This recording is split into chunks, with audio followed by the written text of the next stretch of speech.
Well, friends, this massive mega canning video does show that yes, we have done some things.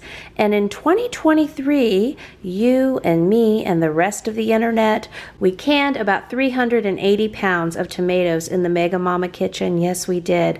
And we did 3 different products: tomato juice, a thick and hearty tomato sauce, and we also freeze-dried our tomato skins.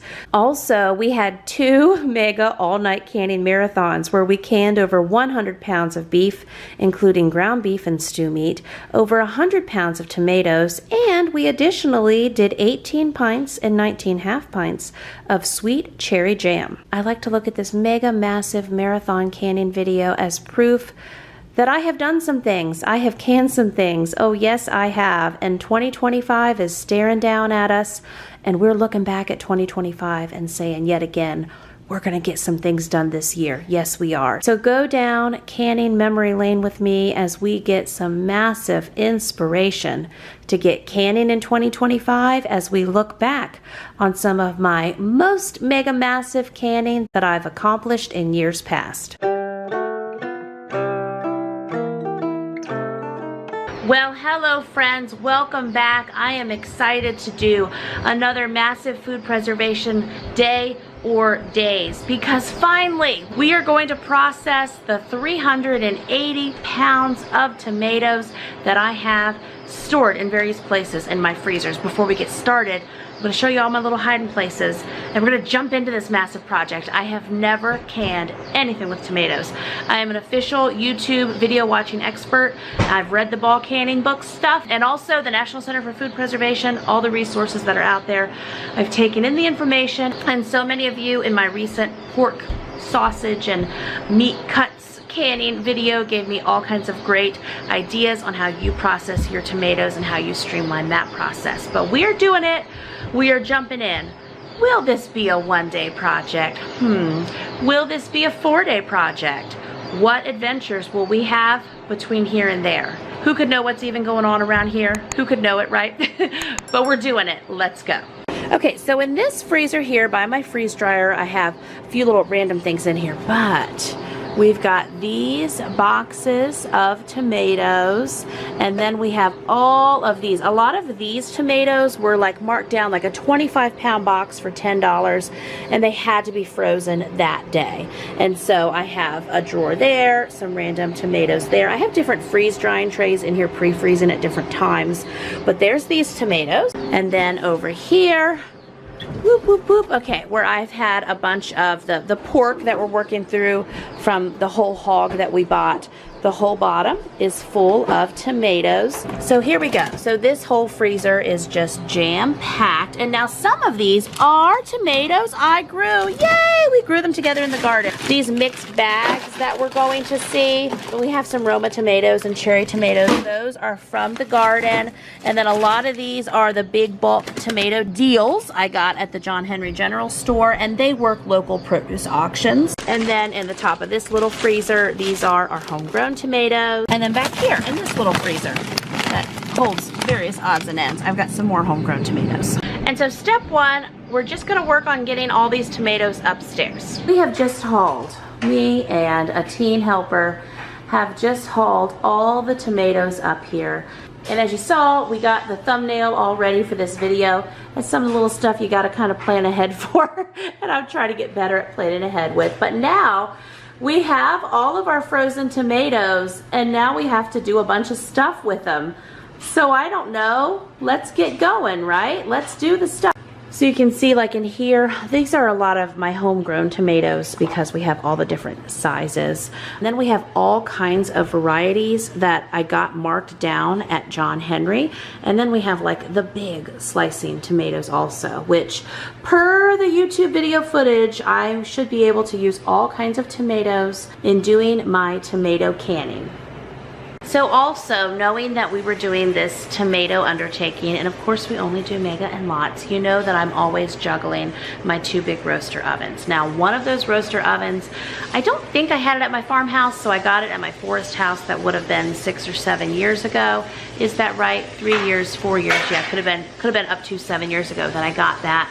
And I shared that on Instagram, I don't know, 2015 or whatever that was. And then in the past year, I've added my second roaster.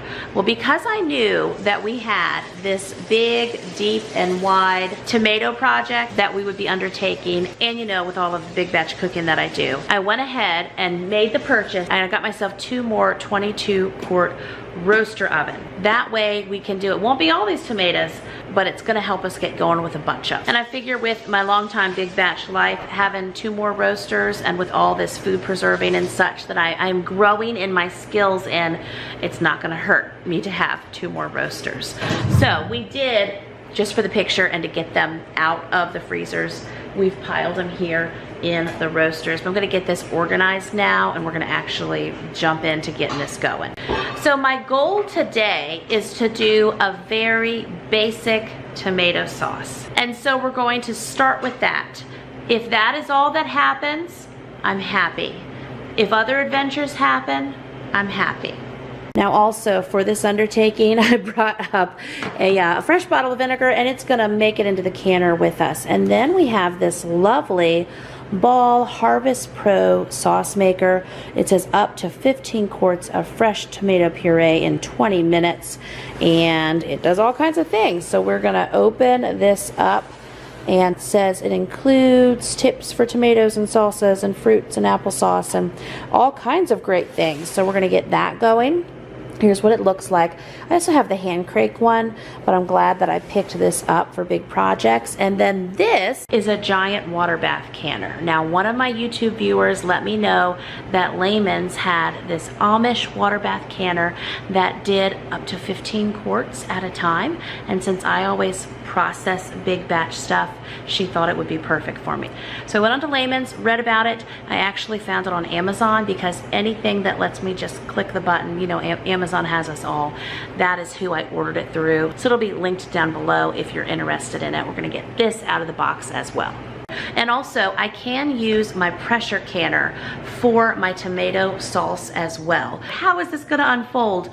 But if we can get the new water bath canner with 15 quarts of tomato sauce, I mean, we got nothing but frozen tomatoes here, but we'll get there. And then I can also get my All-American canner and pressure canner. I'm like, where did my canner go? Do you know where my canner went? Okay, got taken downstairs. Okay, all of a sudden I'm like, my canner's not there. I know what happened. Last weekend, I did a whole bunch of super mega freezer cooking, and we cleaned out, like I put my canning stuff away in the cabinets here, and I had my biggest canner taken downstairs. Thank you for reminding me. I'm like, it's not here, because for weeks before that. So this weekend is canning all the tomatoes weekend. So we're gonna use this new water bath canner and give that a go, doing 15 quarts at a time. And we will get the All-American pressure canner going. Hopes and dreams, I think it'll work out, and do up to 19 quarts at a time in that. And so here we go. Here's an overview look at all the tomatoes that we hauled out of the various freezer storage places. I shared a picture of this on Instagram and Facebook, and so many people thought I had peaches, and they do. They look like peaches, don't they?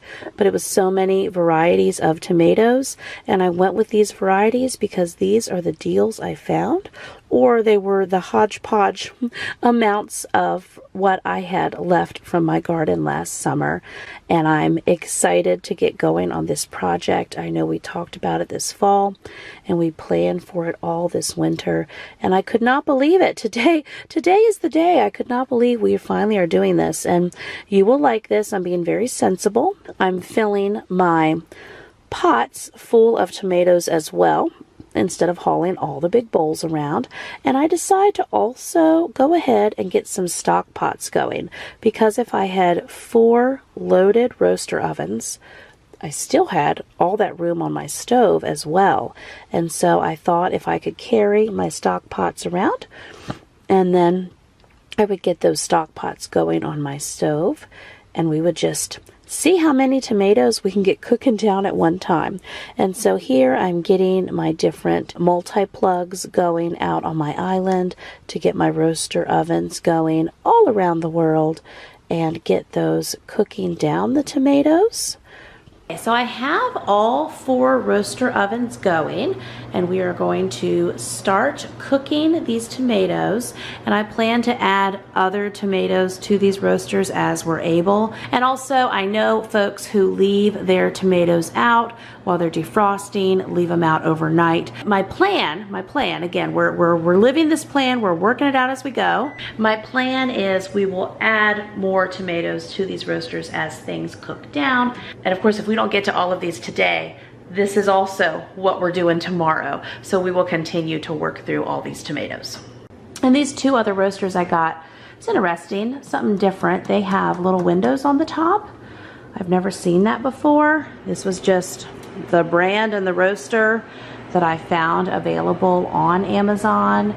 My other ones got like a Hamilton Beach brand over there, and kind of a, you know, off season to be buying a big roaster. Most people buy them for turkeys for Thanksgiving and such, but I also got out some more stock pots to move my tomatoes around in. See, that's my 30 quart, which it looks small sitting here with all this, doesn't it? But I have my 60 quart beast also that I was thinking about bringing up here, but I think we made it because this like 22 quart that I pulled out isn't quite full there. So anyway, we're working through it. I don't add any water to my tomatoes. I hear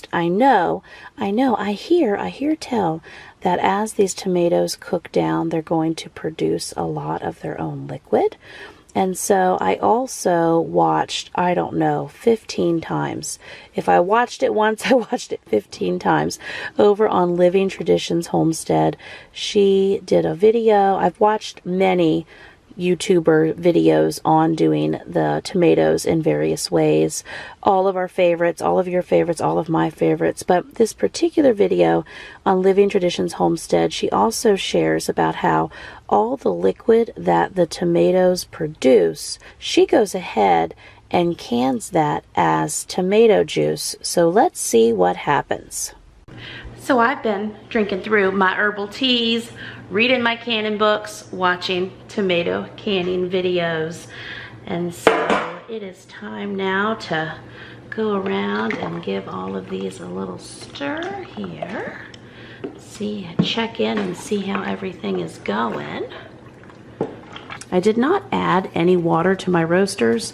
I know some people do, some people don't. I just knew that these tomatoes were going to release a lot of water, and all of that was going to start very quickly. And so this is the what we're gonna separately can as tomato juice. Oh yes, we are. That juice, the water that it's releasing, is already coming out. There's some skins already coming out. We go, get on their skins. We'll deal with you shortly.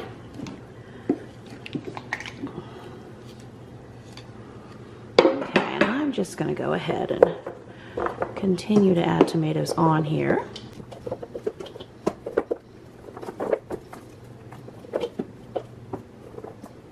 And so, as I already mentioned, these tomatoes, there's so many different varieties. Don't know all of my tomato names and tomato identification, but I just know we have a wide variety of tomatoes in here, and we're just using all of them. I have heard that using a variety of tomatoes gives all kinds of great flavor.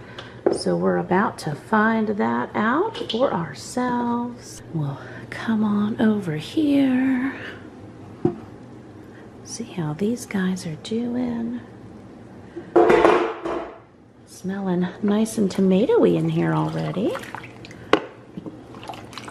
Just wanted to make sure nothing was scorching on the bottom, but I don't think that's even going to be an issue with how these are cooking up here. I'll probably get the rest of these on here.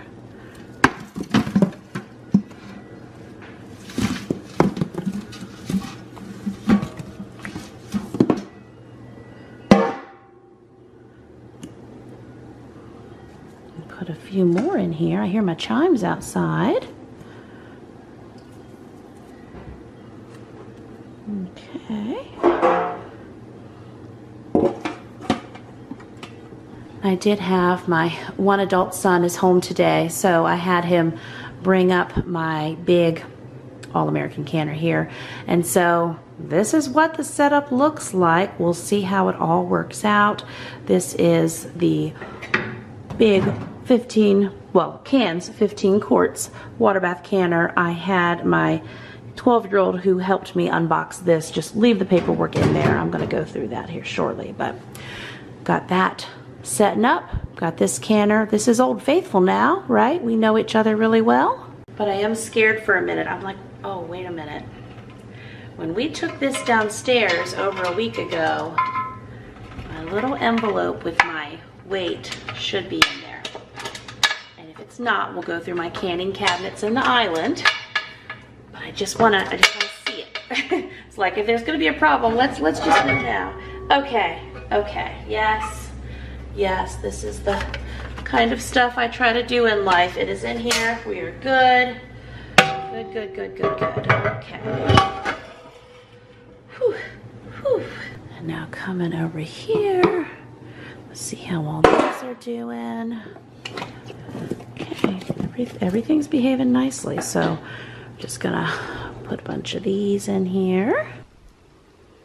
And so I'm going to be talking about this a whole lot coming up, but for my big first official Mega Mama Kitchen undertaking, we actually process these tomatoes 3 different ways. We get the tomato sauce, we can tomato juice, and we save the peels and cores and seeds and everything else that we can't can.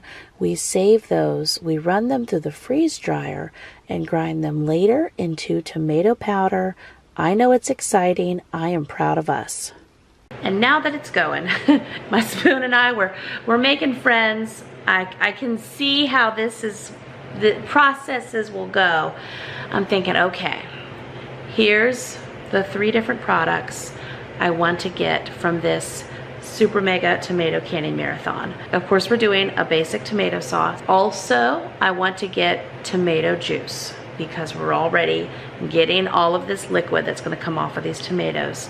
And then third, I want to take all of the seeds and the peels that we get, and we're going to put those through the freeze dryer and we will grind them into a tomato powder. I've heard 3 different YouTube and friends mention that, and several of my Instagram and Facebook viewers have mentioned that to me today. And I watched Jill over on the Prairie Homestead, and I know Jill from way back in my early blogging days, and then over on Living Traditions Homestead, I watched several of her tomato videos, and she mentioned how several folks she knows also take the skins and the seeds and grind them into powder, and she doesn't do that because it affects her digestive system. And then of course our friend Becky over on Acre Homestead and some other YouTube tomato videos out there that I have seen all say that they either dehydrate the seeds and the skins and grind into tomato powder, or use the Harvest Right freeze dryer, which is what I'm going to do to get a tomato powder out of this. So that's pretty exciting. 3 different big tomato things to get done from this big canning session. Now, I also want to do ketchup and barbecue sauce and so many other tomato products. But for now, with this big batch of tomatoes, I'm focusing on sauce. The sauce is the boss, right? The tomato juice, because there's lots of things you can do with tomato juice. I just kind of am thinking of it as like a broth, right? And you can, of course, literally drink it, and it's delicious. And then the powder that we can use for added flavor, added nutrients, and added thickening. Okay, big exhale. We're doing it. It's happening. And also what I'm going to do is I think I'm going to go ahead and get a couple stock pots going too, because I have the space on my stove. I have these tomatoes sitting here. I have 4 stock pots in front of me that could be cooking down these tomatoes also. So let's just get this all going.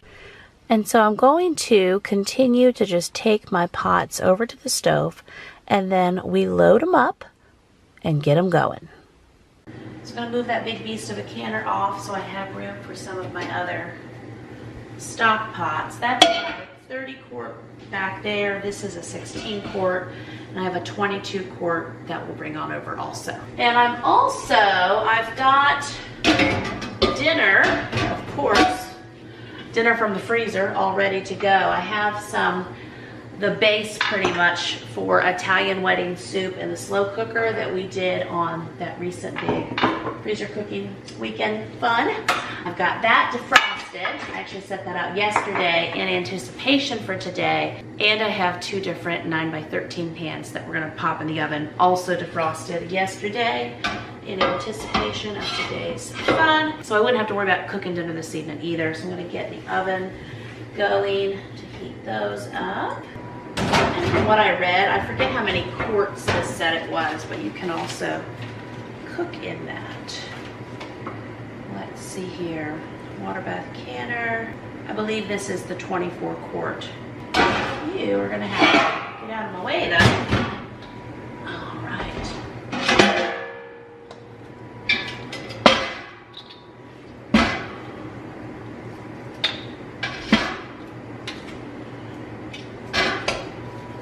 So I'm again going to get both of these stock pots loaded. I'm not adding water, and I'll get them cooking from there. And so many of these are from my garden. I didn't buy a bunch of little cherry tomatoes from my produce source, and I grew a bunch of little Romas and stuff.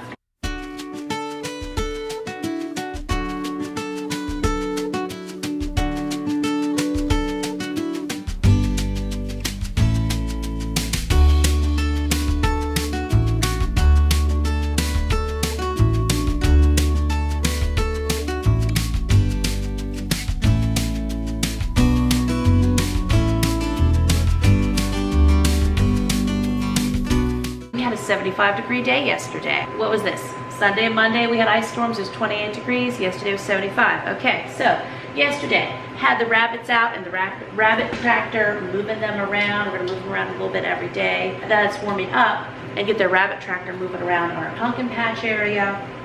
We're gonna have a go at those raised beds. I know I need to do things with the soil and such to get those ready.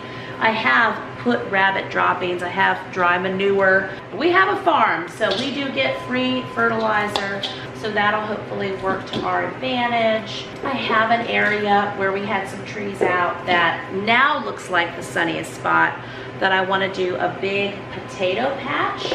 And then we have an area that is right by our raised bed garden area where the trees came out, and I want to do another garden side there. So just saying, yeah, I'm going at it again, right? I feel like it's gonna keep getting better. I want to move my pigs. So I've had a lot of animals in my 2020 garden area. Before, I've had ducks in there, I've had chickens rotate through there, I've had goats in there, and so now since May I've had pigs in there. I would love to do that whole thing in tomatoes. I mean, obviously, I found some great deals on tomatoes and tomato varieties. A bunch of this, let's see, 380 pounds. I want to say about 200 pounds of these tomatoes. I got 25-pound boxes for $10 each. These were tomatoes that were available locally that, I mean, for $10, and you could smell them, they were ripe. When I walked in, I was like, ooh, I smell those tomatoes. They weren't rotten, but they needed to be processed that day or frozen, and so I froze them. And then I got some other boxes of tomatoes as they were available, and they were like $20 for a 25-pound box, or $15 sometimes, but I filled in with just some decent tomato prices. But those $10 25-pound boxes, that was phenomenal. And so for those prices, obviously it's just like, well, if I can't grow my own, I can just buy them for a deal.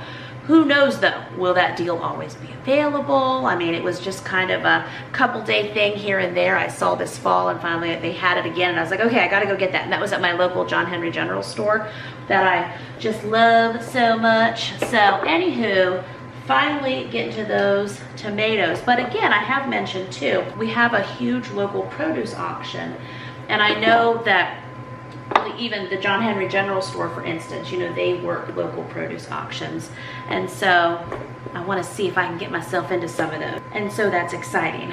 But in the meantime, I'm still trying, right? My land, like my 2020 garden area, now there is a tree there that I would like to get out. And my tree folks still haven't come this winter to do the trees out that we were planning on. So maybe they'll show up and it'll work out great. But even if they don't, I still want to try. I still want to try. And like the potato patch area, I want to try.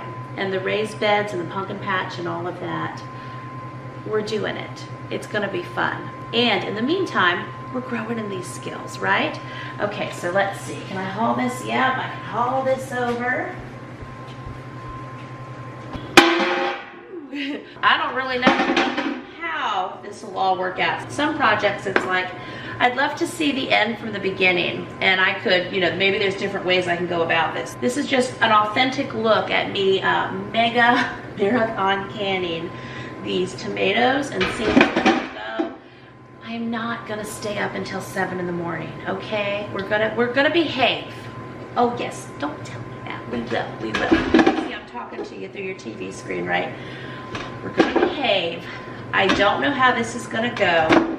I do feel like though, if I can get these cooked down, I can always, you know, put them in the refrigerator until morning, and then we can work on putting them through the mill and continuing the process from there.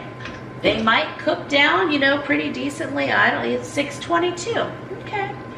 So I do not expect to have 380 pounds of canned tomato sauce by the end of today. I'm just interested to see, you know, how the sauce is gonna go. I know some folks keep their canners going overnight, and so I might give it an eyeball and do that.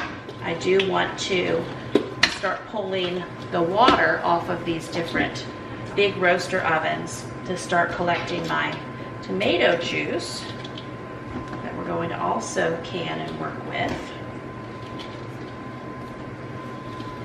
So we're going to cook them down, and then we're going to run them through that mill. And then the saucy part we're going to can. The sauce, once we run it through our electric mill here and all of that, is going to be canned as tomato sauce without a lot of spices or seasonings in it. Whenever I cook it, like if we're making chili, if we're making spaghetti sauce, if we're making a soup, I'll season it based on what we're doing. At least this is my first go around. Eventually I'll get into like purposely canning spaghetti sauce and purposely canning a sloppy Joe base and those kind of things. For right now, I'm just doing basic tomato sauce, and we're gonna go from there. All the water that comes off of them is gonna make a tomato juice, which can be used kind of like a broth, like if we're making rice. It's actually really good to drink also. People use it in soups and such. So that's 2 different tomato products. And then, so with this mill, all the skins and seeds that come out, we're gonna put those on the freeze dryer trays, and then those will go through the freeze dryer, and then we'll put them through the Vitamix, and it's gonna make a powder.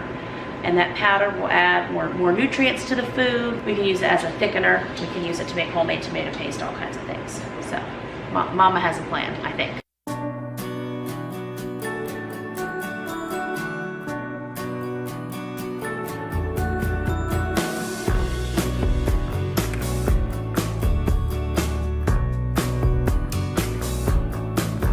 I'm gonna go for it. I got one more stock pot available. This is my favorite IKEA 16-quart stock pot. I'm gonna go ahead and get this going also, and that way we will be processing, cooking down as many as we can at one time between our 4 roaster ovens and 4 stock pots full.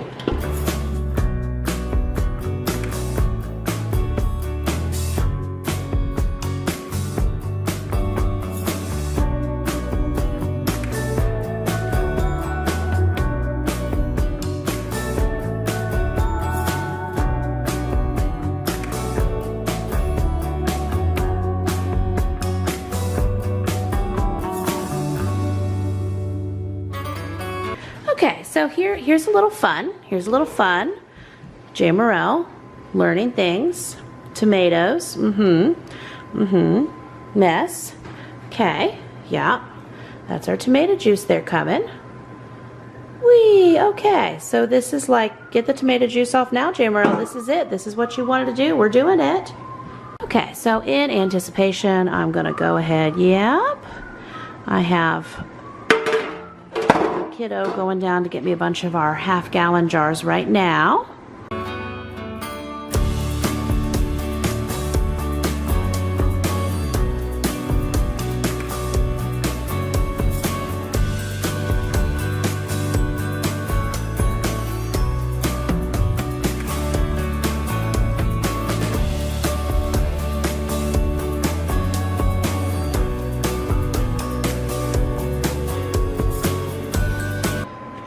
have this Italian wedding soup also that I'm going to get going in the slow cooker. Now we're going to add our noodles and spinach and stuff towards the end. And since it's going on the weekend here, I'm doing this whole slow cooker through. Some folks will have this for dinner tonight. Some will prefer the 9x13 bakes. It'll be lunch options for tomorrow. I'm in here doing all of this. So it just gives us options, which is a good thing. I am going to use some of my other broth that I had boxed that needs used up also. I know we canned broth. And I'm also mixing that in with using up my purchased broth.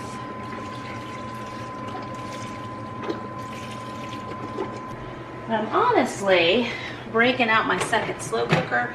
I did dump both of those bags of the Italian wedding soup in one slow cooker.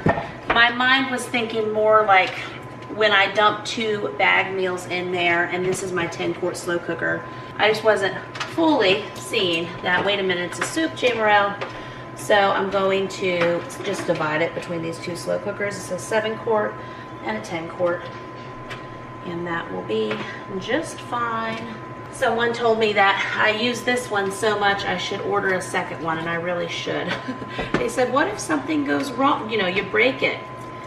That would be sad because I use it so much. Okay. There we go. We'll have dueling slow cookers. The rest of my roasters are not like this. The other 2 over there are fine. I just obviously must not have added as many tomatoes in there. So just making problems for myself, but that's okay. It's okay. We're doing it though.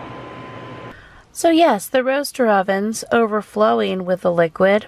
That's not how I planned it was going to go, but still, that's what started to happen and what I could tell was going to happen. And now we begin the task of going around, stretching my neck too, and visiting each roaster and pulling the tomato juice off of each roaster. Of course, there is excessive juice because these tomatoes were frozen, but that is okay. We're mega processing.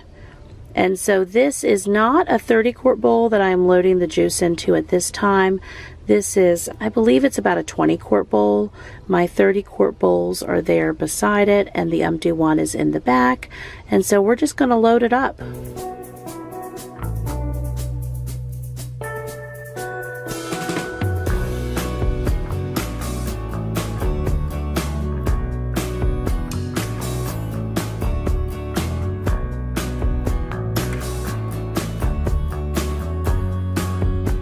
And I began to develop a system for pulling off the tomato juice, and also dealing with, we began to get a lot of tomato skins and also tomato seeds that were coming through as I pulled the juice off. But we end up developing a system here with the strainers coming up, where I am going to pour the juice that we pull off the roasters through a strainer, and then that juice will end up in an empty 30-quart bowl. And that is the juice that, at the end of this story here, at the end of it all, we will end up doing canning of tomato juice. All right, so the evening continues. I just got off of a little bit over an hour-long live call with my membership friends, and we pulled off, look at this, we got all of this liquid that we have been pulling off via the Living Traditions Homestead method of pulling tomato juice off and then continuing to cook down our sauces. I also, well, I think last time you saw this was full of tomatoes, so as I pulled liquid off, I added more tomatoes, and now I have more that I can, looks like I can check back in. I've just been pouring, as I gather it, I pour the juice through my little strainer here. And so everything in this bowl, and I'm sure it'll grow to a bigger bowl, the seeds and the skins, this is what we will put through the freeze dryer to eventually, by the end of this, make our tomato powder as well. You pull the liquid off of those stock pots also. Right now my rough evening plan is that I'm thinking as I continue to pull this tomato juice off, and I have one more 30-quart bowl over here. As I get these last of the tomatoes added in the roasters, and then at some point I should be able to, I'm thinking, possibly, is this a thing, fit the tomatoes from those stock pots in the roasters as things continue to cook down. If that's possible, then I'll just leave these roasters. I'll get these moved to the middle, in the middle of the island tonight. We're not stopping yet though, but at this point I am thinking, okay, what is my end goal as we continue on through this evening? I'm also thinking I can get my canner, my new canner going, water bathing some of this tomato juice. It'll be 15 quart, and these are 30 quart bowls that are filling up. One of my large family table community members said, obviously, you know, if I don't like the taste of this, if it's too watery, I can pull more water off of this, which is true. We'll get there. So what I started doing as I continued to develop my tomato juice system is I'm using a strainer there. I strain this actually several times, so this won't be the first time it goes through the strainer. But as I'm pulling the juice off the roaster with the tomatoes cooking down, it's also pulling little seed bits and also little skin bits. And so I'm just doing a little first level strain there, and I'm also using that tool, since it has like a little reaching arm there on it, to scoop new tomatoes in since we are cooking things down, and also to hold back whole tomatoes from ending up in my measuring cup. You'll see we have that upcoming adventure with just different roasters as well, but things are continuing to cook down and we are continuing to work through this process. And so here we go. Now you'll see I use the strainer here to hold back some of the tomatoes from going in. And if they do go in my big tomato juice bowl, then I can just use that strainer to pull them back out. And so now here's my process. When we get the one smaller bowl full of the tomato liquid off the roasters, I then take that and put it through my strainer to go into a larger 30-quart bowl of the tomato juice. Now I do have to wash my strainer off often, and that's okay. If I pour more liquid through it, that'll kind of force more through, and then I'm just going back here. I have several strainers, so hey, let's just get them all out. They definitely got a good workout with all this marathon tomato canning, and I am tasting some of the tomato juice, and it's absolutely delicious, and I know that I can use it for many upcoming big batch cooking projects. And so now I'm using my same little tools again and getting that smaller but yet still big mixing bowl with the tomato juice liquid going through it. And then again, whenever my little strainer catches a whole tomato, I just pop that back in and I continue to pull off all the liquid. Let's just push this 30-quart bowl as much as we can. I'm continuing to strain the juice through and fill up the bowl as much as possible. Scrape out what I can with my spoon. I'm still gathering up all the little pieces that we're going to put through the freeze dryer as well. And here I am just continuing to rinse those different strainers, get multiple ones of them out, letting them all take a turn. Everything is fine. This is all fine. We are fine here.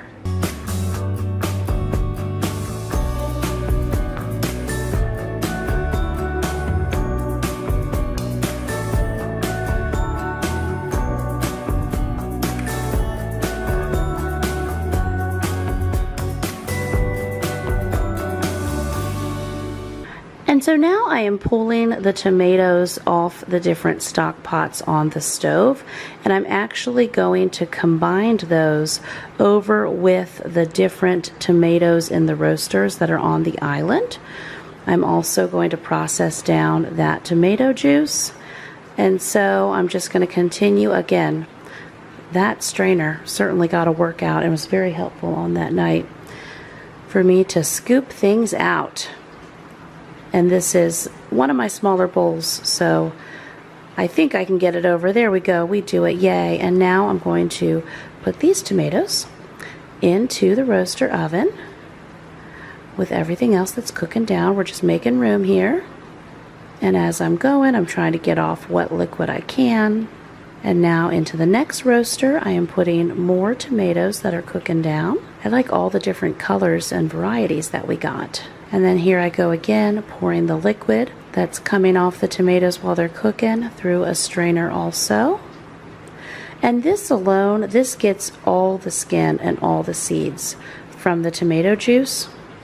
So that was good, even though it was a little system I had to do while other things were cooking. I had time to do it. Although I did have one whole tomato escapee there. Now we got it. Here we go. And now I'm just pouring all the little pieces through the sieve again. And now we're going to keep on going. We did a lot of tomato juice. You'll see the number here coming up on how many quarts we actually can. And lots of friends have been saying over on Instagram that they like my hair up like this in the clip. So I just want to say thank you.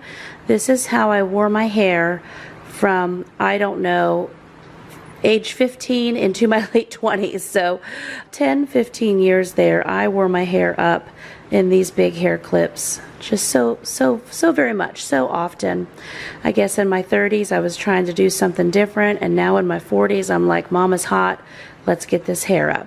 So it's nice to have some different hair options, and we like to have a little sub storyline where we chat about hair over here. So hey, while we're canning tomatoes on this long evening, let me just say thank you for liking my hair clips. Mama appreciates the encouragement. Lots of hair updos to come because, as I joke, Mama's getting heated up in this kitchen.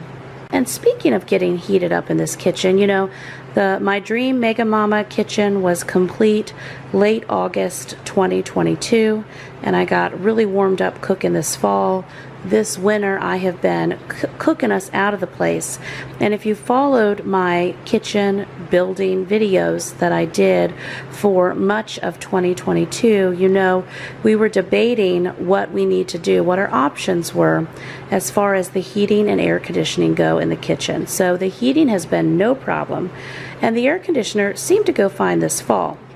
This winter, well, I guess we haven't had the air on, we've had the heat on. So we keep the house at a nice cool temperature anyway, not too cool, but we don't bake it up to 78 or anything. Anywho, this winter we got the screen inserts. We have the big screens for these windows, but we also have like a half window screen insert that we just put in the top. And so when I get going on my big canning days, we put about 4 of those in, and it just gives a nice breeze and fresh air because it's not too hot outside yet either. So we will see. Our options with our HVAC company were that, of course, we had just a new whole house HVAC unit for heating and cold air, and they said most likely that new system could also do the added over 600 square feet for the new kitchen. That option for us to try that was only about $800, or we could do the whole mini split thing, and that was going to be, I believe, about $3,000 to $4,000.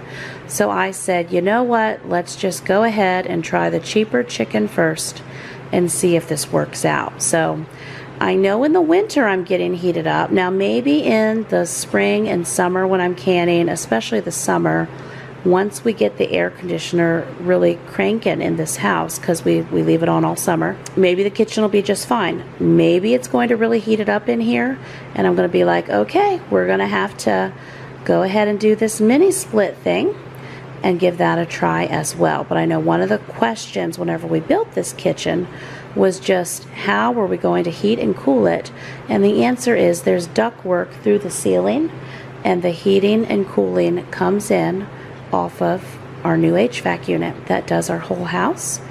The whole upstairs living space that we have now is just about 2,700 square feet. That of course includes the kitchen, so that means 11 people live in 2,700 square feet, so we can do it. We do of course definitely want to finish out parts of the basement and maybe build on eventually. I'm already dreaming about, oh, maybe we'll do a little butler's pantry out the back. I don't know. Thinking thoughts, right?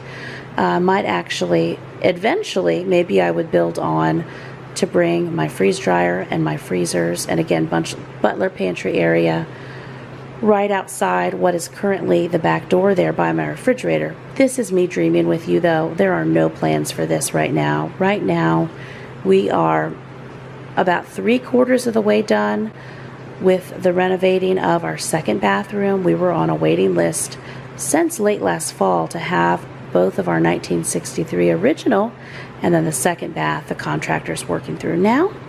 And then after that, we have other projects and other adventures awaiting. And of course, we save up in advance before we do any big projects. So everything takes us longer.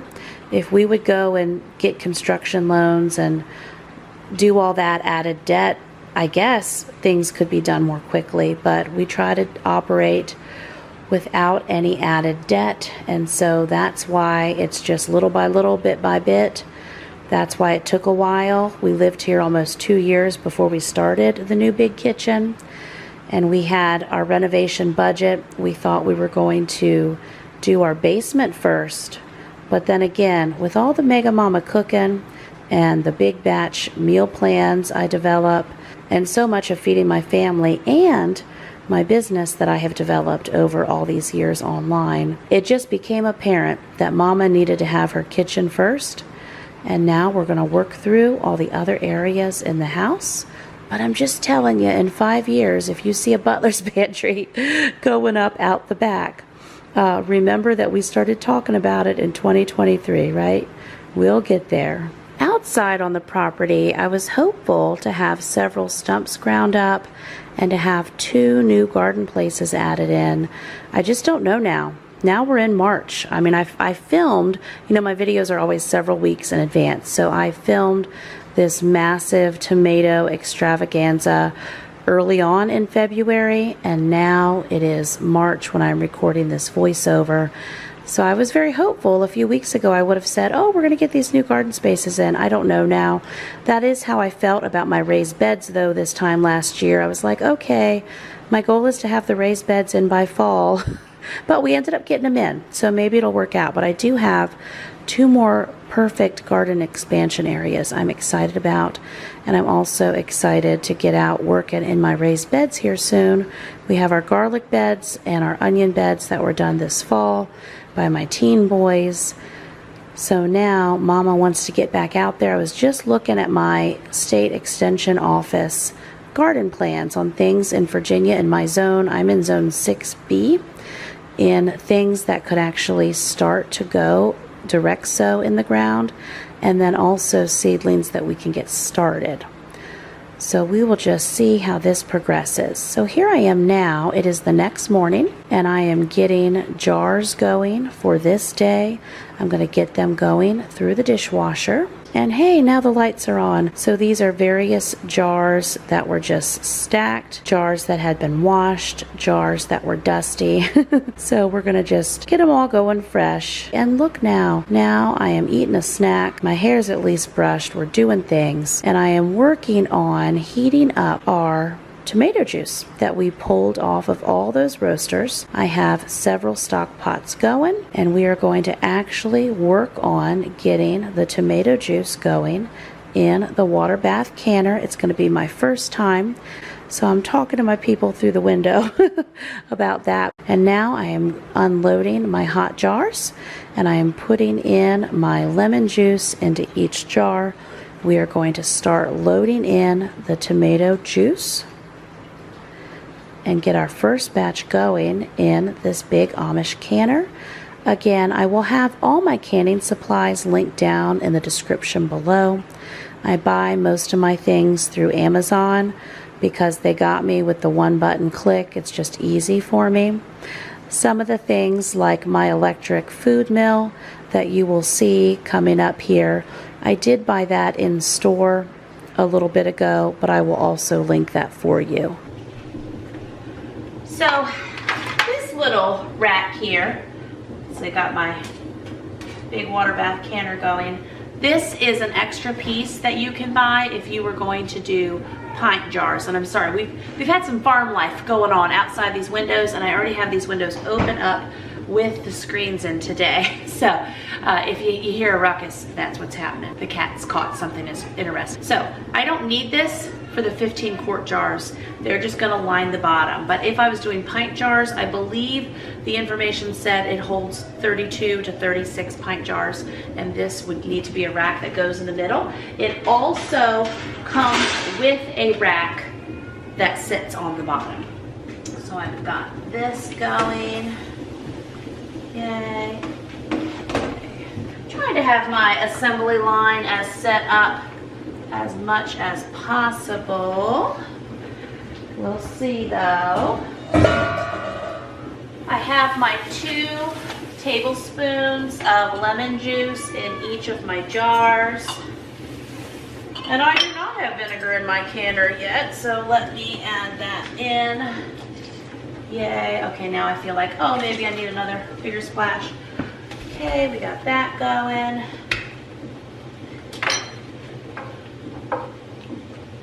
And this is just the tomato juice, which I did have a cup of last night, and it was delicious. Let's see, I might need one more towel down over here.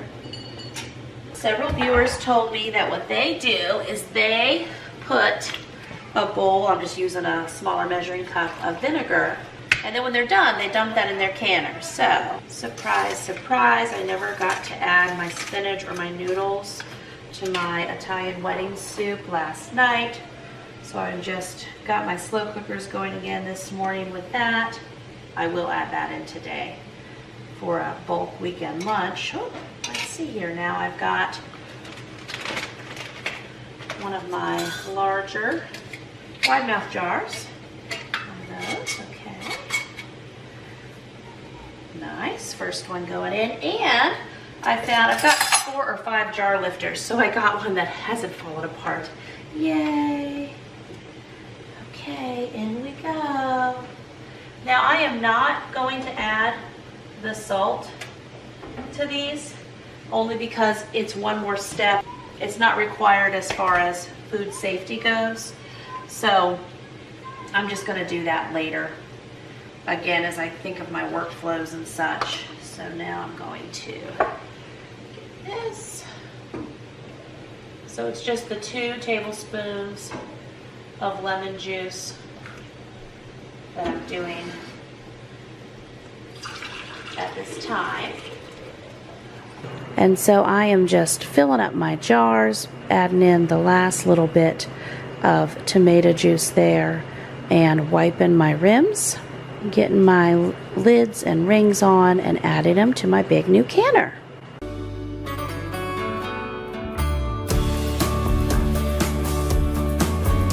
Also, with this water bath canner that we were trying out, I wasn't sure of the quarts of it yesterday, and I think I said 20 some, and I was like, that can't be right, I'll look it up. So it ends up, it was like 50, 52, or 54. So we'll just say 50 couple. And so now I'm just doing a little canning assembly line there. Got my lemon juice in those remaining jars. I'm just quickly going through and getting the tomato juice in each jar, wiping down the rim. There we go. Felt like we got into a pretty good canning workflow here. I know we're continuing to work through and develop that, and so many of you are giving me so many great ideas. So I got the lid on there. We're going to take it for its first run. This is another water bath canner that I have. It's by Ball. It's called Fresh Tech, and you can use it for water bath canning. It also has a direction book and a recipe book that you can use it as a multi-cooker and use it for hot beverages and all kinds of options. But we are going to use this. It'll do 7 more quarts. Now I can also pressure can the tomato juice and the tomato sauce, and we're getting there, but right now I'm getting these water bath canners going. Pressure canning has a different length of time that they have to go for. It's actually not quite as long. So we'll do that as well. It said with this that this steamer part needs to go on top of the jars. It helps it distribute the temperature evenly.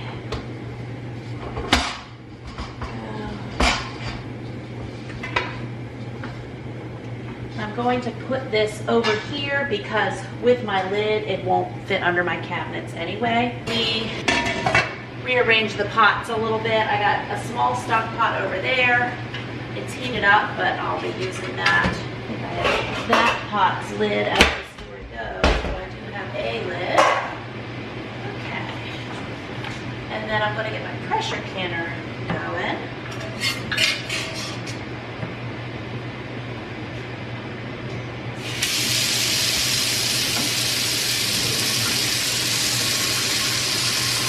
We have solved all the mysteries with this canner and its lid. We know each other now. I'll put my weight in my windowsill for the moment. And let's see.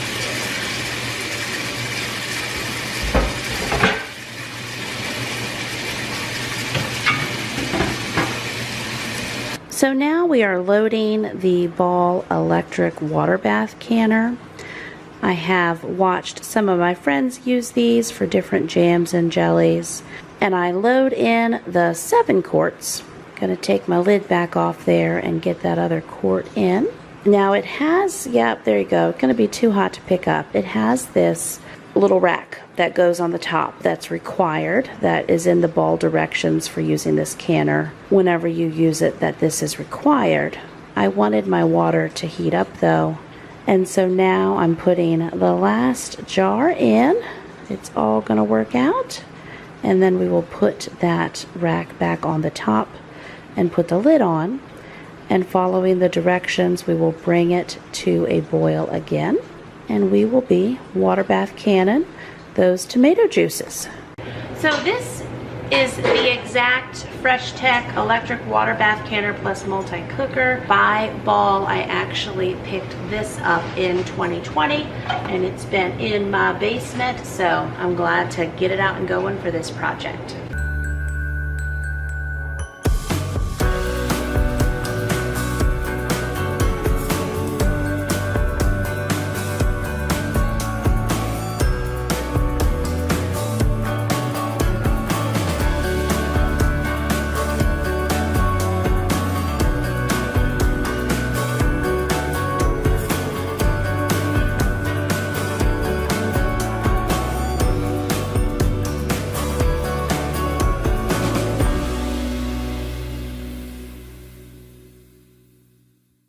Okay, so this Fresh Tech is boiling and I set the timer for 45 minutes. And then I'm working through getting this pressure canner full. Okay, so here's the soup also from the slow cooker. I had put those noodles in about 30 minutes ago or so. This is for a kiddo who wants to try it. Now this is actually Italian wedding soup, and so I'm not adding the spinach in right now, but lots of folks at my house will eat this as AKA meatball soup.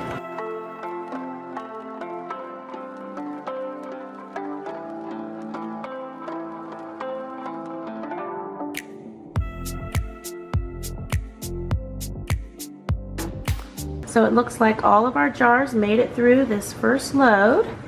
And this Mega Mama water bath canner. First layer in my big All-American 941 model canner here. So I'm going to do the next level. And this thing is just having a good old time with its full boil. I turned this lid so the steam's coming out towards my window there and not in this direction. Here's another bowl of our meatball soup going out for lunch.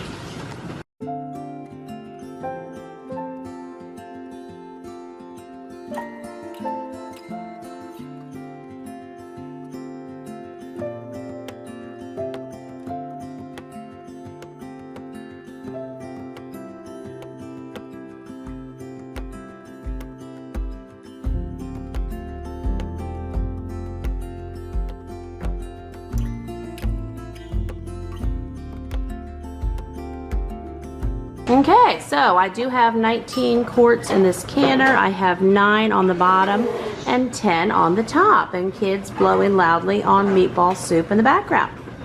Okay, so with these jars that are done in the water bath canner, I'm gonna unload those onto my table. Good thing we have a 16-foot long table, because that's where I think all these jars are gonna go. Because the island is all full of the roasters and bowls and all of those good things.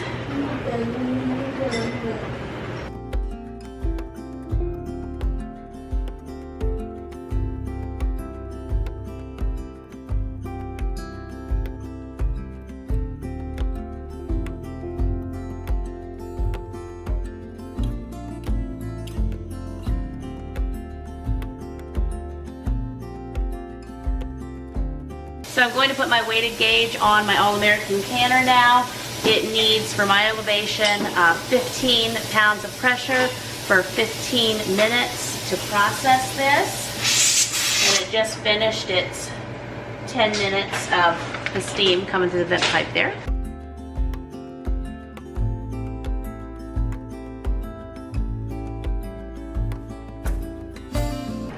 And now I'm going to go through and we're going to get another round of hot jars out. And I am going through and putting my lemon juice in my jars. I'm only doing a couple jars at a time right now because I got all the jars right there hot and ready. And we will load the next canner from here. And the nice water bath canner is ready to go for us yet again. I can load 15 quarts in there. It was kind to us. It has been doing its job. So I'm glad, I'm so thankful that one of you suggested it to me. And now you can see what it's like in action if it's something you would be interested in. I'll definitely be using this, as it's called, Amish water bath canner in all my upcoming water bath canning projects. I don't see how I cannot use it. It's just simple to use. It's just a big metal box, and I put the jars in there, make sure they're covered with the appropriate amount of water, and have them boil for the appropriate amount of time. And so here I'm doing several jars at one time. I like to test out 1 at a time, or 6 at a time, or 8 at a time. And so here I was just taking out a little bit of water from the top of the Amish canner. If it gets a little too full there, I can just pull it out with my measuring cup. And here we go, we have another view of pouring in all the tomato juice. In the past couple weeks, I can report back to you, since my time filming and my time recording my little voiceover notes for you, there's several weeks in between, I have used several quarts of this tomato juice with different soups that I have made for my family over the last several weeks. So it's been very nice to have on hand. And again, I love getting even more from one product.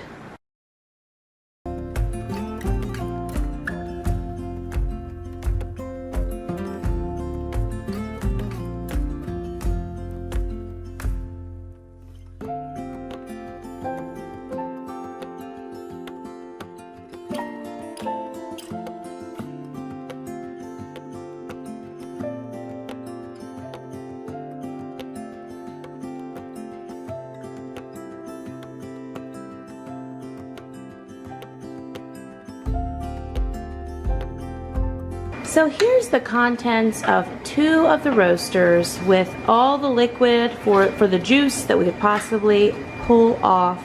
They are now together and we're going to start running things through the food mill. I also combined already the contents of the other 2 roasters. So now we just have 2 roasters loaded and we're going to run it through the electric food mill, which is definitely an invention that is so very important, and I love it, and I think it needs a poem.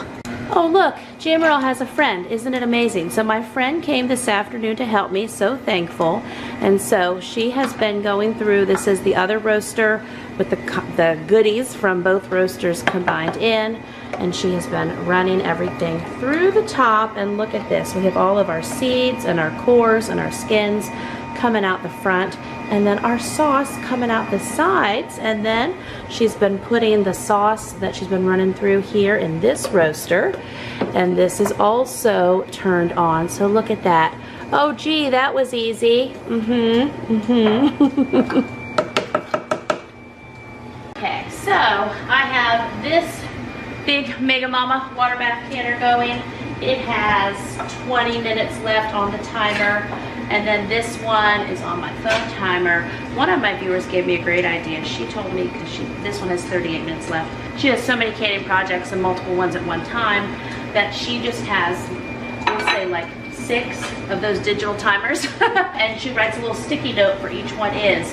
And then she just has one central spot. Obviously, me doing this here by my stove wouldn't work, but I could do it over there. A 6-pack of timers from Amazon is calling my name, that's for sure. So this is where we did our 19 quarts of the juice, trying to get all we can out of this project. Let's see how we fared.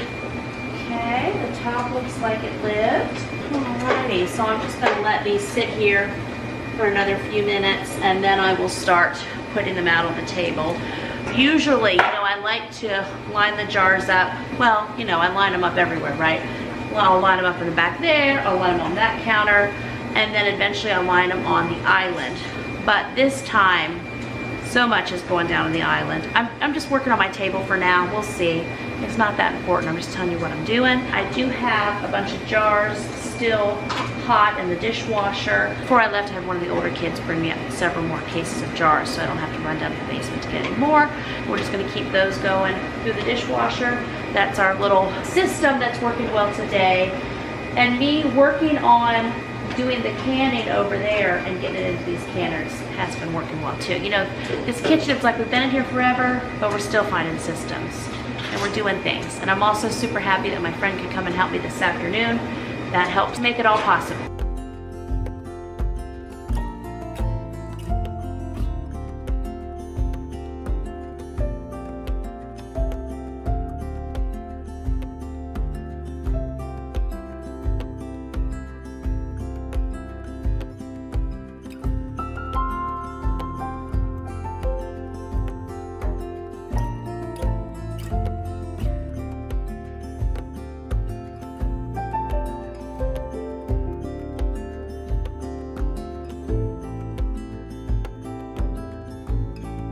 So here's the first full roaster of sauce, and it looks like sauce. That's amazing. I have been over getting more jars going.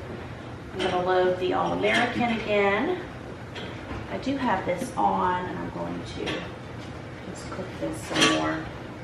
Although it does look nice and thick already, which is amazing. And my friend can be here for about 10 more minutes or so. So she's still working on the wonderful, best invention ever electric food mill. And I love it, and I'm so thankful. I was telling her, I knew I had ordered one, but it wasn't showing up on Amazon. That's how I keep track of everything. I obviously picked it up out shopping somewhere because it wasn't on my Amazon order, but it was in my basement waiting for me. And it has been a blessing.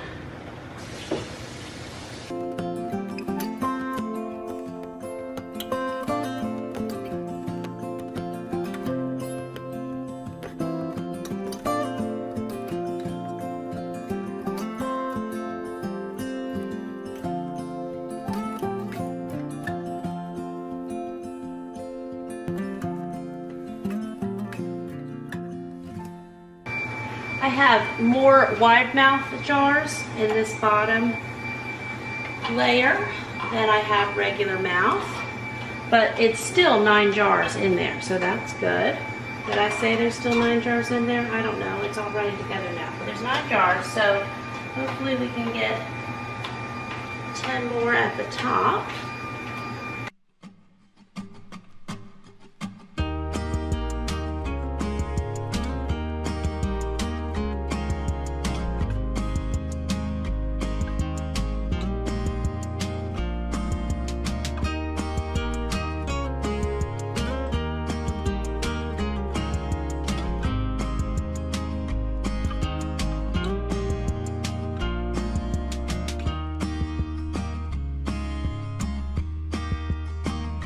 All right, so while we're in limbo for a few minutes here, I'm gonna go ahead and pull my jars out of these canners.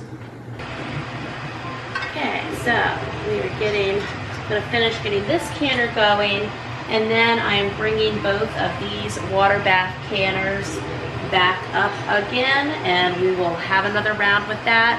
I've got one 22 quart roaster with the sauce done. We got more sauce that needs made and a second roaster going now.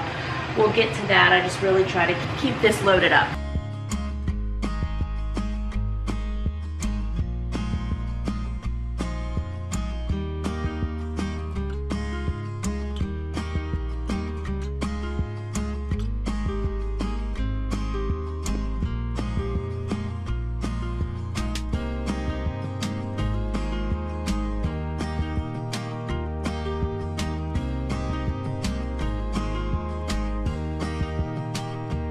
Okay, I do have a few jars left in here, but not enough to run a canner full.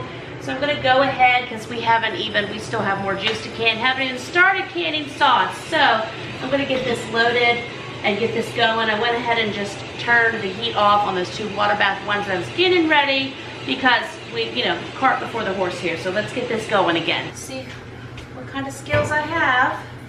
This is like, don't try this at home. Put it in a smaller bowl. Get in there.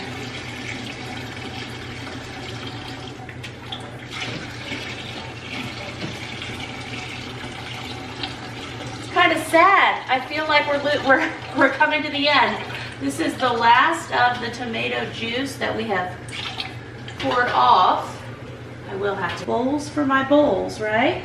So I still have, 3/4 of my 30 quart pot with the tomato juice. This is the last bit that I need to heat up again.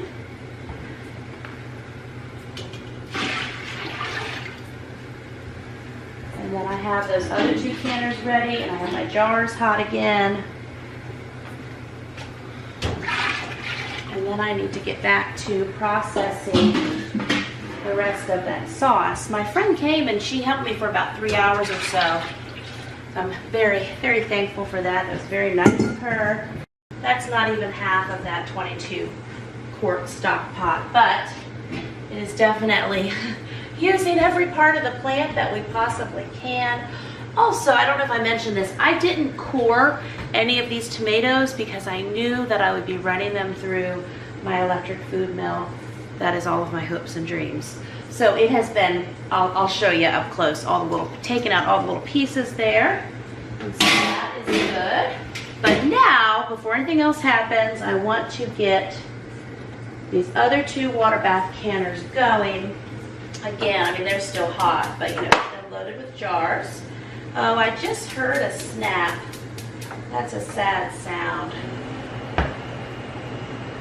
I must have had a jar break. We've gotten through so many jars processed already, and we have not had a jar break.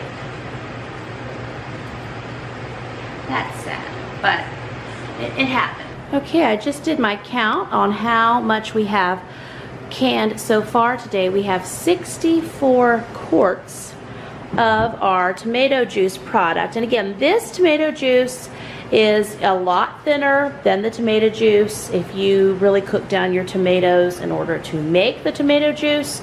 But still, I was really inspired by Living Traditions Homestead, many of her tomato videos, and she shared about how much they love to drink the juice and how they pull it off of their tomatoes so that they get another product from her canning time. And I was like, oh yes, I want to get all the products that I possibly can from each canning session. Let's do this. And so of course here we are on day 2. My hair is gonna start curling. It's getting hot in here. Day 2 of doing it. I'm proud of us. And the island is a hot mess from different roasters that are done, but that's okay. And that's our one thing of sauce that I do have turned on that's cooking. And that's our little paused food mill project over there.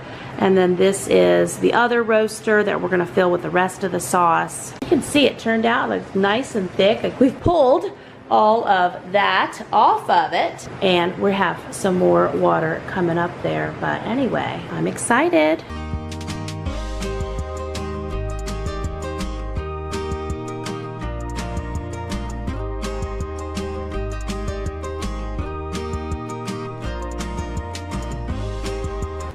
And so Cannon the Juice, Big Batch Cannon the Juice continues.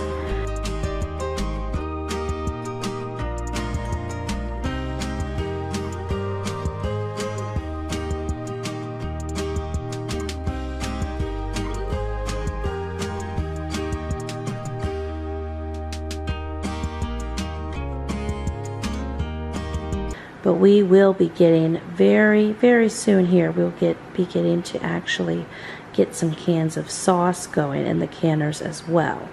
That canner actually, because I had it heating up for so long, reduced down a lot. I need to get some more water going. So I will get these jars in here.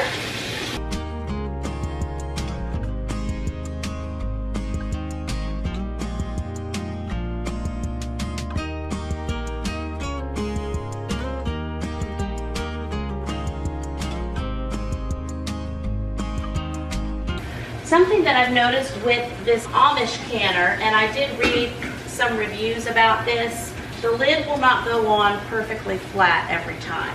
So don't do what I do, but this is what I have been doing. It seems like just for a few minutes, I need to just, this probably isn't the best thing for me to show you that I'm putting on it. I just need to apply some pressure and push it down, and then in a few minutes it'll stay flat. I hear it flexing a lot. I feel like the sides of it, like I hear a popping sound. It's not the jars, it sounds like the metal is flexing. It is stainless steel. But what I've been doing is when I see the lid won't fit perfectly, I just put a few things on top of it for a few minutes, and then it'll stay down flat. That's what I'm doing so far. I was just trying to see, because this is a long, slow process in some ways. I mean, better than the hand crank, I'm sure, but just wanted to see if I could have this working through while I'm filling my other jars.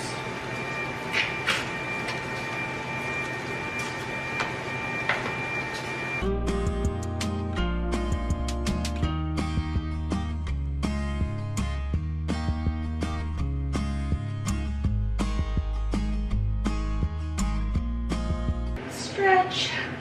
I've just laid on the floor for about an hour. It's been good. I meant to do 15 minutes, but of course it's been an hour. So that's if my adult son got home from work, and so right on cue my camera battery died. But anyway, what I was saying was my adult son got home, and I just finished up about an hour live call with my large family table community members. And I had the sauce is over there, I'll show you. But I had one canner that I was still waiting on over here. And so I just let myself stretch out on that stained red rug, right? We're gonna work with that stain here soon in some spring cleaning. See if we can salvage that. So that's really the biggest break I took all day. I started about 11 a.m. this morning. So been going almost 12 hours. We're gonna keep on working through. I am heating myself up a snack. And yes, I do have that meatball soup I could use, but I'm also using up stuff from Costco. So I have one bowl of this that has been my friend the last couple canning weekends. It's just nice to have it, and spicy.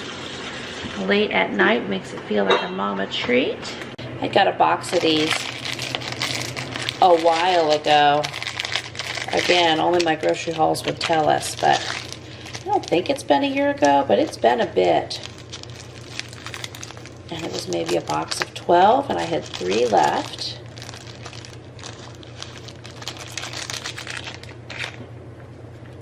Stir it up with my finger, get it in the microwave.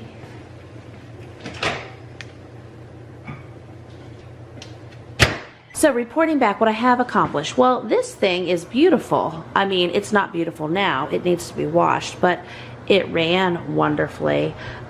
We processed down all of the tomatoes that were in here. So we now have this roaster full and about a quarter of this roaster.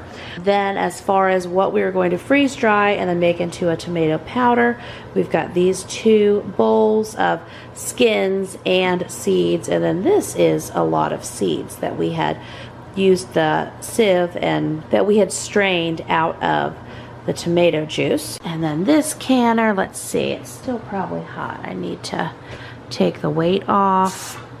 Oh, no, still not quite. Okay, I'm gonna let that sit on there a little bit longer. These jars need to come out. This finished processing, when I was talking to one of my sons, he turned this stove off for me. I've been letting this sit. I don't know if we have any cracked jars in there. We'll see.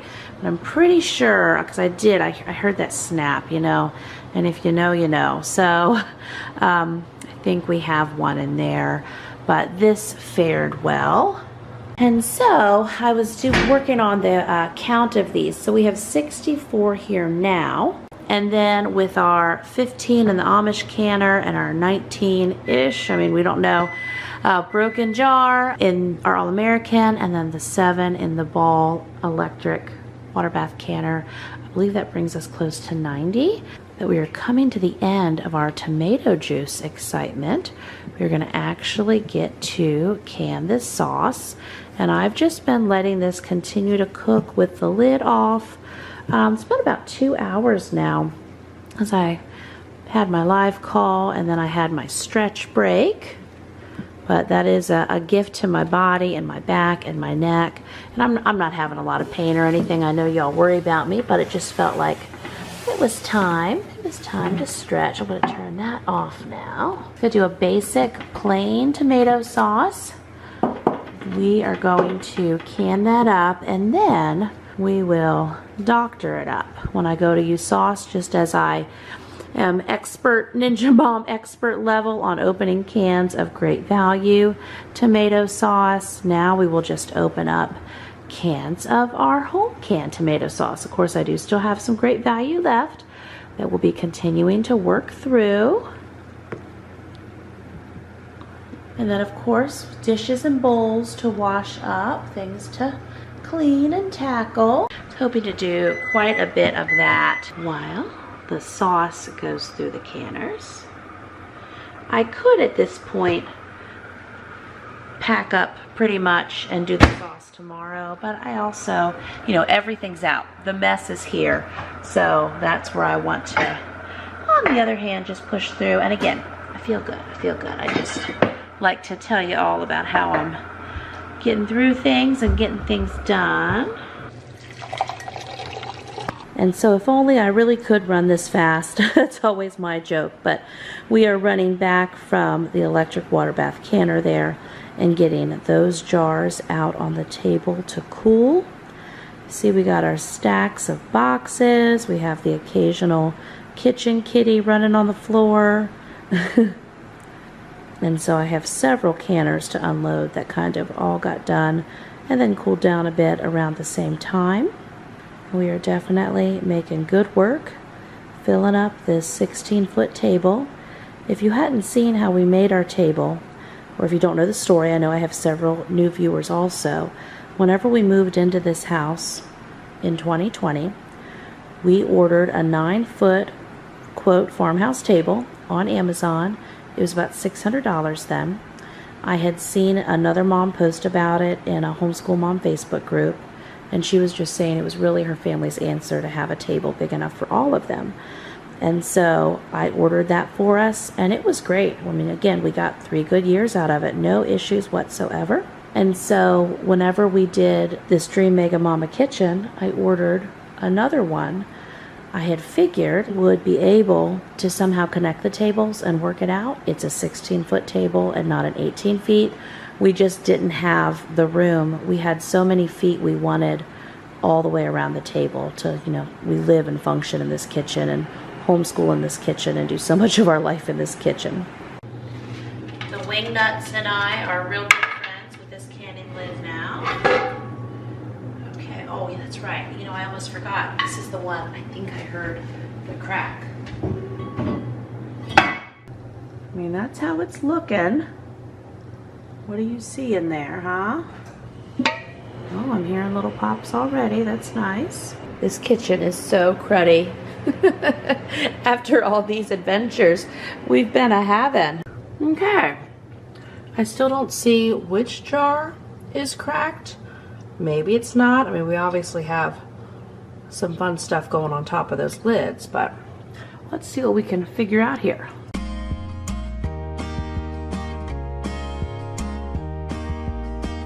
Okay, 3 jars left. I think we're gonna make it.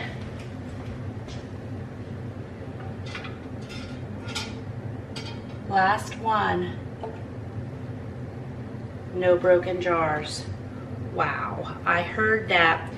It's just that sharp glass cracking sound. Obviously, it was something else because no liquid is leaking from any of these jars. I'm happy. And so now we're here, we're doing it.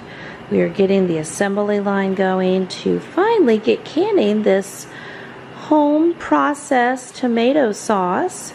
And again, some of these are my homegrown tomatoes, so I am proud of us and the learning and the progression that we are making here. And so this is a very thick sauce. I have already used some in some soup also that I had made in the last few weeks. I want to do spaghetti and I want to do other things like that with it. Oh, I think I must have done chili in the last few weeks. Didn't I do chili? Don't remember now. It's all a big batch cooking vortex, but I would like to do spaghetti with this as well, just with our home canned sauce, but we will get there. That's how our jars look like, and now they are going to go in the canner. And so I'm putting this first load here in the Amish water bath canner. You can both water bath and pressure can these tomato sauce products. There's different times and directions with each. Also, some of this will depend on your elevation when it comes to the pressure canner. So I will link down below the directions that I followed from the National Center of Food Preservation. Again, I'll also link you my various YouTube friends' videos on processing tomatoes and frozen tomatoes and all these good tips and tricks that we have gathered together. So you should have a good bit of tomato information down in the description. Now I'm getting another load of jars from the dishwasher, and we're going to take those over and load them with sauce as well. I am doing more of an assembly line here since I have my roasters over on the island, and this is very late at night, but we are pushing through. I am watching my friends' YouTube videos as well. I say on my big batch cooking days, it also gives me some time to watch and listen to some YouTube, so that's nice. I also usually have a podcast or two I'm listening through, or I'm listening to an audiobook.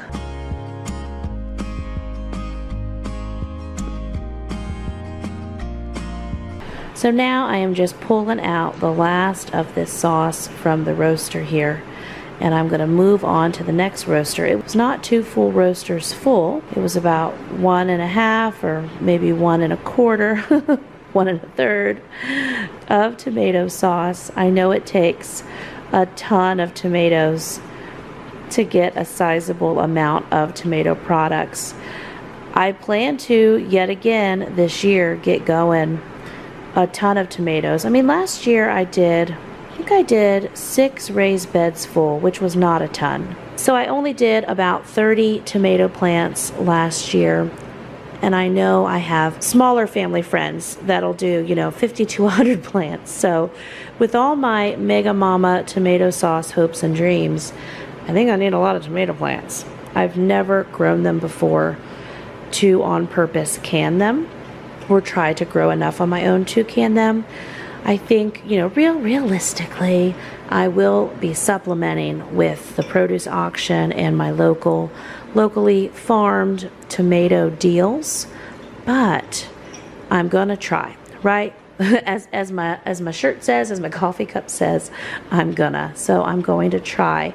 And so this year I would like to try to grow at least 100 plants. Now, as I said, I did have 6 raised beds with tomatoes. 3 of those did not do so well. The other 3 did okay. They did. But 3, again, not so super. I also had my zucchini that started and then it died. Kind of same thing with my squash. Both started off well, but they did not fare well all season. We did have some wins. We did pick an okay amount of green beans, an okay amount of pumpkins, an okay amount of potatoes, but it can only get better here as I learn to navigate these woods that I'm actually gardening in.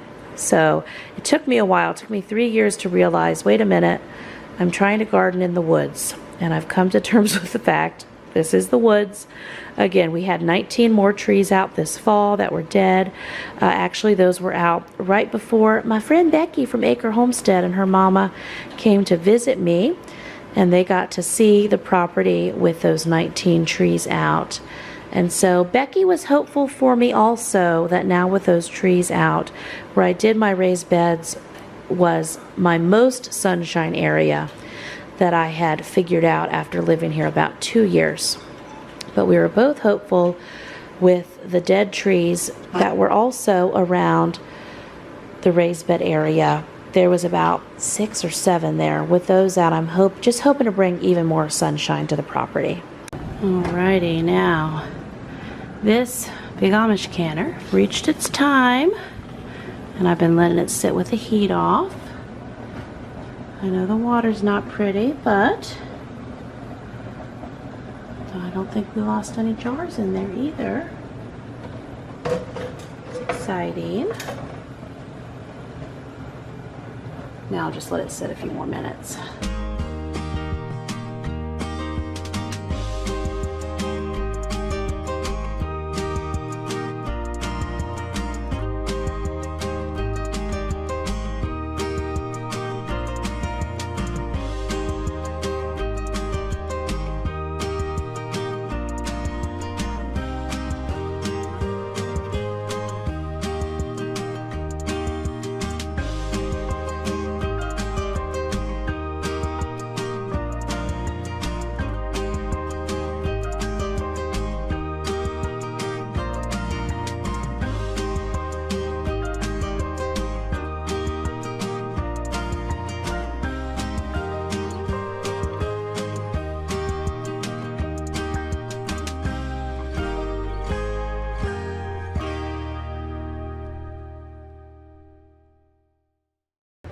We're probably gonna come in close to 100 quarts of our tomato juice. And then I'm also canning, I believe it was 10 to 12 quarts of water. And do I have anything else going in the canners? Well, the other 7 of the tomato sauce is in the waterbed canner on the counter. It has less than 5 minutes now. And then of course it has to cool. And then I have, I believe, 3 more quarts of sauce in my big canner. And then I have the 3 big bowls of the scraps, the skins and the seeds. And we'll work with getting those in the freeze dryer tomorrow, not tonight. I'm gonna go around now and try to at least get dirty things in the sink and try to get roasters and other things at least soaking. I can't stay up and clean nothing or do nothing now, but I know after I sleep and get up and have my mama coffee, tomorrow's a brand new day, and I'll have to put the elbow grease in tomorrow. So here's our tomato sauce out of the canner. We worked so hard for this. It is so beautiful. And I will say, even though I was saying that I would not do any major cleaning until tomorrow, I still had another canner load to run. So at this point, many times, I mean, I'm up late, I'm cooking by myself, I don't have any extra hands helping me. There are definitely times, and you've seen this in my other canning marathon videos, where I just lay down on the floor and stretch my back. and rest until the canner is done. But I decided on this night I was going to push through and at least get as much cleaned up as I could. There's definitely no way with this big project that I could also clean up as I go. I know that's always great in theory, but when I'm in the middle of these big projects, it doesn't work out for me that way. So, I mean, sometimes it will, depends on what we're doing, but many times it doesn't. So serious on the lemon juice, we went through this whole big bottle of lemon juice and then 3/4 of another one. This is 48 ounces, so we're serious. But if I do have some family members who are able to help me some, or if I have a friend who's able to come and help me for a few hours, they might do things like get the dishwasher running again for me, or sweep, or wipe down the counters, just any, you know, if I could clone myself, then those are the tasks that they do. But on this evening, besides the one cat that is in the kitchen with me, enjoying sitting in my mama chair, I am going to just do what I can. It'll be better than nothing to start from in the morning. And I'm just wiping down these big overwhelming messes. Are like, where do you start? Well, I can start by getting everything that will fit into some hot soapy water in the sink. And I can start with a fresh washcloth with hot soapy water, and I can start wiping down big things and just pouring the hot soapy water over things and getting other stock pots full of the hot soapy water. And then I take that hot soapy water and I pour that in to my various roaster oven pans. They're quite a bit to get cleaned out, but that's okay. And so hot soapy water does a lot. And I continue to wipe down my island from there and make some progress, which again, just a little push. I will thank myself in the morning for doing this push. Sometimes I'm just not physically able, and that's okay too. But on this night, I thought I can do this while this last canner load runs. And so I tried to keep going here. I don't think I kept moving the whole time the canner was running, but I did a good push here to get everything as wiped up as possible and to get all the bowls and roasters at least with hot soapy water. And I also hand wash all the items I had soaking in the sink. I put my lemon juice up. I move my jars out of the way. Stretch my neck a little bit. Wipe down the countertop. Make some good progress on things. And so, since I was able to find it within myself to get going on cleaning up, it wasn't too bad once I got into it and got moving.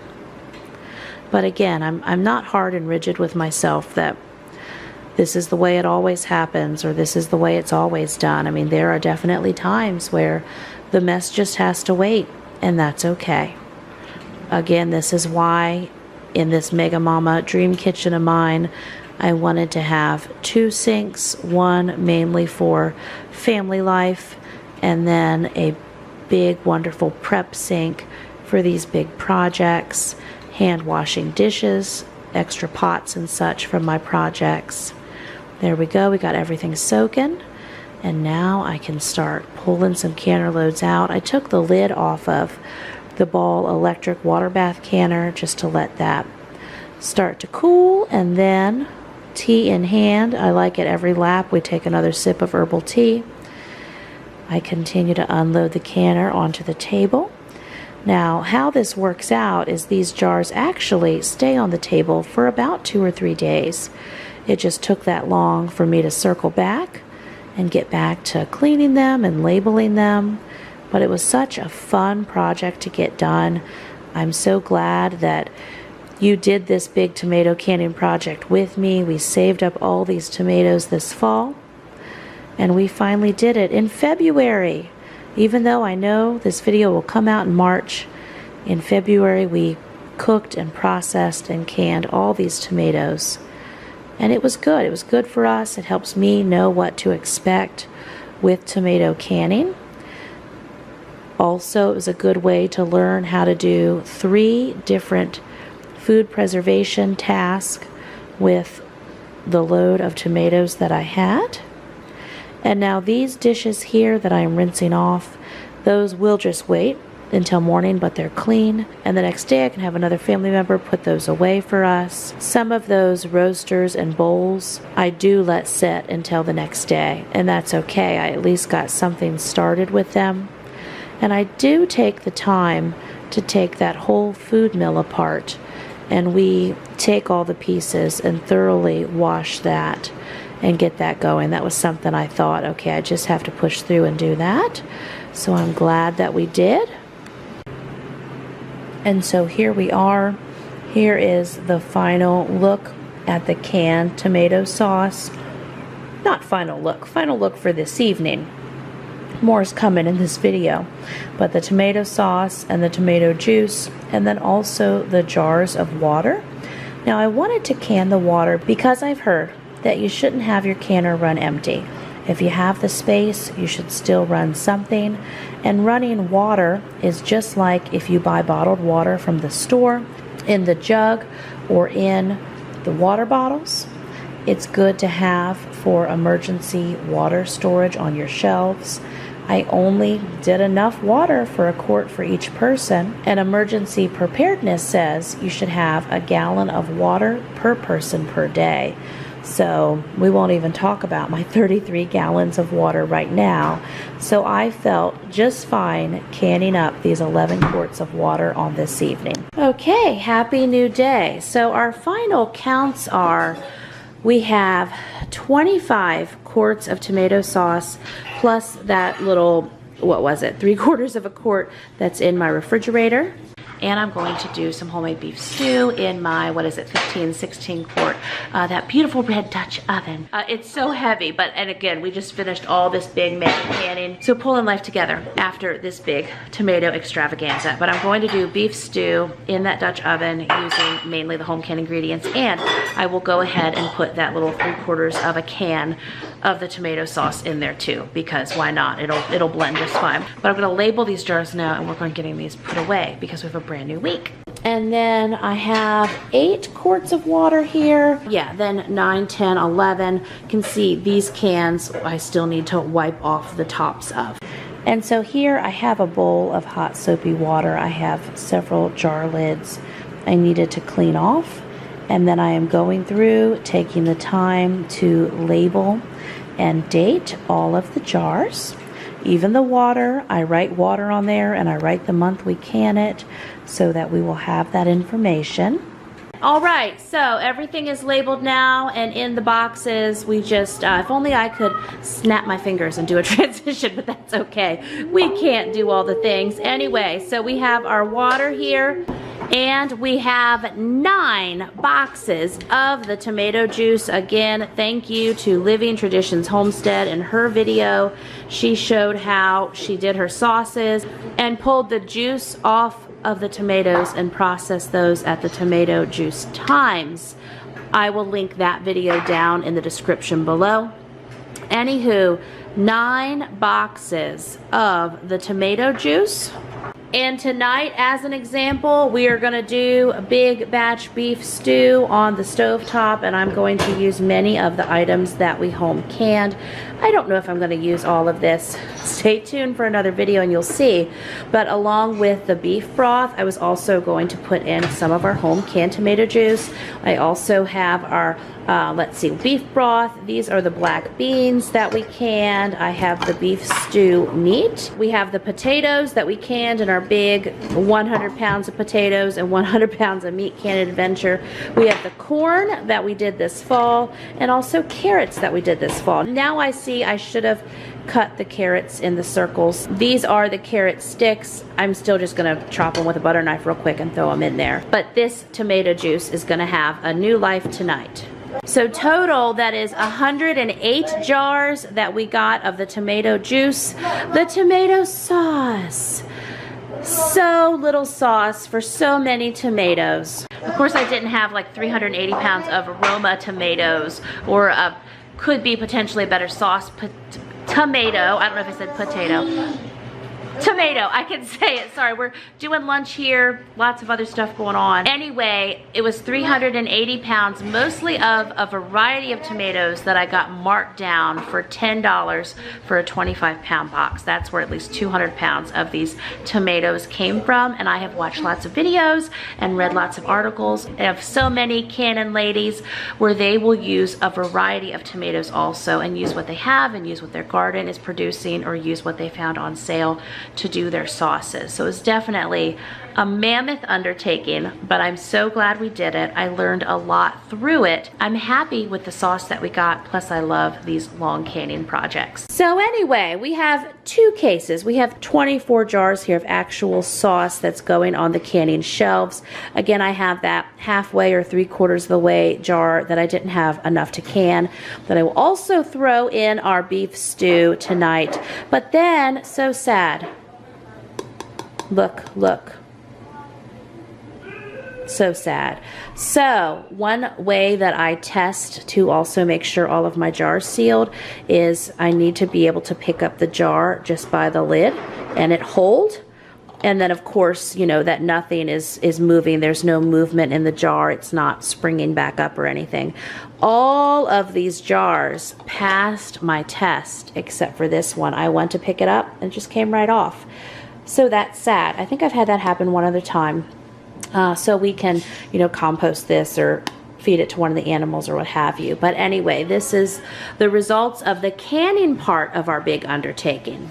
And now I have my freeze dryer on defrost, but I have 4 Harvest Right trays full of the skins and the seeds. What I had in my Harvest Right was some winter squash. So I got 3 large jars of that. I'll throw some freeze dried things in our beef stew. Everything vegetable stew is what it's becoming tonight. But I got 4 Harvest Right trays full of the tomato skins and the tomato seeds. Once my freeze dryer is done with its defrost cycle, I will get those 4 into run. And then in another upcoming video, we will grind down those tomato skins and seeds that we are freeze drying now in my Vitamix, and we will make a tomato powder. Again, thank you so much for hanging out with me these several days while we canned and we processed. We got 3 different products out of our 380 pounds of tomatoes that we froze from this fall, and we're actually in the process of getting that 3rd product now. But thank you so much for watching this. If you enjoy my videos, if you enjoy my super mega canning videos, I will pop several of those up at the end of this video.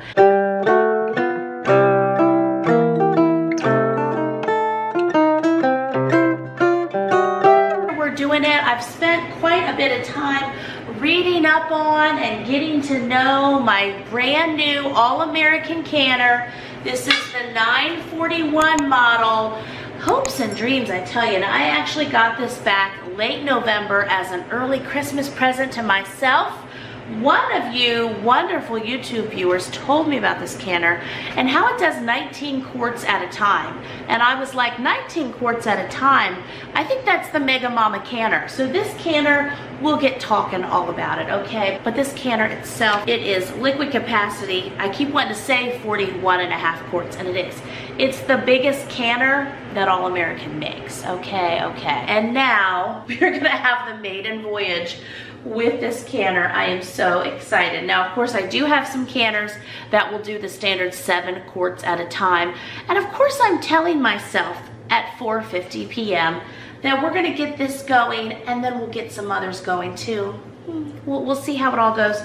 What I have on the floor here is a variety of meat that we are going to actually get cooking. You can raw pack your meat.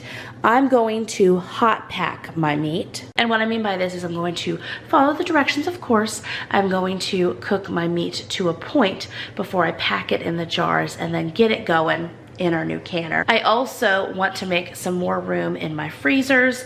I would like to get a bunch of this meat from the whole cow that we bought cooked up. I have quite a bit of stew meat.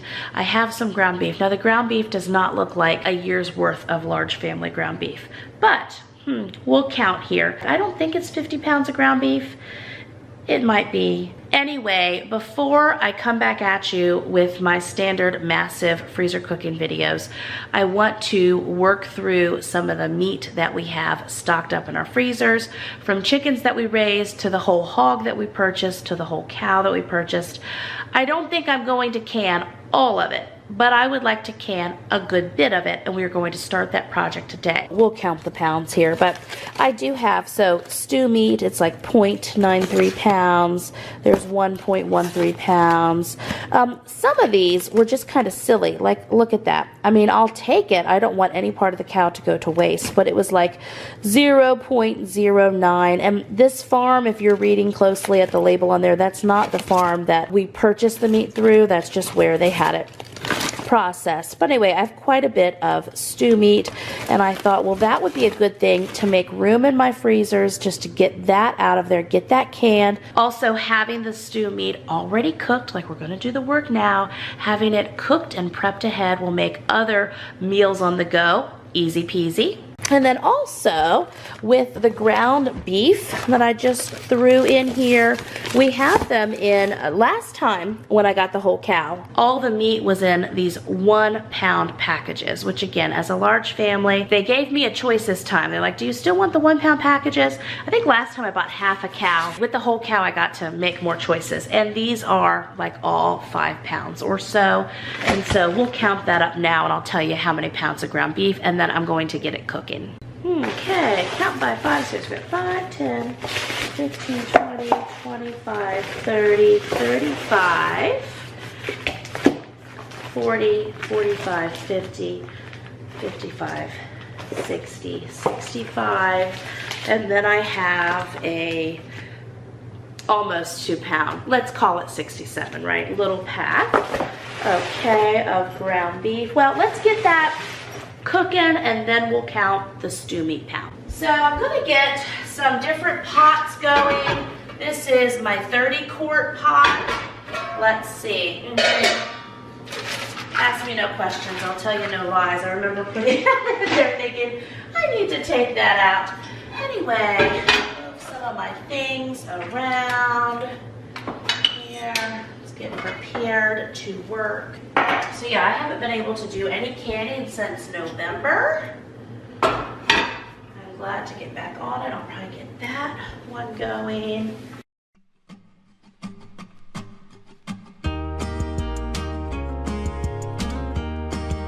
And there's a few things we have to do.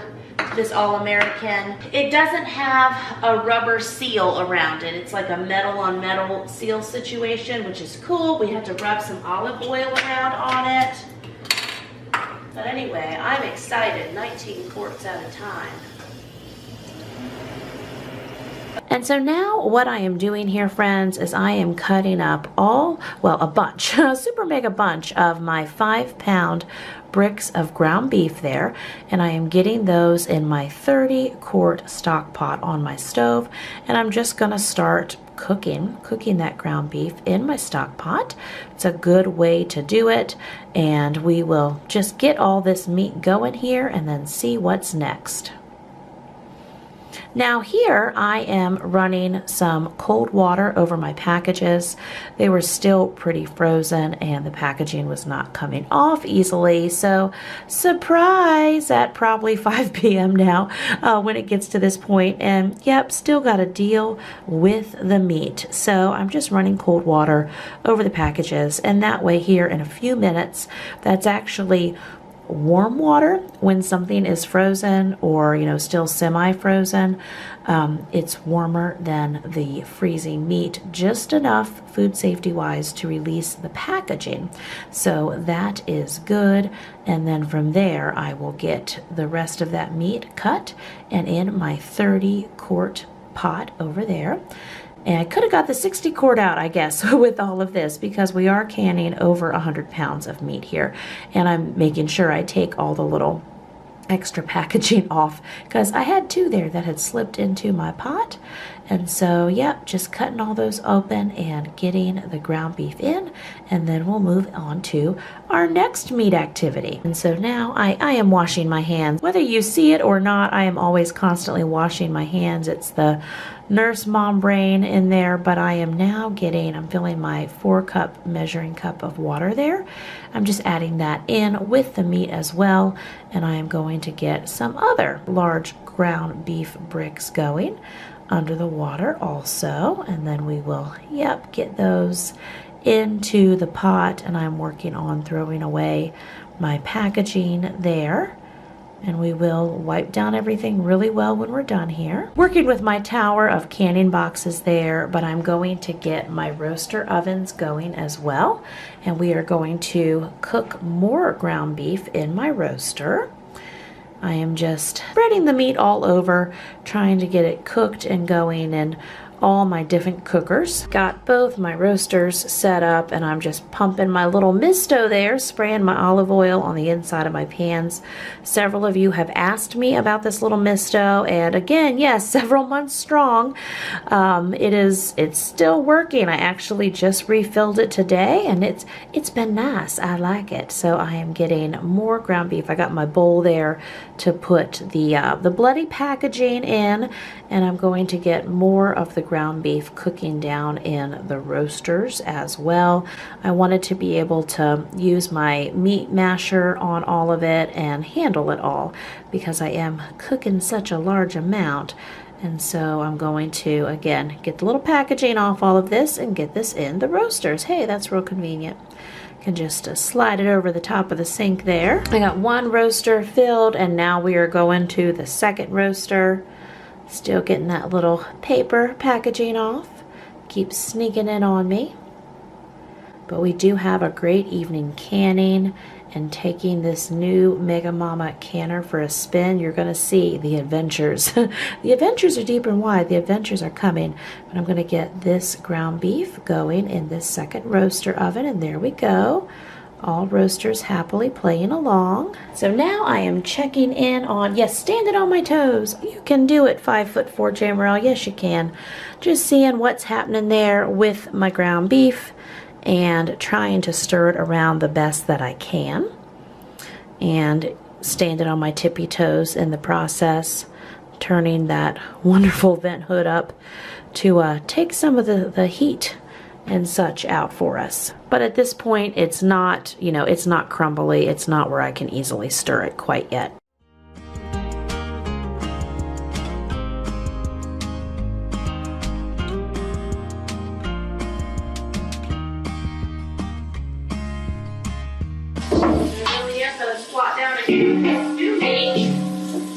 That's not something you hear every day, right? I'm gonna squat down and count the stew meat, but that's okay. So let's see, and I am going to round up, okay? So like this is 0.93 pounds. We're just gonna go to a pound, okay? So I got 1, 2. These are some 2. And some of these are over. 3, 4, 5, 6. Okay, I got a few little small steaks in there, and I might use those for some different. Where were we? 6, 7, 8.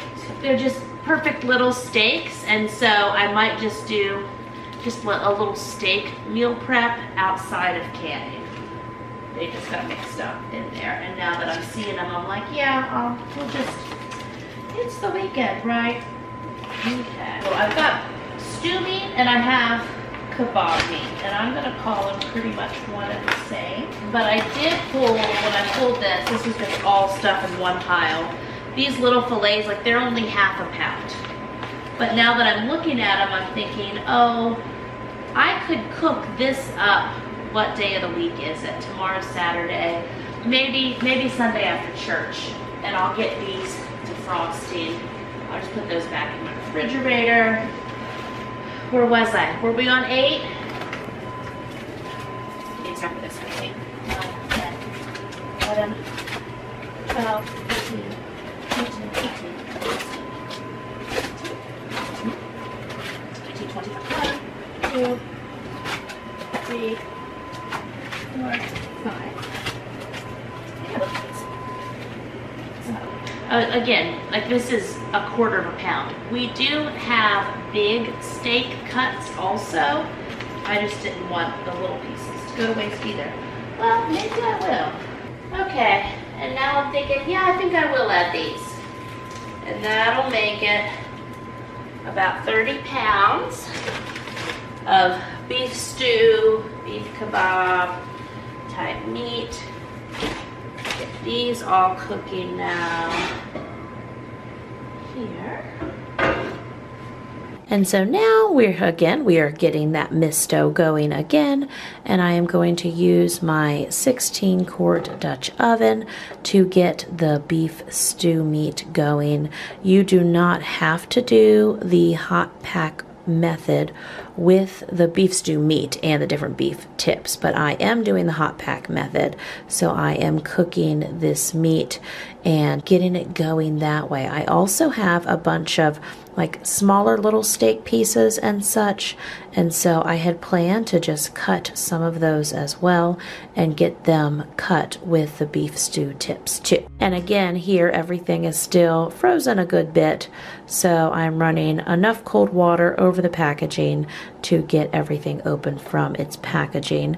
If you, it's like, throw it. I'm deciding at this point, you know what, let's just do it all in this bowl. We have to defrost everything, let's just do it all. If I had enough mama foresight, if I would have taken all of this 100 pounds of meat from my freezer and put it into the refrigerator a few days before, I could have had everything defrosted better, and then a lot of this beef stew type meat tips and such could be raw packed, but I didn't have it in me. We prepping this meat, I was leaving it for the night of canning, and here we are, we're doing it, friends. We are getting our meat prepping t-shirt tonight, that's for sure.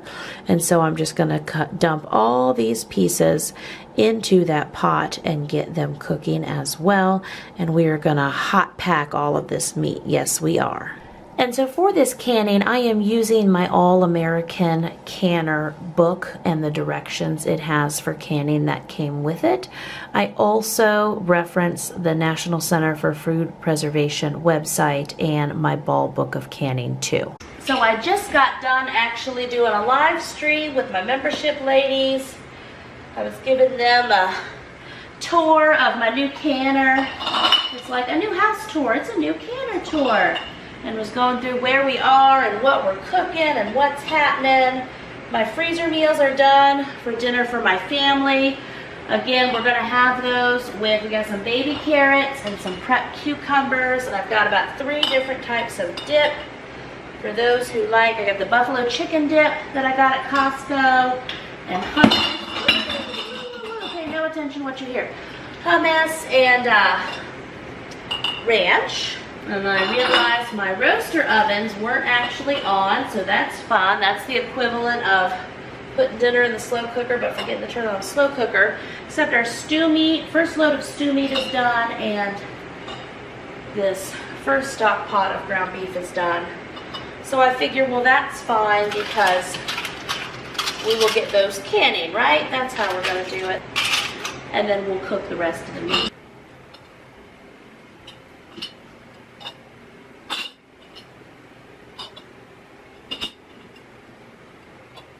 I did get my food grade mineral oil out today, and I went over all my cutting boards and such. So go me on that.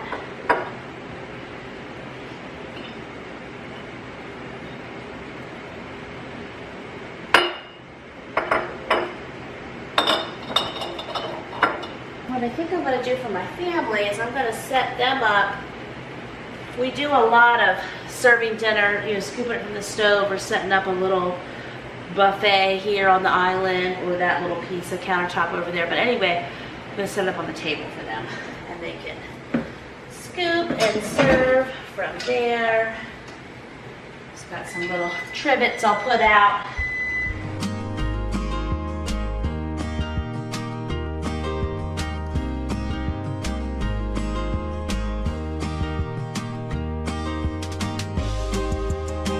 Okay, family has been fed. I I'm filling a pot on my stove and I'm not overflowing it. So we have our hot water to add to our jars of ground beef. I have the first couple inches of water in my All-American canner that I'm also heating up. And in addition to that, our beef stew tips and kebab pieces and such are also done cooking. First things first, let's get these jars a-going and go from there. And it gets so hot in this kitchen. It's like things you learn about the new kitchen. Well, canners, water, meat, roasters, freezer meals, all the things, all the things. So I just have both of my doors open. I'm telling you that because you may see other cats in this video as well. We've got a little fluffy cat named Minnie. She's in here with us now, and Friendly, he comes and goes anyway. He's in here, but this is how I cool off. It just feels really good to get the air, some extra air moving through here tonight. Getting all my little things set up.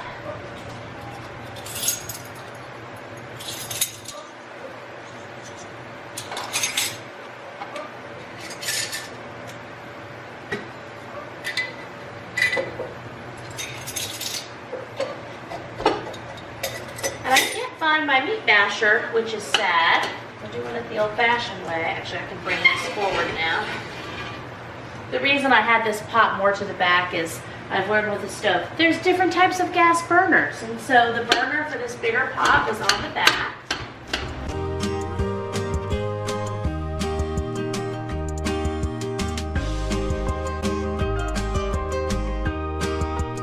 And of course the cats love the smell of Mama cooking 100 pounds of meat. So got some extra cat going around my feet there.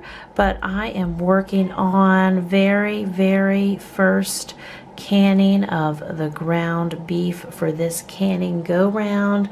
And so I'm adding the meat in my jar. And now I'm not pushing it down hard. Whenever you see me using that, I'm just basically I was using that little tool to get it down through the funnel lid there. Of course, in canning, you know, all things are better with wide mouth jars. However, I had a lot of regular mouth jars. So I have a hot pot of water. I don't think you can see from this angle on the back of my stove there. And I fill my jar there. It has a 1-inch headspace. That's what's required. So I just make sure with my measuring tool, it has the 1-inch headspace, and I wiped the rim with my vinegar cloth and put my lid on and got it down for the first go round in this All-American canner. But again, you're not supposed to press down and like pack tightly the ground beef because you want the pressure and the temperature and everything to go all the way through it just right. But I am just, again, using that tool. I think when it's sped up, it might look like I'm really cramping it down there, but I'm not. I'm just getting it down off the sides of that lid tool that I have there, and I'm just adding in a little bit more water, getting the headspace right, and then whenever I have to go back and do that, I wipe the rim with vinegar again, and Friendly doesn't know why he can't have 2 pounds of ground beef just, you know, poured into him right now. He will have to wait, but I do drop little pieces here and there, so it's a good seat in the house to have. And so there we go, getting my lid on and my ring on and going down in the bottom of my canner. Now this new canner says that it'll hold up to 19 quarts. Wow. And I think I'm going to talk to you a little bit about this coming up, but yes, I was nervous to, you know, pack too many jars in there. I didn't want them touching. I know that that can also cause issues. So I believe we get about 17 to 18 quarts per canner load. But let me know, because one way that I do it, I had like 10 jars at the bottom, and I thought, okay, this is probably too much. So those of you viewers who have this canner, just let me know. It does say in the All-American Canner book that it just depends on what brand of jar that you're using as to how many quart jars you'll actually get in there. You would think, you know, a quart jar is a quart jar, but that's what the book said. And again, I didn't want to, just didn't want to push it. So I didn't do the 19 jars in each canner load. Anyway, I'm still so excited to use this canner, and we are going to work out so many things here coming up. We're going to have some trials and tribulations and some great victories. There's my little foreshadowing for you. Think it's going to all work out, right? It's that stick with me, kid. It's all going to work out. But I did put a pot on the back of the stove there. I had water going. I was going to say you can use broth, you can use tomato juice. You know, there's a variety of different liquids that you can use. And I have read that they recommend that, you know, tomato juice as an option with some wild game meat. But there are many more people who are experts at that than I am. I'm just using water because I know with the meat going through the canner, that's going to also add to the flavor. And whenever I don't have enough headspace, I just take a spoon there and dip out some of the extra liquid and then wipe down the rim again with vinegar and then add on my canning lid, and then we get it on the bottom of the canner.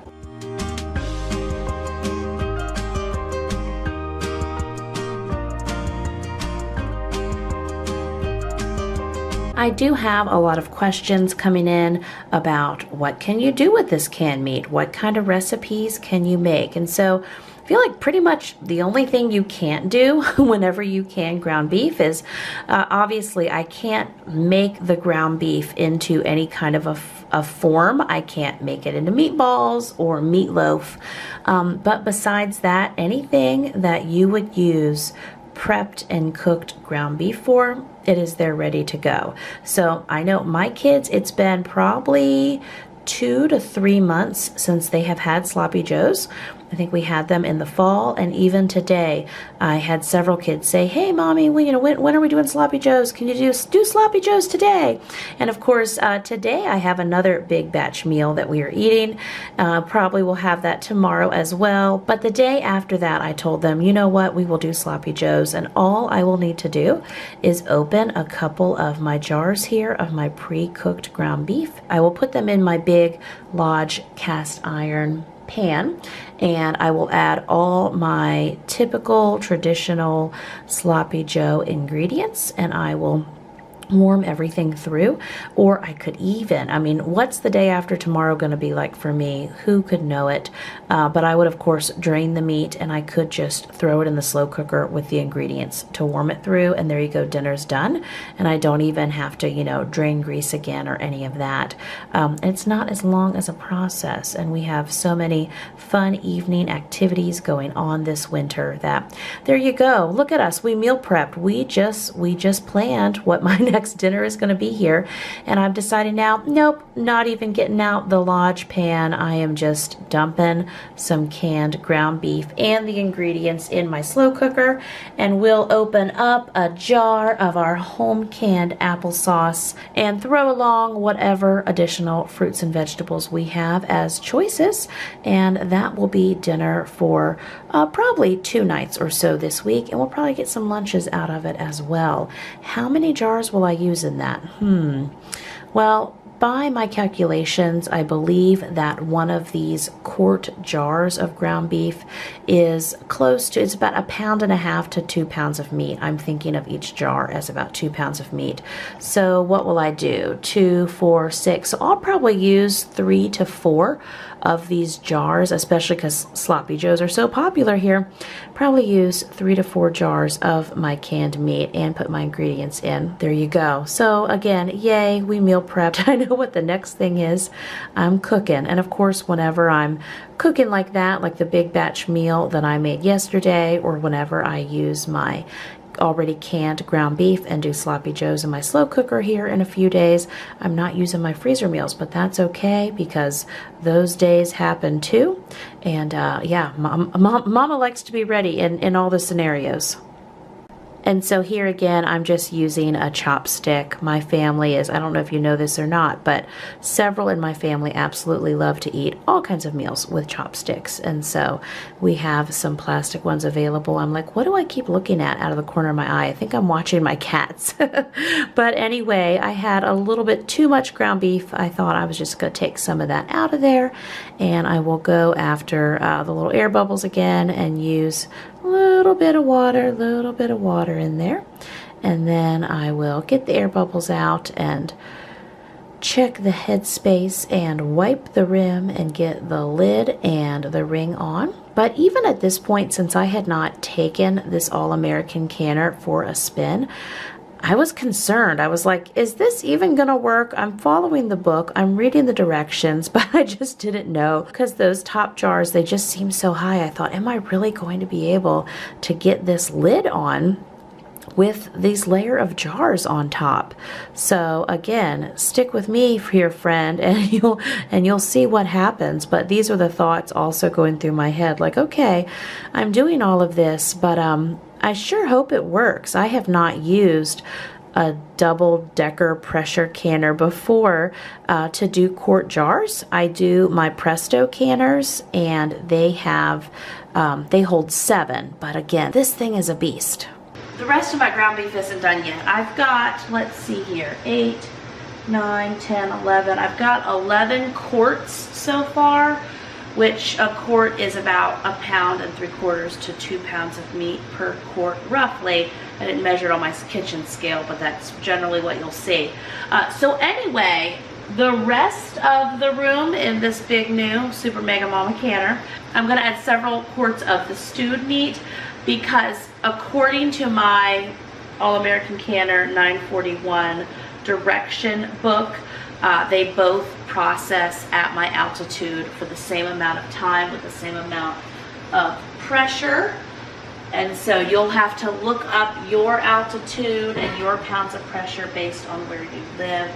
But anyway, I'm going to get some of these quarts of stew meat going. Let me get, I'm going to use the same spoon. We will degrease ourselves here when we're done. It is exciting. We almost have our first All-American Canner load going. Now, ground beef cannot be raw packed. You need to cook your ground beef first. However, stew meat can be raw packed. However, my stew meat was frozen or mostly frozen, and so I just went ahead and cooked it right along with my ground beef, because you can also hot pack it. I just figure, well, it'll probably be even more tender. We'll see. We'll see how this goes. And then it's just a teaspoon of salt. And you want to use the canning salt. In all of my direction books and the Center for National Food Preservation, they all talk about how you can use a meat broth, you can use water, you can use tomato juice. They recommend using tomato juice for wild game. I am just using water in mine. The beef stew meat, which again, I mean, you know, make stroganoff, make beef stew, make a variety, you can throw it in fried rice, anywhere you want your protein. It's a great protein to swap in and out, and if it's already on your shelf and not in your freezer, yay. So that's the new step in life that I'm working towards. You know, I started canning meat in 2020. Before that, I had canned some fruit and some vegetables before, but 2020 was when I started meat canning. And then of course 2022 was, we were getting this big kitchen done, and I just needed out of that baby kitchen. So here we are. I am back to meat canning again, and I'm excited. I'm excited. Yes and amen.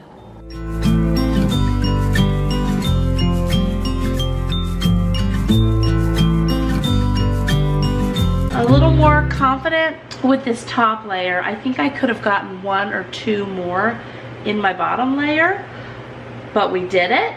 It's like I keep counting the top, but the night is wearing on. 2, 4, 6, 8, 10, 11. Okay, so I have 11 on the top. I think I only had 8 or 9 at the bottom. I don't know. Where are you, All-American Canner, when I need you? Like, I have the canner, but where's the company when I need it? Anyway, let's work on getting this lid on and go from... Okay, so I'm just gonna let you all know now, this is the point of the video where the keywords were, let's work on getting this lid on. Well, guess what? Trouble's a-coming. Trouble. Lots of trouble going on here. But we're going to get through this, and we're going to get through it together. So I did take 2 jars out on the top. Let me tell you why I'm having some extra midnight issues. We're going to crank up this heat. We're going to get the party started. I don't know how this is going to go. It's obviously going to be a late night, early morning.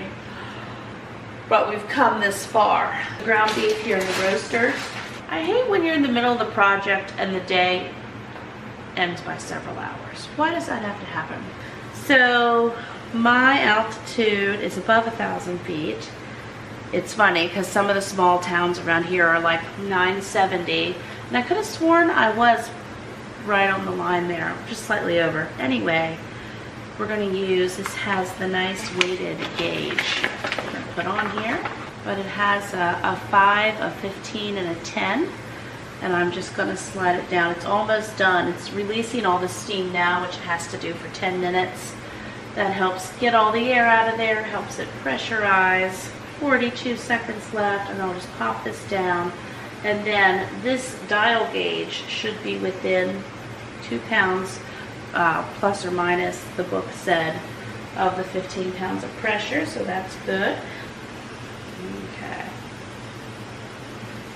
That.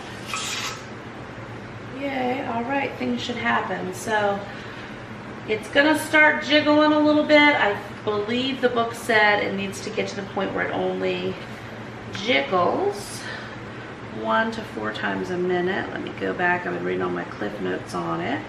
Adjust the heat until the pressure regulator weight jiggles only 1 to 4 times per minute. Never turn up the heat to the point of a constant flow of steam escaping, thereby causing the pressure regulator weight to be constantly in the up position. So, for those of you who are new to canning, I hope I haven't scared you with my big beast of the canner. The Presto pressure canner, I think it's 21 quarts. I have 2 of those. Those are a fantastic place to start. This is my upgrade, and we're having some little bumps along the way, but I think we're doing it now. That's gonna start jiggling. Okay, I'm gonna work on I'm gonna work on a lot of things now. And so of course now I have all this other meat cooked and a million things to wash, and it's after midnight. And I don't know, cry me a river, but again, it's like, hey, look, we're doing it. How do you do these things, Jamerrill? Well, well, sometimes you have a weekend with a lot of late night projects, and that's just how the mama cookie crumbles, haha. But I am pushing down now and just separating the ground beef that's over there. I still could not find my meat chopper, but I did have this other little tool that I thought, well, I could use that for a meat chopper as well. And it was working pretty well, but you know, not perfect. And I turn those roasters off, and I am grinding up and chopping up that meat. And I am looking at that canner, and it's looking at me. I do have some meat that I just wasn't able to get cooked on this night, and I'm going to cook that in the following morning. But I am getting all of this meat chopped up, and I'm going to work on packing up this project for the night, or for the morning, we should say. And so I'm tackling it because, again, I do have 90 minutes still, and then I have to wait for the pressure and stuff to come down. So I am just gonna go ahead and get these different pots and tools here washed out and ready for the next day. And I'm gonna wash my lid, wash all my canning tools. I get several bowls full of hot soapy water, and then that 16-quart Dutch oven that I cook the ground beef in, I do have to go over that quite a bit, but we will get through it. I'm also going to clean the griddle that was on my stove just because I splattered mess on it, and I'm cleaning under that area as well. I still have not used that. We are still doing great things with this stove, but I haven't used that actual piece. It's going to feel so good in the morning to go into this kitchen, and even though it's a long night and an early morning, it'll be good to have everything cleaned up and ready to go for the next day and for the following day's projects. Several of you have also messaged me and sent me the article links and such and asked if my stove, my Z-Line stove, if my particular model is part of their current recall, and it is not. I have read up on it, we looked into it, we checked the model number, and my stove, it has the gas top, but it has the convection ovens.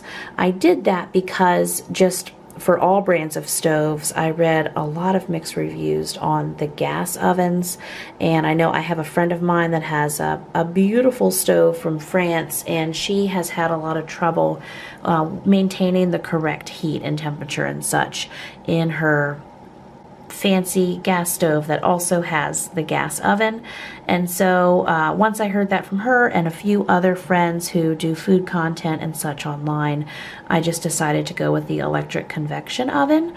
And it looks like, again, if you have a Z-Line stove, you can just Google, you know, Z-Line gas stove recall. But to me, when I've looked over it, it looks like it's many of the models that is the gas range top and also the gas ovens. So I don't have the gas ovens, plus my model number isn't involved, so I kind of, you know, missed it on this one. I'm not part of that recall, so I'm thankful for that because, yeah, Mama's got stuff to do here with this stove, and I love my stove, I do. So I'm glad at this point that my stove and I do not have to part ways. Even though these big sinks do not hold my biggest 30-quart mixing bowls exactly, I can still get them in there, kind of cat-a-corner there, sidewise, pretty good, and still wash them off well. Okay, we did it. It is 2:24 in the morning, and I just turned the heat off. Calm itself down. I'm gonna go get my, we call them pasachas at our house. I'm gonna go put my pajamas on. Hopefully this, you know, is kind to me, continues to come down on temperature. I honestly might just lay down on my red rug and stretch my back and set my timer for 30 or 45 minutes. You can't leave, like whenever you can, and I've learned this over the last couple years, I don't want to, even though the heat is now off and the pressure is going to come down, you don't want to actually leave anything in your canner overnight because there's an occurrence that can happen called flat sour. You don't want it. So anyway, I will continue to see this through even to 3 in the morning, but I'm proud of us and I'm proud of you, Big Mama Canner. You did your first run. I think this is yay. I think this is go us. So the pressure gauge is slowly coming down. Once it comes all the way down to 0, then I can remove the little weight over there. And hey, now we got Mama in all of her glory here, but that's okay. The braid is in, the head wrap is on, the robe has been found, and all the pressure came down in the canner, so I can finally unload everything. And I'm excited. I'm excited about that. And so I need to find a place for that hot canner lid. I'm going to put it there temporarily while I unload my jars. And then I will move it after that. It's obviously not where I want to leave it long term, but yeah, just trying to set it there while I unload the canner. I need to find my little jar grabber, and I'm going to use my cutting board. And I had my cell phone plugged in there, so I have nothing too exciting, just me moving my cell phone wire. And I'm going to start setting my jars down. So I did mostly ground beef, but some of the beef stew meat as well. And there we go, the top rack. So looks like, let's see, looks like I ended up going with 9 on the top, and then remove this little inner floor there. Inner rack, and then we got 1. We'll count how many I got at the bottom. Just trying to make some more room on my cutting board. 2, and let's see, 3. Now I'll need to add another layer there, add some more jars. Yep, so just fold over some towels. We got 4, 5, 6, 7, 8, 9. There we go. So I did 18 quarts of meat in my canner this first time. So there we go, and you can still see the meat bubbling in the jars. And look at this, next day, and some mama sleep. Okay, and we are going to clean these jars off, but that's how they look like after they have sat all night, and we have the sunshine, and we have a new day, and the canner is here waiting for us, and good things are going to continue to happen. So on this first run, I get 18 quarts of meat canned, and you helped me with that. And I am proud of us for persevering, for getting this frozen meat cooked, for getting the first 18 quart run done in this All-American Canner Model 941, and for washing all the dishes. I am soaking out my roasters for the other canning adventures that are going to continue on this day. So be sure to look for our next video where we are going to continue. We're going to can 100 pounds of meat and 100 pounds of potatoes on this weekend. And that will be in my very next video. So the adventure continues. Well, good morning, friends. 4 a.m. Mama here. I feel like that'll be one of our new names, right? So yesterday's project, and we accomplished it. If you haven't seen that video yet, it should be, fingers crossed, the video before this video. We'll see how all things work out. Yesterday, I took my brand new, get up there, head wrap, my brand new All-American canner. It's the 941 model. I got it as an early Christmas present for myself in late November. Here we are towards the end of January, and I finally got to get that big boy out of the box and figure it out yesterday. Took it for a spin. We did it though. We canned 18 quarts. The canner holds up to 19 quarts, but I believe I got 18 in there. We'll have to go over there and count our jars. But anyway, we did it. We canned many pounds of ground beef and also beef stew meat. So our starting point for today's massive food preservation kickoff is I'm going to drink this cup of coffee, and I'm probably going to have another. The Pioneer Woman cups, I don't always do, I think these are 26-ounce cups. I don't always do 2 of them, but when I do, you know I've stayed up till 4 in the morning canning, and that's what last night was. But as I said, we accomplished 18 quarts, we figured out the new canner, and the meat, almost all of it, we got it was about 70 pounds of ground beef cooked. We didn't do, I'll go over there and do our ground beef math in a minute, but I'm gonna say we probably canned about 20 or so pounds of ground beef last night. So we have the remaining approximately 50-ish pounds. I also have about half of the beef stew meat that does still need to be cooked through. Or you know what, that I could actually raw pack. So I didn't raw pack the beef stew meat yesterday because a good bit of it was still frozen. And so I went ahead and just cooked it through since I was going ahead and cooking my ground beef. But now the other half of it is defrosted, and I'm thinking maybe we'll raw pack that just for something different. I have a few more hopes and dreams today because I'm going to have 2 helpers in my kitchen today.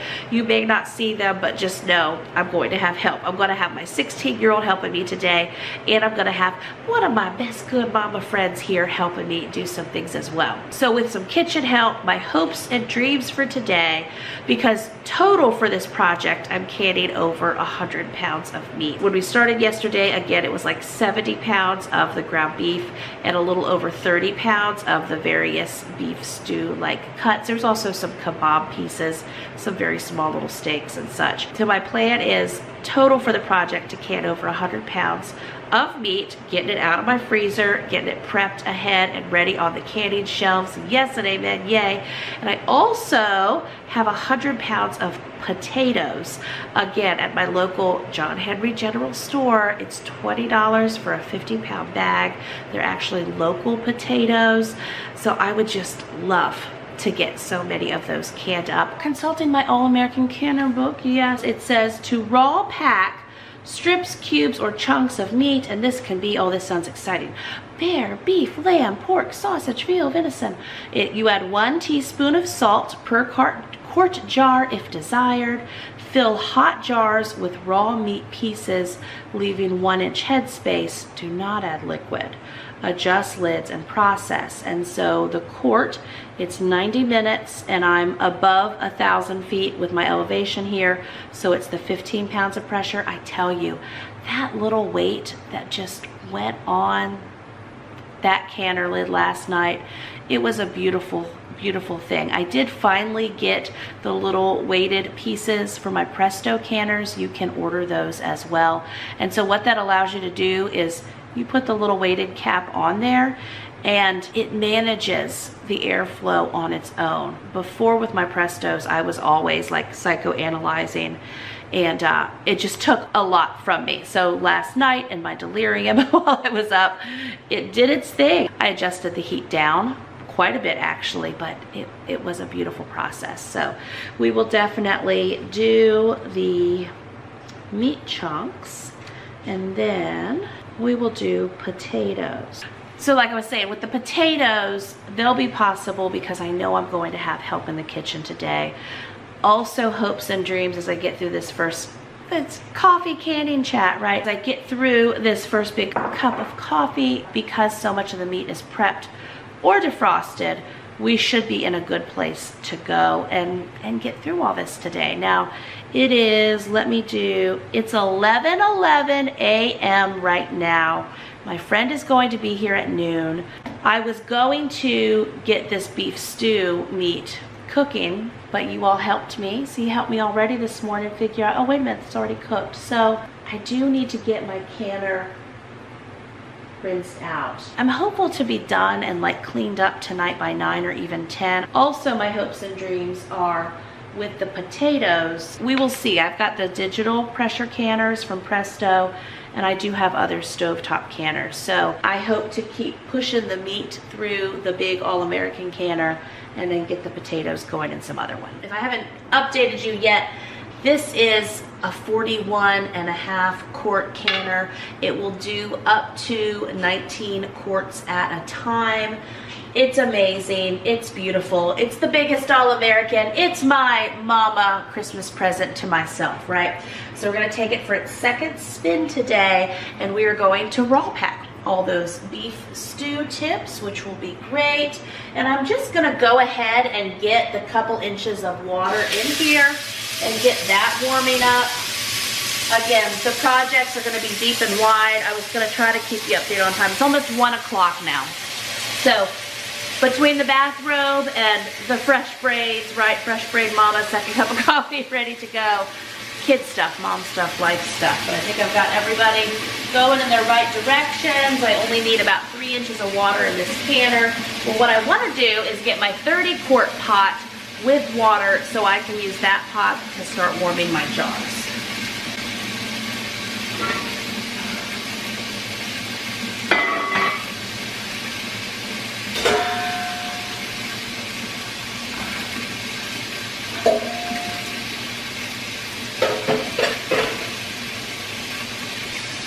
That's a little too much, so I'll take some out of there.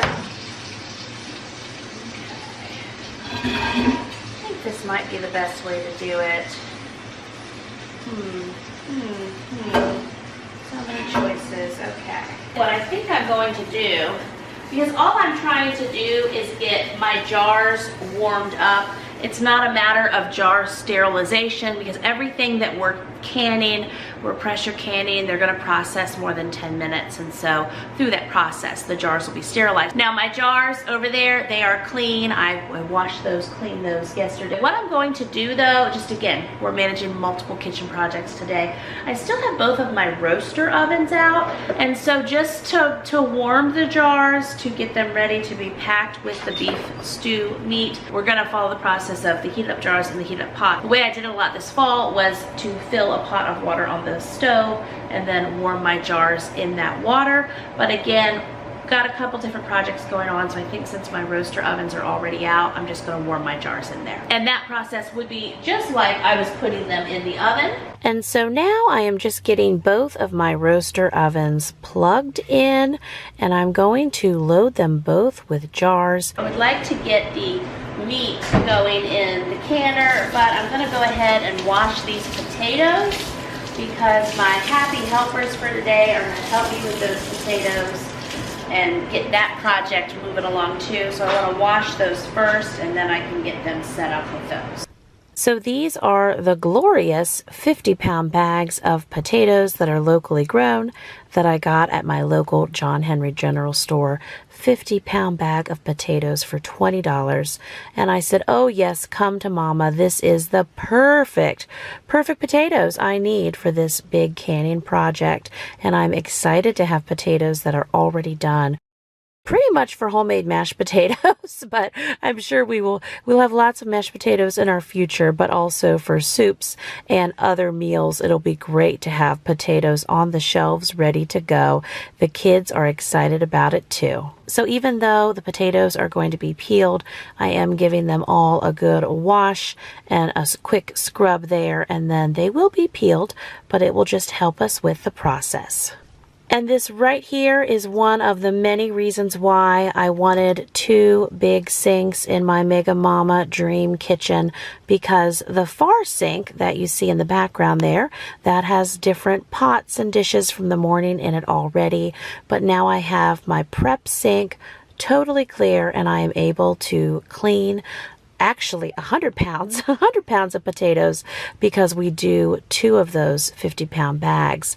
And I'm not also competing with just, you know, real life daily large family dishes that happen because we live here and we eat here. It's a true story. So anyway, so super thankful for this second sink.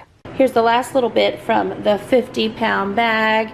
And so if we were doing these like baked potatoes or something like that, I would truly get the potato scrubber and scrub them all. I'm just trying to rinse them because we're gonna peel them, slice them down, and then boil them. I'm following the directions in the Presto. These are the digital pressure canners, and I'm going to run potatoes through these. So I'm following my Presto digital pressure canner book for the potatoes.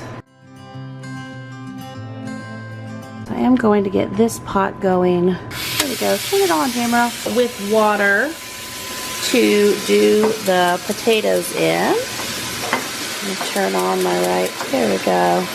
Now we got it.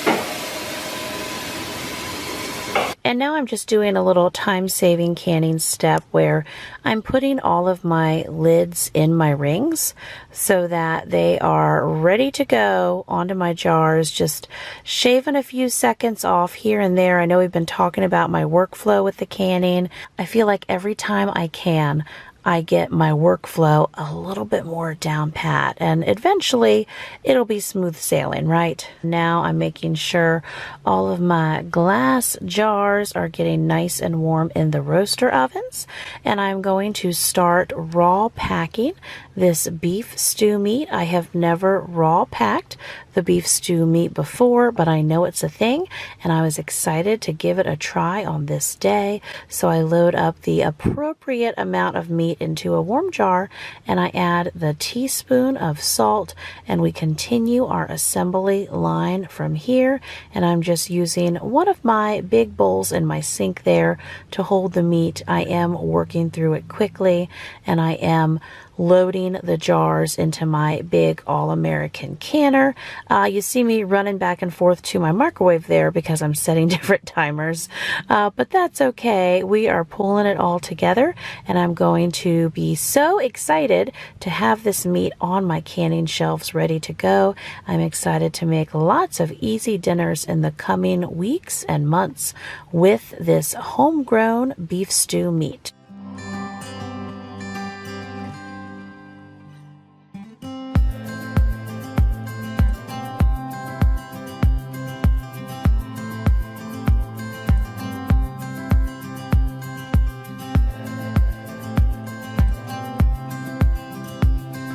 And now I'm taking the steaks out of the oven there and just getting the internal temperature on those. And then I might go ahead and put them back in for another minute. Yes, I do decide to do that. And then they're ready for lunch, so that's nice. I also have a pot of cooked beef stew meat that I am getting going in the canner as well. And then with that, I am just adding some hot water in with it. You can also add broth if you'd like. I just figure it will make its own broth with the water that's in there and cooking it down. I'm wiping my lids with vinegar there and getting out any air bubbles, adding a little teaspoon of salt and getting it in the Mega Mama canner. Yay! So at this point, I have all of the raw pack beef stew meat in the canner. And again, I had some other beef stew meat that was already cooked for this project. And I just adding the salt, going through the motions, adding the water, cleaning the rims with vinegar, getting the lid and the ring on, and going for the next one. I do have to, with this particular workflow, walk over to my roaster oven to get a fresh hot jar, and then load up the meat and the water and get the air bubbles out and clean the rim and go from there. But the only thing I'm really having to walk away from this setup is to get the hot jar. And so even if I had my jars in the oven, you know, I'd have to bend down and open my oven and get a jar out each time. So I'm pretty excited with the way that this worked, warming the jars in the roaster oven this go round. And here is some additional ground beef that we were working through on this day. So much meat is going down. Like I say, total for the whole project, we can over 100 pounds of meat. But on this big canning day, I was working on cooking more ground beef in my red Dutch oven there, and I'm going to again ladle in some hot water into the hot jar, and we will get the little air bubbles out with my chopstick and also go around the rim there with some vinegar, add some salt. I'm giving direction around the kitchen here. All right, so I finally have this canner loaded. I'm still getting 18 quarts per canner load. Those of you who have All-American Canner Model 941, let me know if you push it a little more, and if you go ahead and get another jar on either level. I've got 9 on both levels. And last night, I did have 10 in at the top at one moment. I mean, there's room for it if I move that one over, but then I think I'm to the point where they're too close and they're touching, and that can cause breakage as well. But let me know if you get 19 into this big Mega Mama beast of a canner. Do you do an extra jar on the bottom? Do you do it on the top? Do you stick to 18? Honestly, when I ordered this, I thought it did 17 quarts a canner load. So I was happy when I saw the 19 quarts, and hey, 18, we meet in the middle, right? So anyway, also, I'm gonna try to get this lid on here right again today. Yeah, that's the little notch that it lines up with. But again, it's these wing nuts, so I'm gonna give it a try. And also the whole wing nut canner lid metal on metal situation. This is for all of the All-American Canner models, the smallest up to this is the largest. So it's a skill. You have to learn how to do it whichever All-American Canner that you have. The Prestos, it's different. But here we are. Here's our big try, getting on the lid independently. Can we do it? Yes, we can. Let's see here.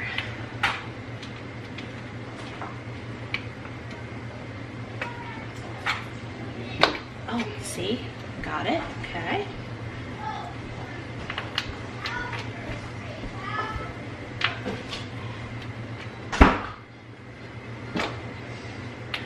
Yeah, I think last night I was scared to push on the wing nut hard to get it to come on over. I mean, I didn't have to push too hard on that one, but it wasn't coming over. Look at that. I did it. I got them all up. Okay, so now we just tighten them down more.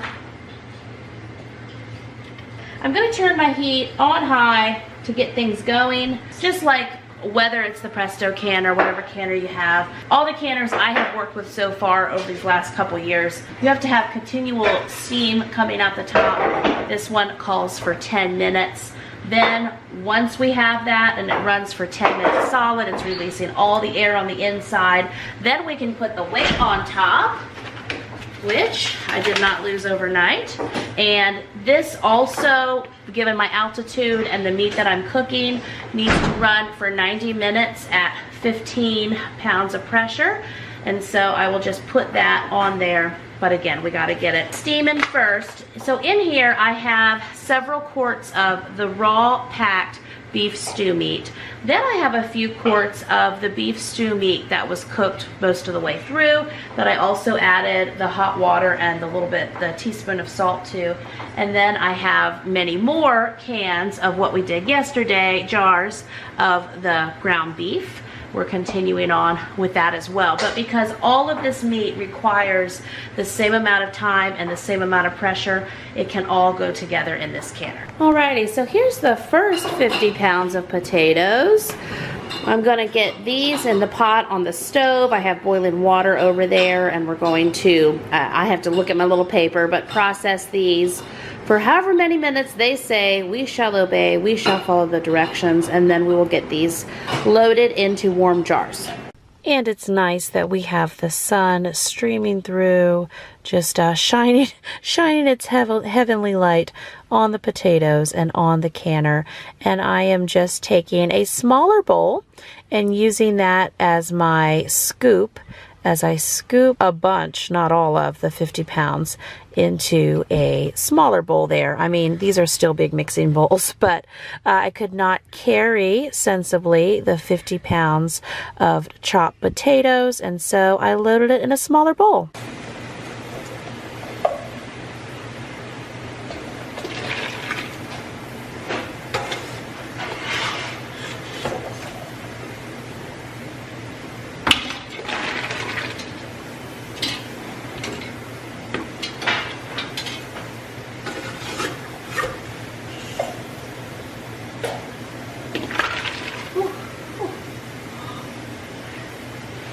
Myself with hot water in my eye here. That's good. No good. That's good.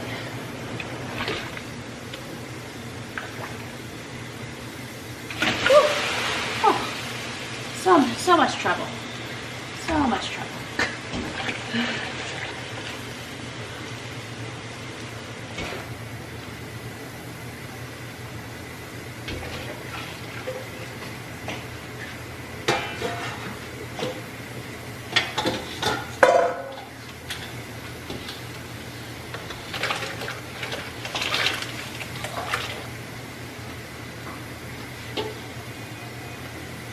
Okay, so things are happening. I set my timer. This has been steaming now.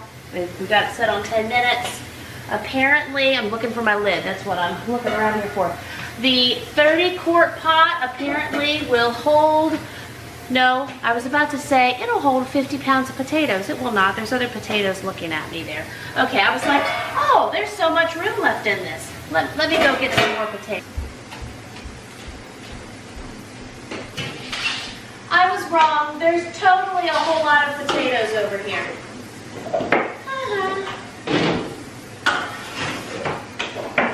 Maybe if we brought up the 60-quart pot. Okay. Take two, right?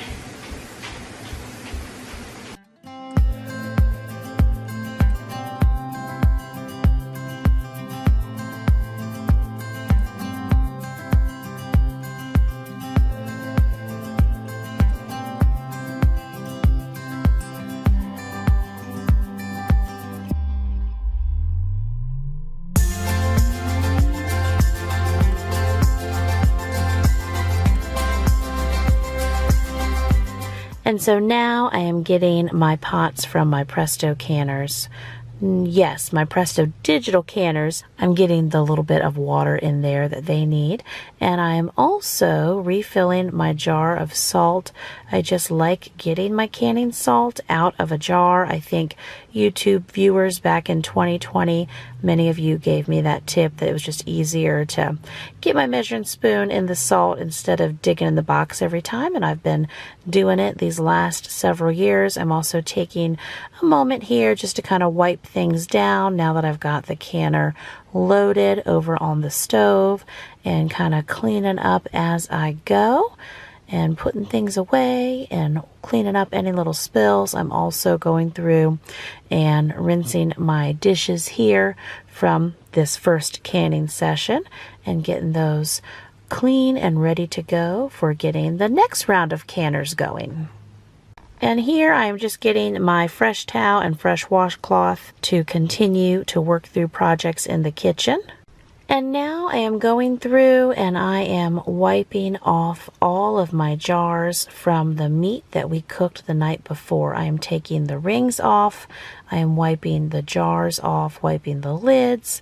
Things can just get messy when I'm canning, and I wipe everything down fresh with soap and water, but then I also have my vinegar there if anything needs wiped down with that a bit.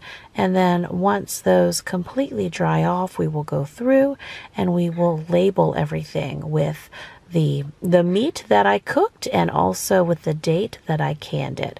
And I will say that everything sealed very well, and I'm happy to have all this meat cooked and canned and ready to go.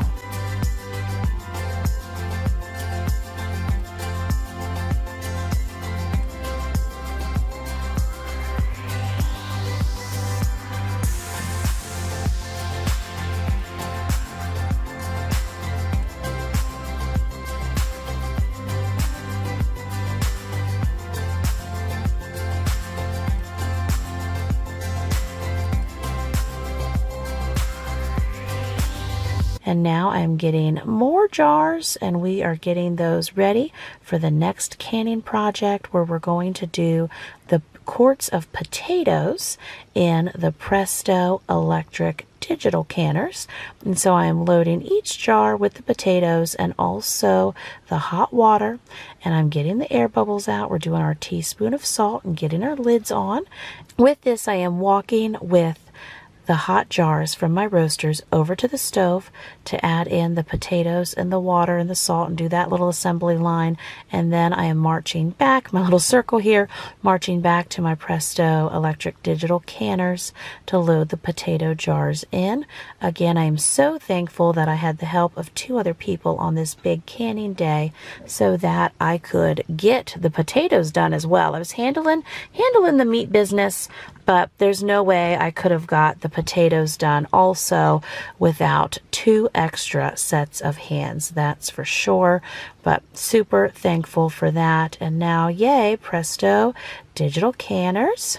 So I'm going to go ahead and get one of my Presto canners going as well. Wrong burner, we'll get it. I didn't lift this, you'll be proud of me, but anyway, we got our little bit of water in there. And the reason I say that is my pot filler here, it reaches this side of the stove very well. It doesn't quite reach all the way to the end there. So with this side, with these 2 burners, we have to do it the old-fashioned way, but it certainly works very nice over here. This canner finished its 90 minutes, and so I've turned the heat off, and it's just here slowly coming down, bringing down pressure. Once it gets all the way down to 0, I'll then remove the little regulator there, and then we will go through the process of opening it up and getting those jars out. I'm going to heat up that water. We've got, of course, our 10 quarts going in the Presto digital canners on the island. I'll be able to do 7 more quarts of potatoes in this one. And so I'm just organizing my big stove top here. I would like to get my other Presto going, but I've got my pot of water. I might be able to move that over here. Well, first things first, I'm going to get this canner going, and then we'll just continue to see how things are working out and cycling through. But we will be able to unload this one coming up, so that'll be good. Okay, what's my thing over here? So we're good. This one has 40 minutes. This one has 28 minutes.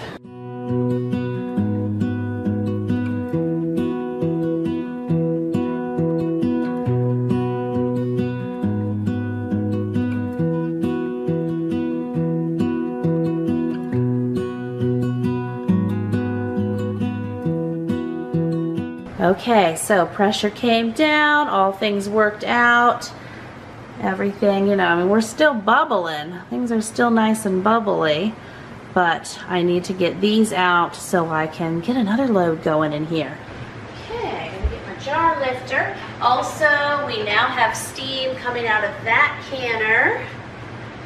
So I need to set my timer for 10 minutes. And I need to get the second canner, second Presto, not our second canner, fifth canner total. I need to get that loaded also. So get these unloaded.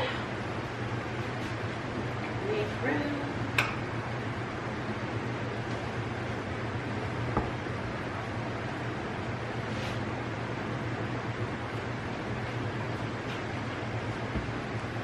Try to give a little space in between my jars when I set them out. You get airflow around everything. Oh, I love you, All-American pressure canner. You good? Y'all good down there? Looks like you're doing well. Okay.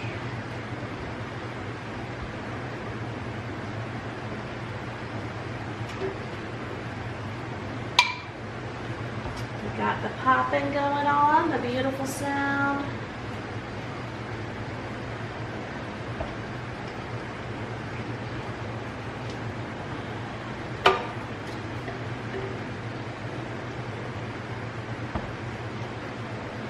Okay.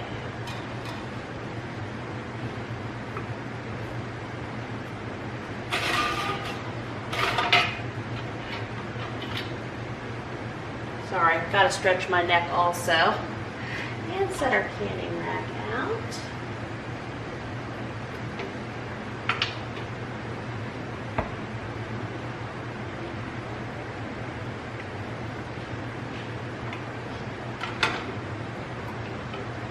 Okay, here's from the jars that we raw packed. And everything that I've read says if you have evaporation, if you have something like this where the liquid isn't all the way to the top, the air is still removed, it is still pressurized. Do not, they say, repeat, do not open the jars to add more liquid to it, because then you've broken your seal and bacteria can get in. So we're gonna believe the USDA with all that. Let's see here.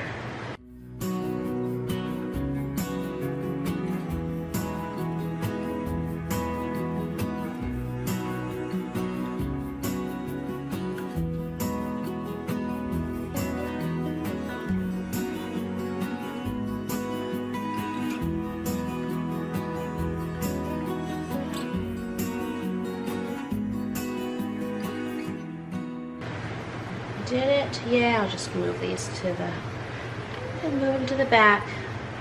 I don't have any kiddos in here, but anyway, I will move these in the morning before kids come out. Alrighty, so now I'm getting another round of potatoes ready, because again, we're doing over 100 pounds of potatoes too. And so we will have 2 Presto canners going. Each of those hold 7 quarts each, and then we will eventually here get the All-American fired back up. That I'm getting 18 quarts a load in this time, but says it will hold up to 19. I did get feedback from a YouTube viewer here recently, and she told me the way that she gets 19 in hers is she does 10 at the bottom and 9 on the top. So that's what I needed. I just needed to hear from a friend how they do it, and I will I will try that next time coming up. I certainly will. And so here's our first loads of potatoes. We are going to take those out and get our next 10 quarts in. And so I just take those out and put them on those cutting boards. Those cutting boards are used for all kinds of things. Definitely very helpful with all of my canning projects.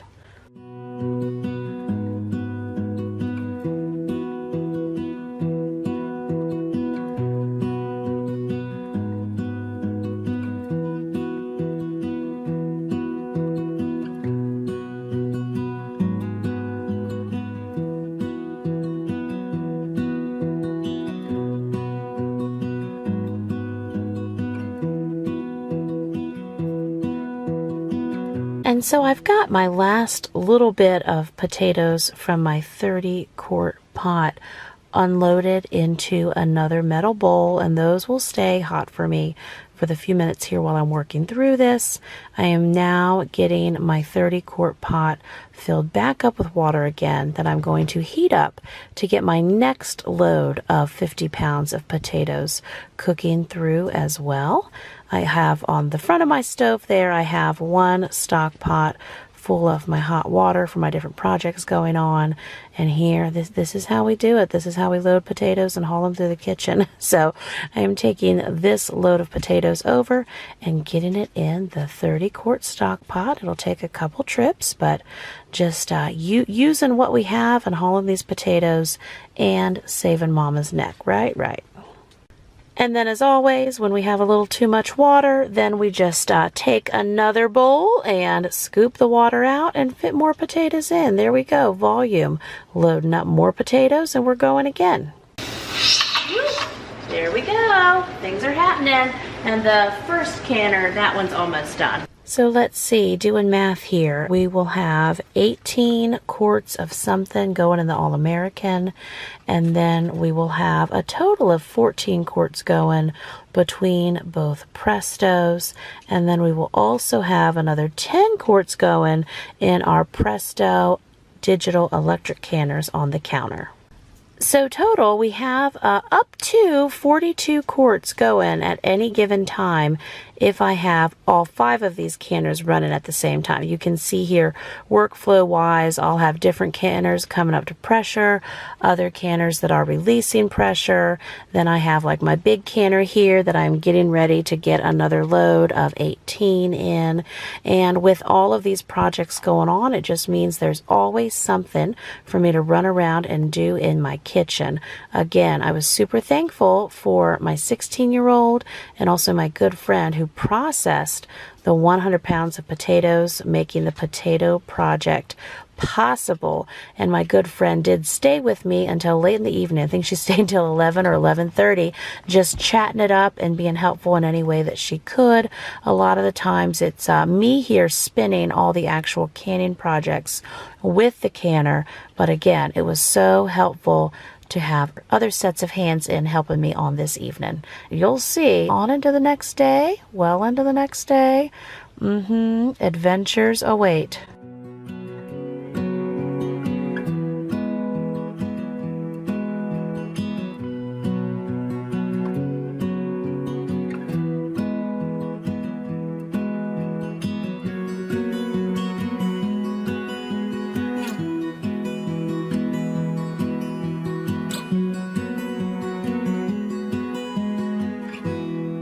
And now I'm unloading the next 7 quarts of potatoes from my Presto canner on the back of the stove there. And also getting more quarts of potatoes ready to roll again. Just keeping our assembly line going.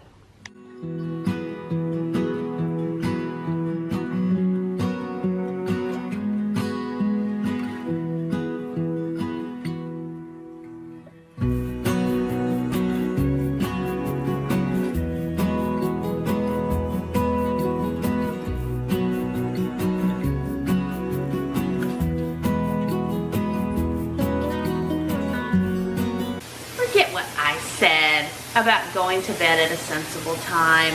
We are going to be victorious with this project. So this Mega Mama canner is venting.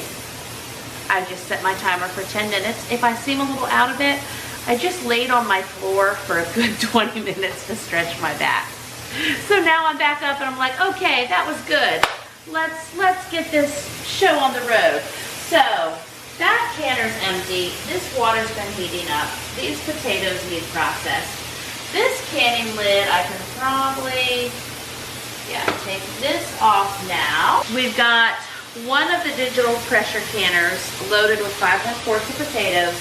This is 18 quarts of ground beef. This canner has 5 more quarts of potatoes. You always lift your lid away from you. I'm just dealing with my shortness. There we go.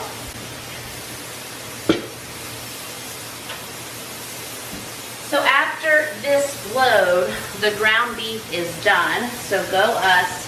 So now we're continuing to deal with potatoes. That's got 7 minutes left. So next step, I'm going to unload those potatoes, and then we'll get 14 more quarts of potatoes going here, and then 5 more quarts of potatoes going in that canner. Let's get that done and see where we are. I think I might need to bring up more jars.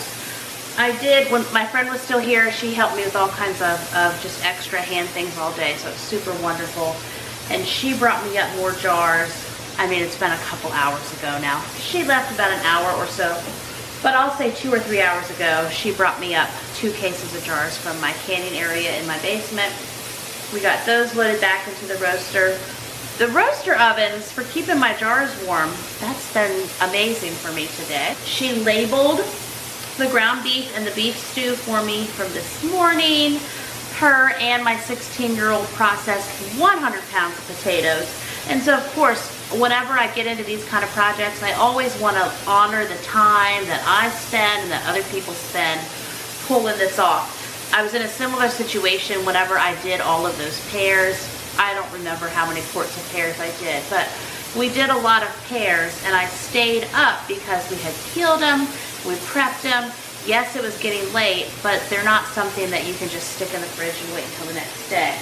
So anyway, I'm going to find a little jar lifter. I've gone through and washed things several times. I need to wash my ground beef pot now.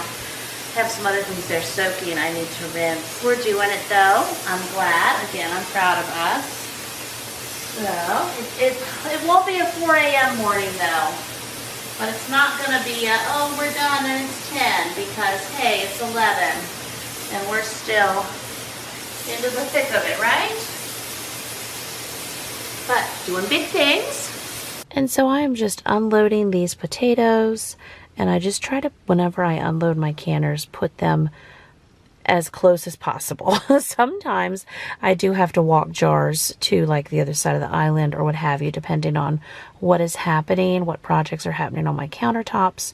But right here, I am able to unload these potatoes along with the other canned meat that we had sitting beside this stove. So now that we've had our little power rest, I'm going to change my camera battery, and we're getting back to these potatoes. Again, we're doing, I guess that'll be 19 quarts of potatoes now. Here's the 2 7-quart, the Presto's going, and then the Presto Digital. And having this 100 pounds of canned potatoes is just going to be so convenient. So many potato-infused cooking projects in the kitchen.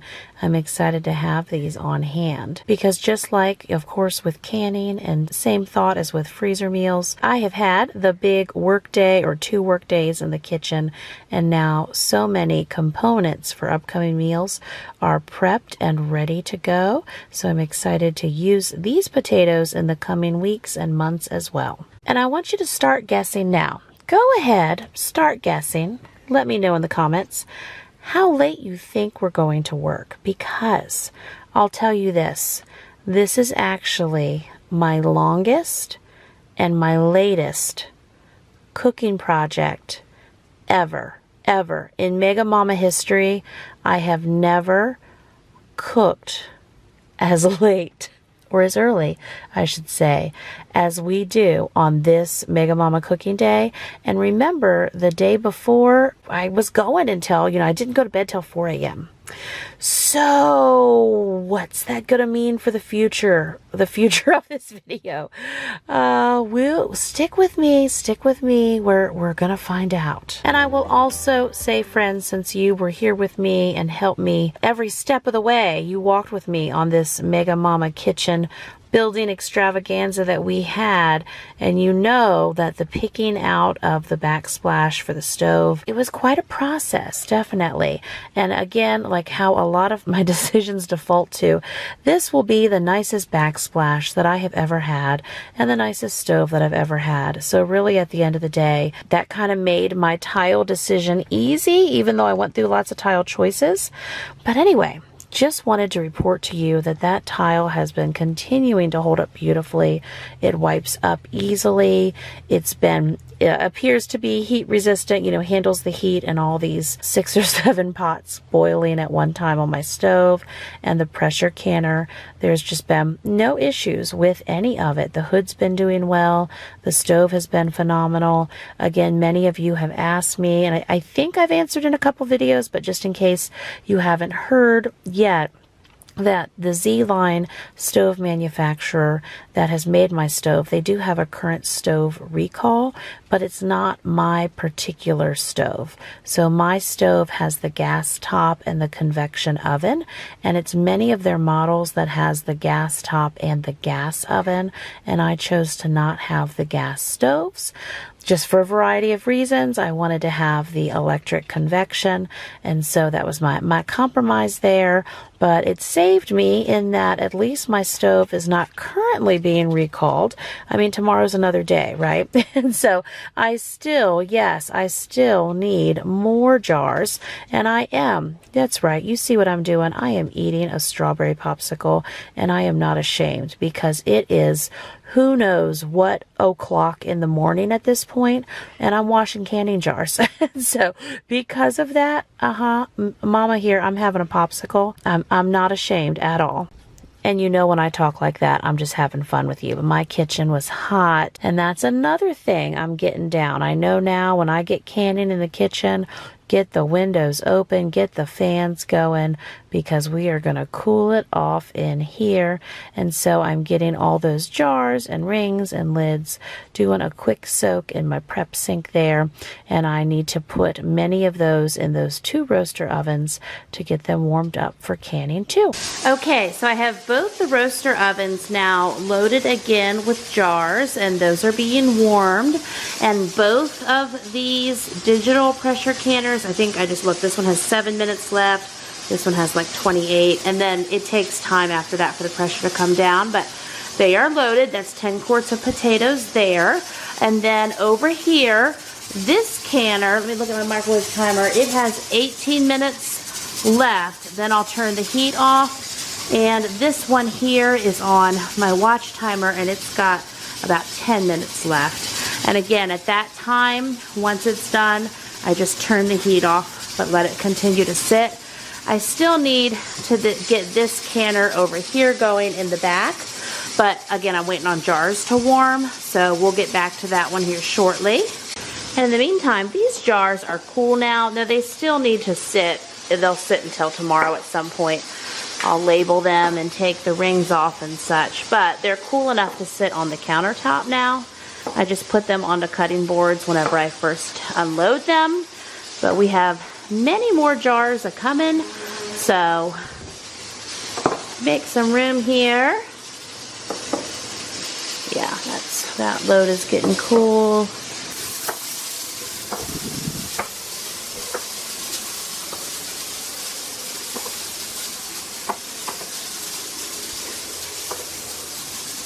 There you go. So now we have our boards ready for these 10 quarts coming out. Also, we have our other 7 over there, and then we'll have 18 from the big canner. I'll probably end up unloading the 18 quarts of ground beef that's in the Mega Mama canner over to some towels that I have over there. I might put some cutting boards under that as well. And then those potatoes, and these potatoes I'll probably bring over here to these boards.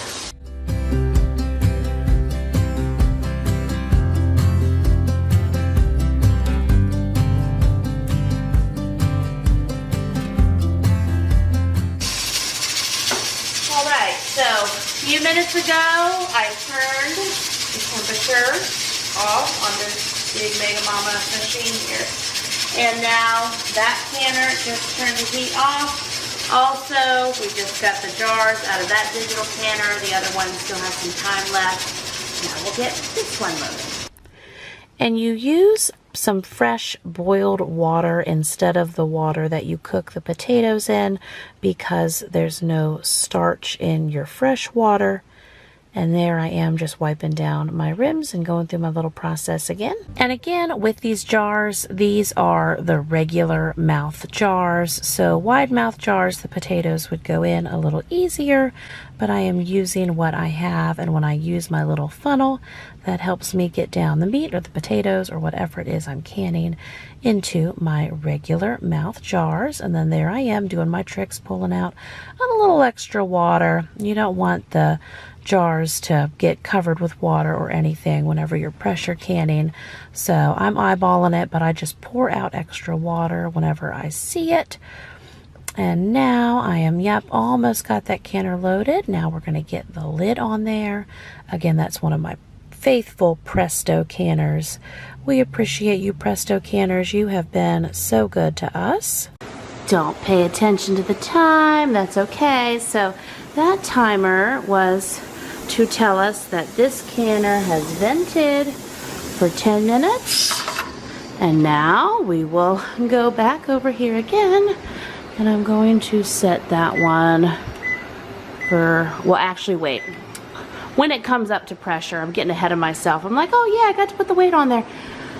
When it comes up to pressure, then I will set the timer for 40 minutes. This one now, I should be able to take the lid off of. And I think, this one also. So that is a fun, huge accomplishment. And I have been, this is my idea of a good time, been drinking various kombuchas this evening, right? Anyway, I have one more to put in this canner.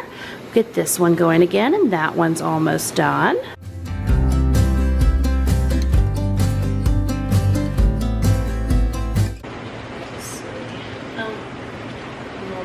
Off on my crisscross applesauce here. Sorry, they're a little hot, as they should be with all this cooking going on.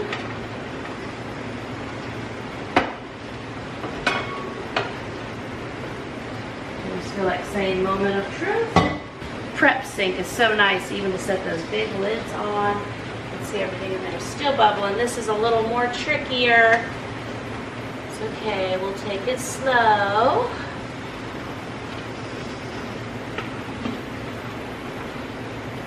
Nice. Looks like everything worked out well there.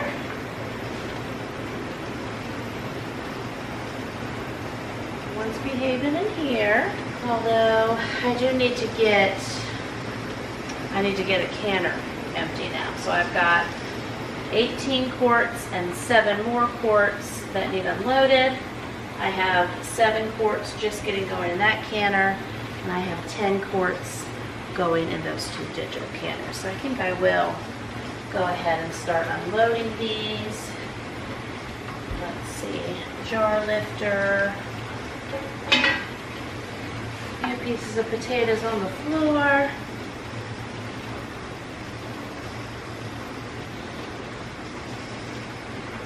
Like, sorry, canner, but we need to use you. We need to use you, canner. So far, I've only done meat in this big new pressure canner.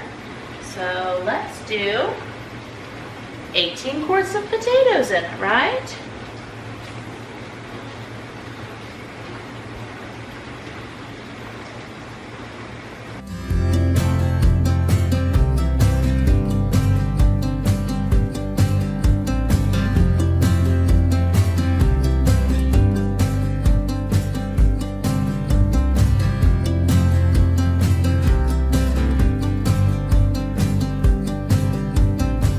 And I will say the pot filler has been so very helpful for having multiple canners going, multiple pots of water, and even, cooking the potatoes or whatever I need water for. I am so thankful that I did the trendy thing when I was doing this kitchen. I was like, so many people tell me a pot filler will be helpful. I'm going to just go for it.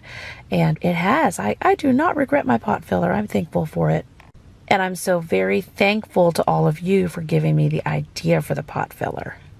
Some people have asked me if the pot filler does hot water as well. It does not. It's just cold water that comes on through, but the gas stove heats up fast, quick, and in a hurry. It understood the assignment. It doesn't take much at all to get that water hot and boiling. I also want to do a bunch of different jams and jellies, and then I want to work through doing many different soups and stews. And I have a list. I have a list on the side of my refrigerator. Let me know some of your favorite things to can that I should also be tackling here. And there we go. We've got our little system going with those potatoes, getting them in the pot there, continuing to get those going. I also have on my calendar to do many freezer cooking days coming up. I'm really getting in my New Year's groove here now that it is February, doing my big cooking days on Fridays and Saturdays. That allows me to be full-on mama Sunday through Thursday. On Friday, we still do a school day as well. We just work to finish up early on that day. We don't do read alouds or any of our longer afternoon activities. We just hit the books in the morning, get done what we have to get done, and then I start whatever big cooking project. But of course, you know how that looks, because in recent video footage, you can see on a Friday, I still don't get cooking and canning my frozen meat until 5 p.m. So of course, I live what I love to call a surrendered schedule. My Fridays may not look like I get to start at 1, but that is my plan on paper. I have been able to do a bunch of big batch cooking projects most Fridays, and I've been able to have a dedicated big cooking project day on Saturdays, and that really does help us and set us up for the week, because we love freezer meals, and we're learning so much more about using our canned goods as well. It's 3:34. It's okay. We're good. We're doing it. Canner we turned off because it had processed, and it is coming down in temperature.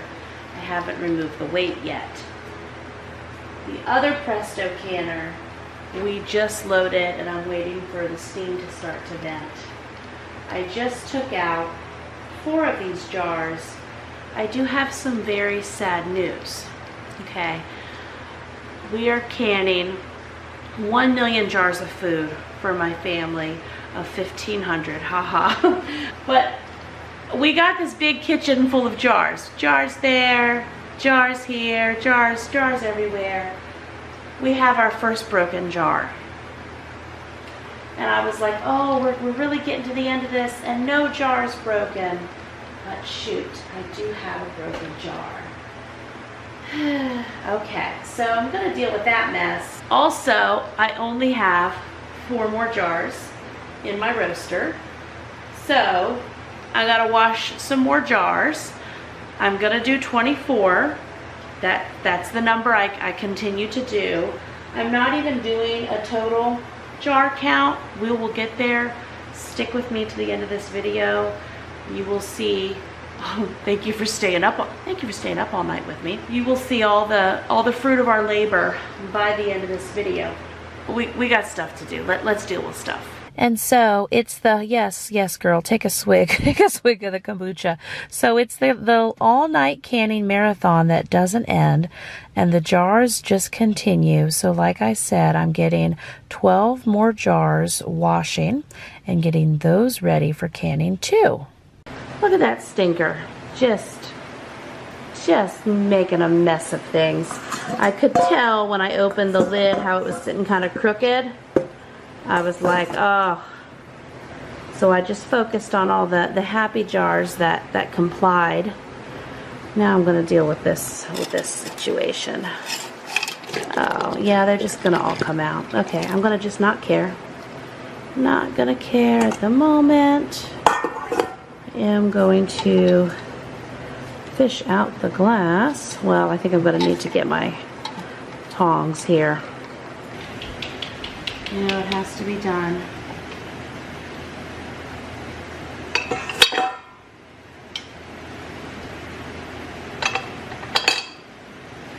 I got hot soapy water going on here, and I am just hand washing all of these jars.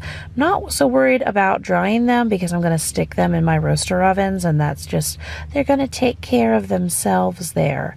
But I have some more potatoes going on the stove because we're not quitters. We're not quitters. Who needs sleep? We're not quitters. Oh, that's funny. That'll be a poster on the wall, right? Anyway, we are doing this though. I tell ya, we are getting through it.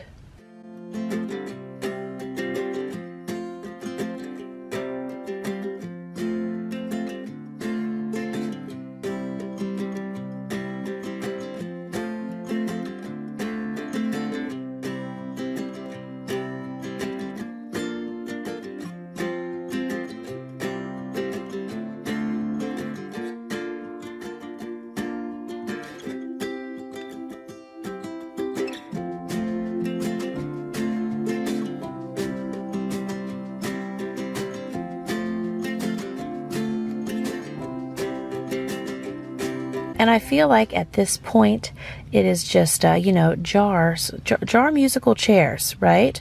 We're getting them out of the sink. We're putting them in the roaster. I got some more hot jars out, and I'm trying to quickly pack those with potatoes. I needed to get my freshly washed jars into the roaster. And so I was just hoping to, okay, let's real quick assembly line. Of course, I wish it went as fast as this video is sped up to, but that's okay. I'd been doing potatoes all night and throughout the morning, and I felt like I could just keep on going with it and get a bunch, trying to load up the big All-American 941 model canner. Maybe one more time. I'm hopeful this week I am going to do some beef stroganoff. I'm going to make some homemade cream of mushroom soup, and I'm going to do beef stroganoff in the slow cooker with my homemade cream of mushroom soup. So you'll be seeing that in an upcoming video. And I'm also going to do homemade mashed potatoes using our canned potatoes. So that is exciting. Already I can report back at the time of this voiceover, we have used, what did we use? 6 or 7 jars of the canned ground beef, and I did sloppy joes in the slow cooker, and those, I mean, we're on day 2 eating them, and they're almost gone. I think we should have enough for lunches tomorrow, and then we are done with the slow cooker sloppy joes using our home canned ground beef from the whole cow that we bought this fall. But again, it was a nice experience. I did not have to cook the ground beef and drain it and do all of that. I was able to, I drained the liquid from the jar, of course, and I pulled a little bit of extra fat off that was at the top. But besides that, I just dumped it in my slow cooker, and I'll have a video coming up showing that as well.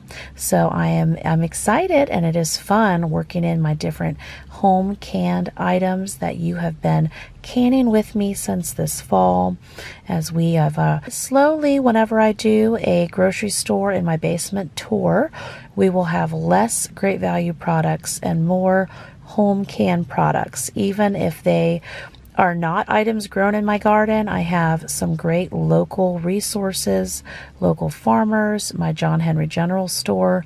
This summer, one of the new things I want us to do is we apparently have a very popular, a well-loved local produce auction, and so I definitely want to go to that and see what that's all about. As I mentioned to you before, my good friend Ashley Buffa, mom of 10, who lives in my state as well, she likes to go to a big produce auction in the Richmond area, and that's where she will get just big bulk tomatoes to do her different large family home canned tomato products. I don't know how this tomato canning is going to go, because I feel like I use tomato products so many times a week. We are going to get a good idea as we home can together through these 380 pounds of tomatoes. I'm guessing that might be a fourth to an eighth of how many tomatoes I need to really make my own tomato products from home, but I'm a big believer in we have to start somewhere, right? And so we're going to can those up and we're going to see how it works out. And I feel like it can only get better from here, right? Yay.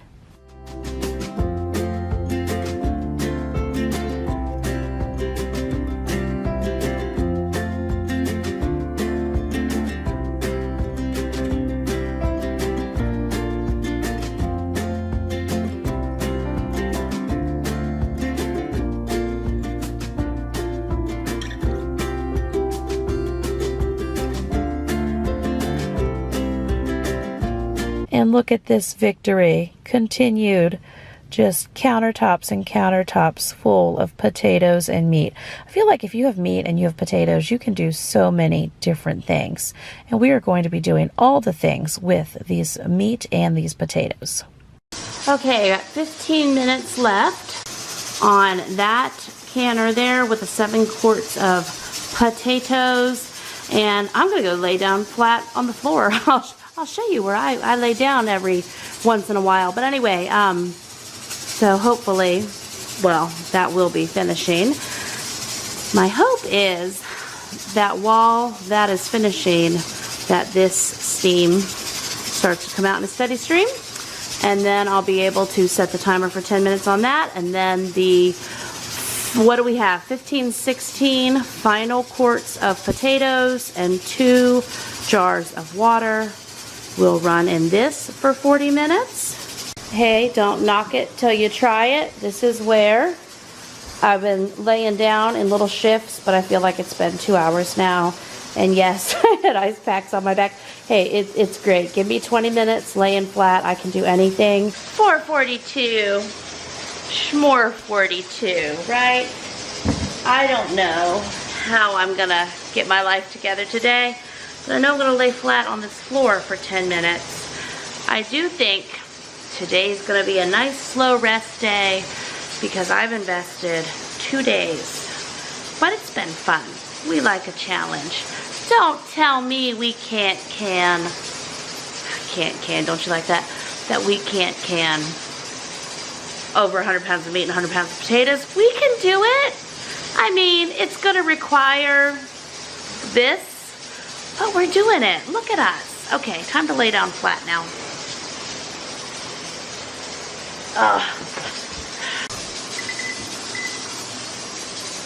Okay. That one. Done. This one, we need to put the little weight on.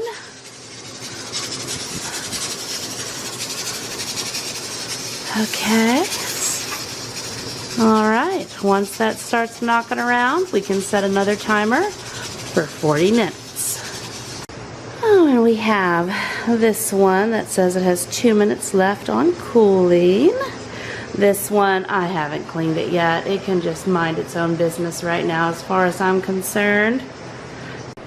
And I don't even want to hear about it. I cannot fully clean right now, but what can I do? Well, I can get my things into the sink. These things can wait for me and like it.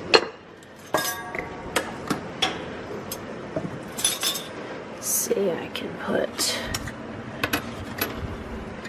my lid on my canning salt. I can close my vinegar. Just talking myself through. What can I get done? Probably wash these things again. Here, look at me. I'll soak them.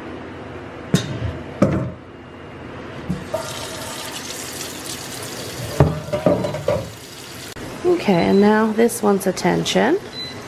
You're done? You're saying you're done? Okay, thank you. Were you kind to us? Whew, sorry. I like to steam my hands. Okay.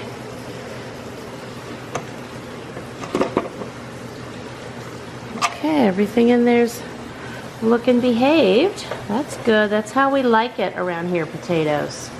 Behave. Okay. These things I think were cleaned already.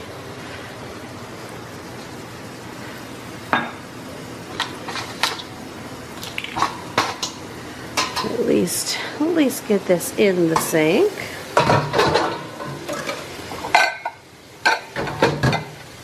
Oh no, you can come over here and have some soap too.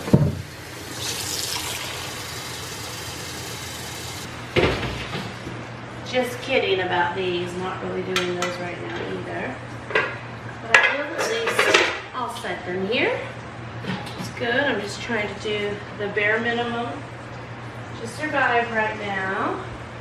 These few little potatoes, they can just, it's like 6 of them, they can go to the chickens tomorrow. This also needs washed.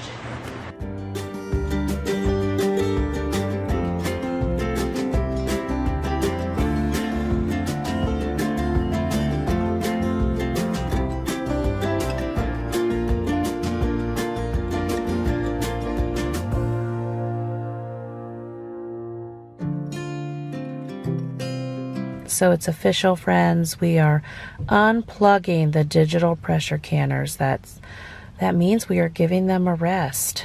We are going to let them cool down. Oh, and there we are. I don't know. Is it 6 a.m.? It's not 7 a.m. yet because it's not fully daylight outside. But I am finally in my mama pajamas, and we are, yep, there's still some pressure in that canner, so I can't take that lid off yet. But, yes, got to get my little hot pad there. Can I? Oh, I can take my little weight off the top at least.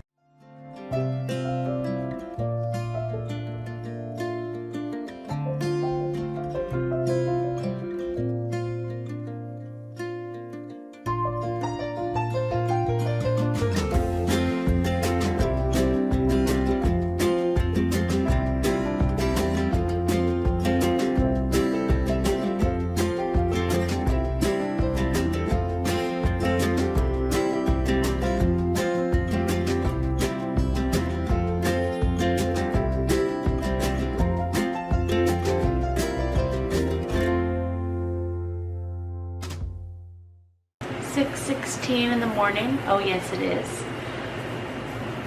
So this last canner, it's coming down in pressure. I just unloaded the next to last canner.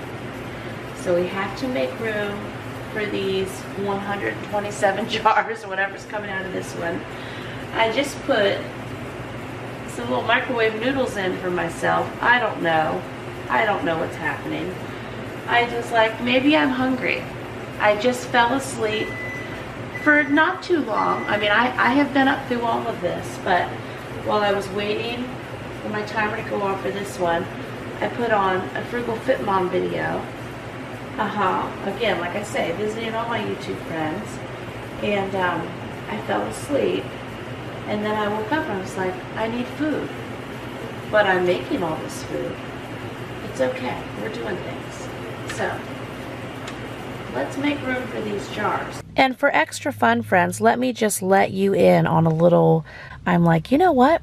I have been working for a couple days here and there getting this voiceover done for this Mega Mama massive canning project where we just can all night. Yes, we do. And at this point, I am making my, I don't know, I was microwaving some kind of breakfast for myself. I bought these at Costco a while ago. There were like 3 bowls left in it. And I just want to be comforted. I want to be comforted now. And noodles comfort me. They usually just hug me tight. And this is all I can figure at 6:20 in the morning. So, and I had a bowl of these earlier last week. What were these even dated for? April 12th, 2023. Okay. That's not bad. I feel like I bought these 2 years ago. Maybe it was within the last year. That's what I'm going to have now. While we wait for this last canner. And this is it. We are victorious. The very last canner load is coming out. It did have 2 jars of water in it. You will see the sun is starting to rise And we also hear someone's car alarm going off because that's helpful. But anyway, this last canner load is coming out. We have done it.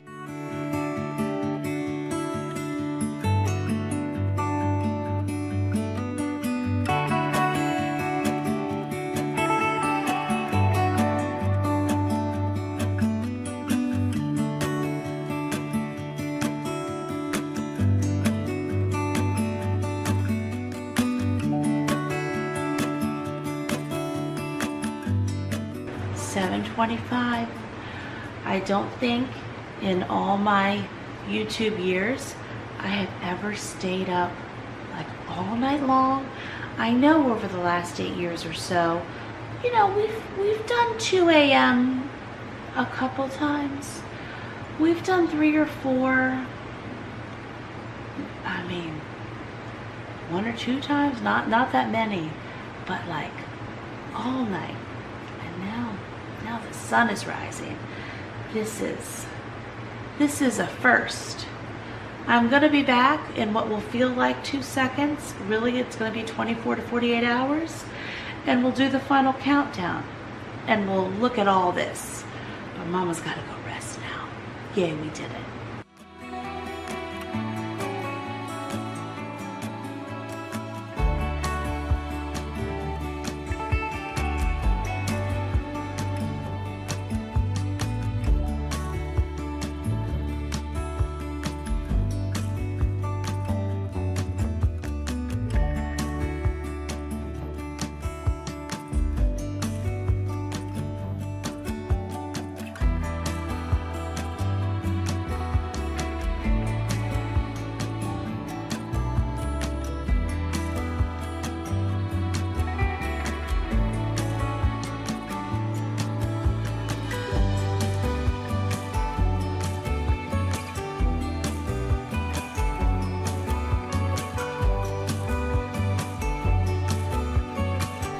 So here we are now about 27 or so hours later. These jars have been wiped down and I am labeling them. I do accidentally write, you know, ground beef on a few beef stew jars or vice versa, but that's okay.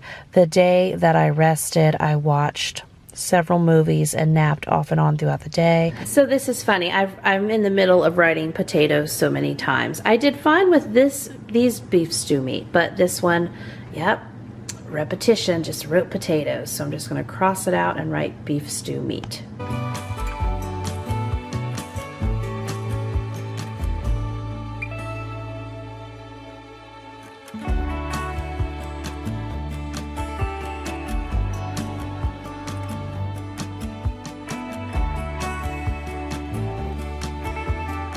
And so here my family is helping me and we are working on putting this kitchen back together after this big weekend canning project.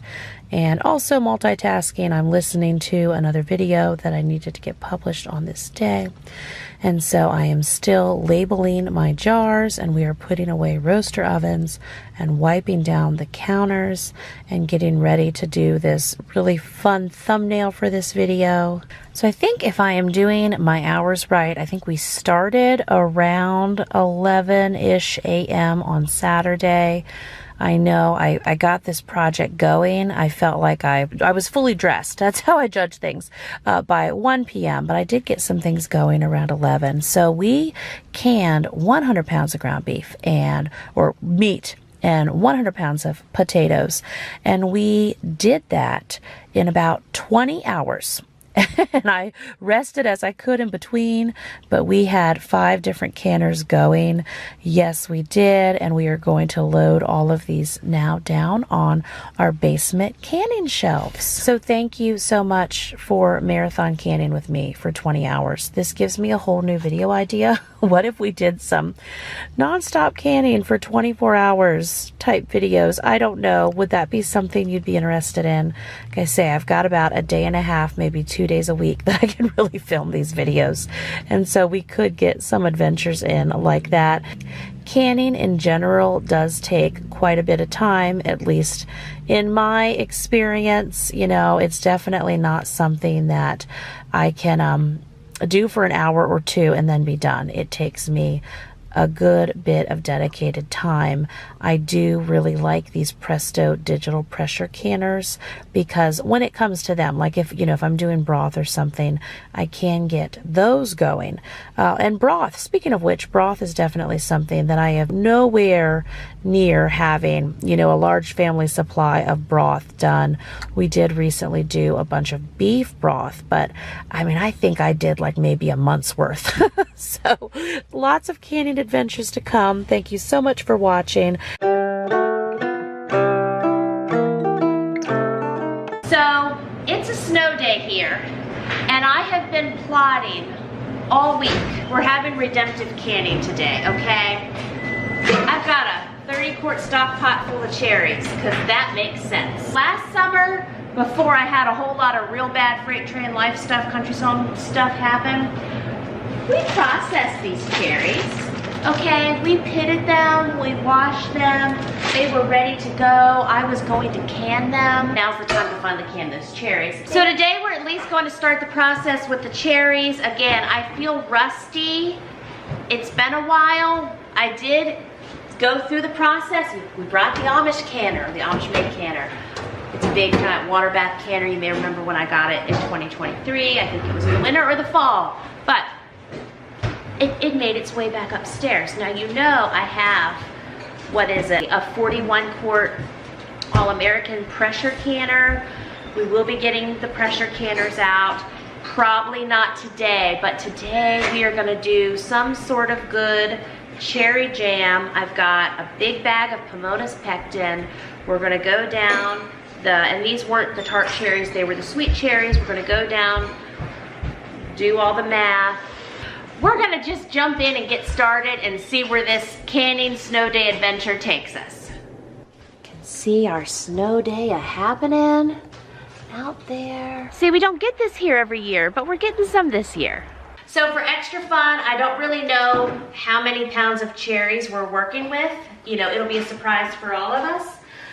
Yeah, but it's all gonna work. It's gonna work out great. Here's our Pomona's pectin that I had bought in one of my Azure Standard orders, and we are just gonna follow. They have these nice little jam, jelly, marmalade, low sugar, or honey recipes, and so we are gonna follow the sweet cherry jam, and we are going to mega massive the math as we go. We will be surprised, we will be surprised, as I said, by how much jam we're getting out of this and how many cherries we're actually processing. So we can get this sink washed out, and we're gonna wash these jars because my dishwashers are full and my other sink is full. So we will just do it this old-fashioned way. So now I'm just spraying out the bottom of my sink there, giving it some warm soapy water to rinse it out, and then we are going to start hand washing these jars. So since it's a mystery to all of us and we're going to find out, I'm probably going to do 2 boxes of jars right now, and then we will do more if we need them. The best way I know how to get back at something is just jump right back in. Like you never stop. So that's what we're doing.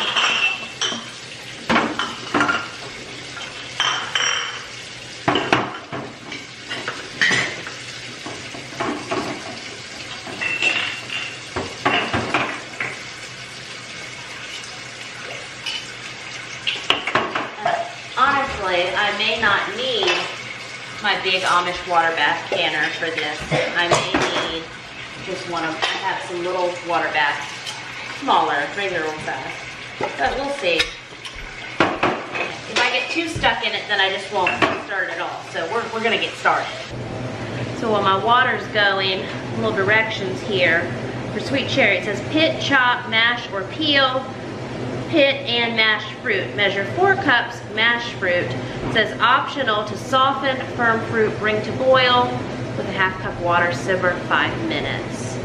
And it says that these recipes can be doubled, tripled, halved, or quartered. So let's get started by getting these, dumping out these cherries, see what we have to work with, heating them up a little bit while I wash the jars and dry them. I'm gonna be talking through this a lot because I'm rusty, but we're figuring this out together. Yay.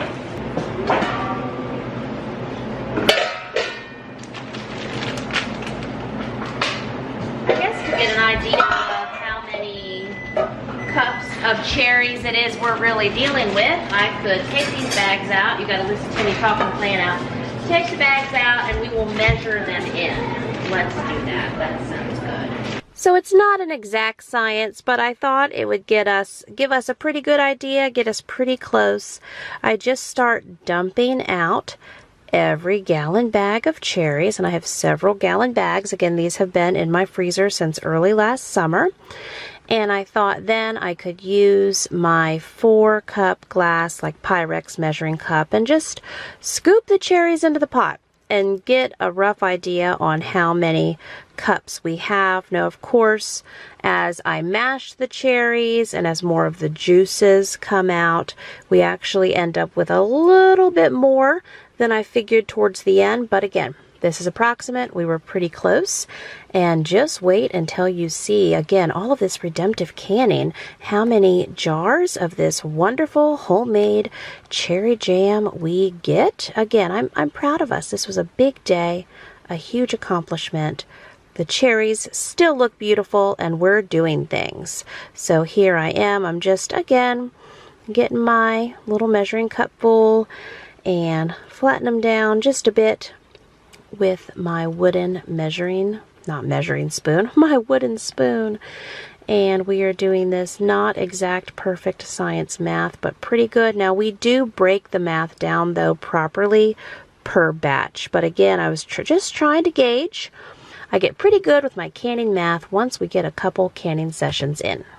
So it looks like we have about 36 cups of pitted sweet cherries. So I'm going to get these on the stove now. I think I'm also going to put a few more jars in my hot soapy water just in case, because I don't know where this is going. We'll find out at the end. So mystery canning math is always, that's always a fun adventure. And so now I'm going to do my next steps and keep on moving forward. And as I say, see where this takes us. Now at this point, I thought that I was going to do the whole pot of the 36-ish cups of cherries, and I do get the heat on, and we do start that process while I go ahead and get some other jars washing. You will see coming up though, I decide to break it down into smaller batches. I mean, look at me. Am I a whole sensible person now? I don't know. This could be the new me. But we still accomplish the same massive mega amount of canning. But again, like I say, we break it down into several batches and things work out pretty well. As I like to say, I'm proud of us. And also running the jars through the dishwasher. Hey, that makes sense, but my dishwashers are full and my snow day kids are busy and I am busy focusing on actually getting this canning going. So I did not want to stop to unload the dishwashers or I might not actually get this canning done. I am going to get our Amish made canner also ready to go. I'm going to get that full of water and get that heating up. At this point, I still wasn't sure if we were going to even fill that canner halfway, but stick with me and see what happens. So my brain's firing. It's getting into my canning math that I need to do. And we have, as I said, the 36 cups of the sweet cherries in here.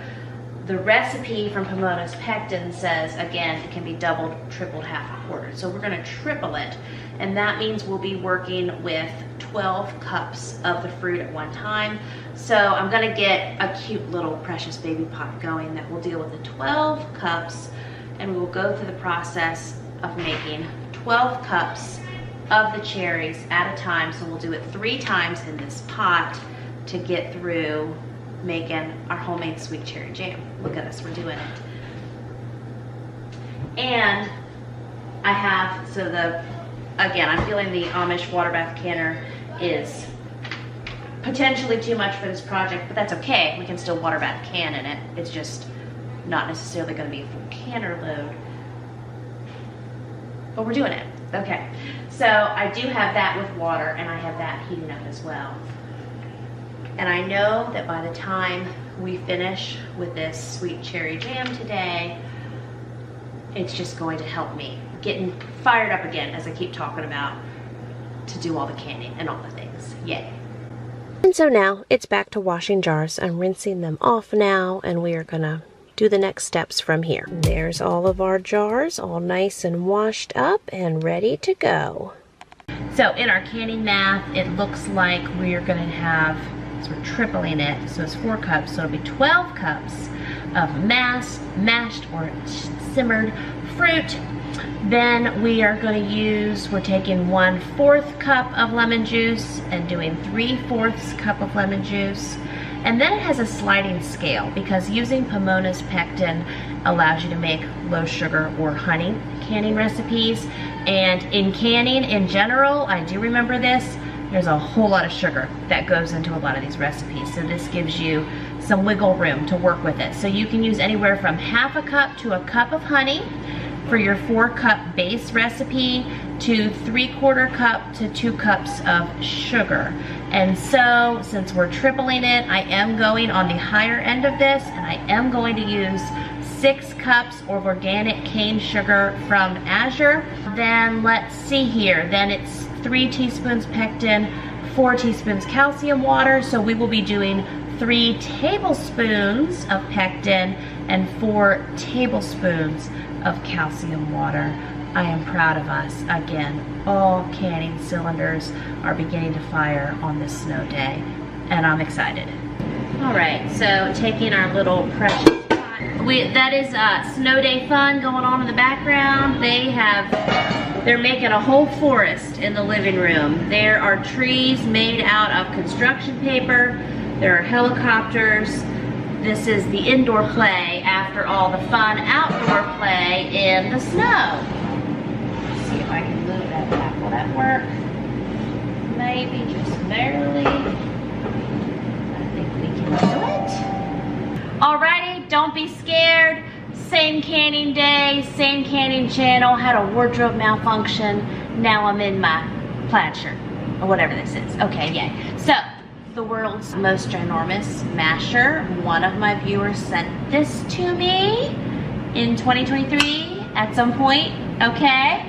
We're gonna try to mash a little fruit with it and get a little arm workout. That's good. So yeah, I had put a scoop or 2 in the smaller pot, and I thought, wait a minute. Let's do a little mashing ahead of time.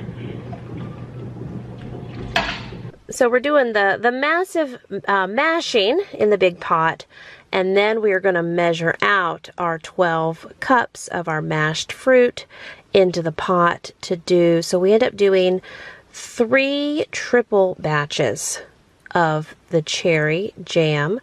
And now that I'm saying that, I think there's also an extra half batch we get at the end. But we'll watch together. We'll watch together and be surprised, okay? All right, so I'm going to add the 3/4 cup of lemon juice next. All right, so now we are going to add 4 tablespoons of the calcium water.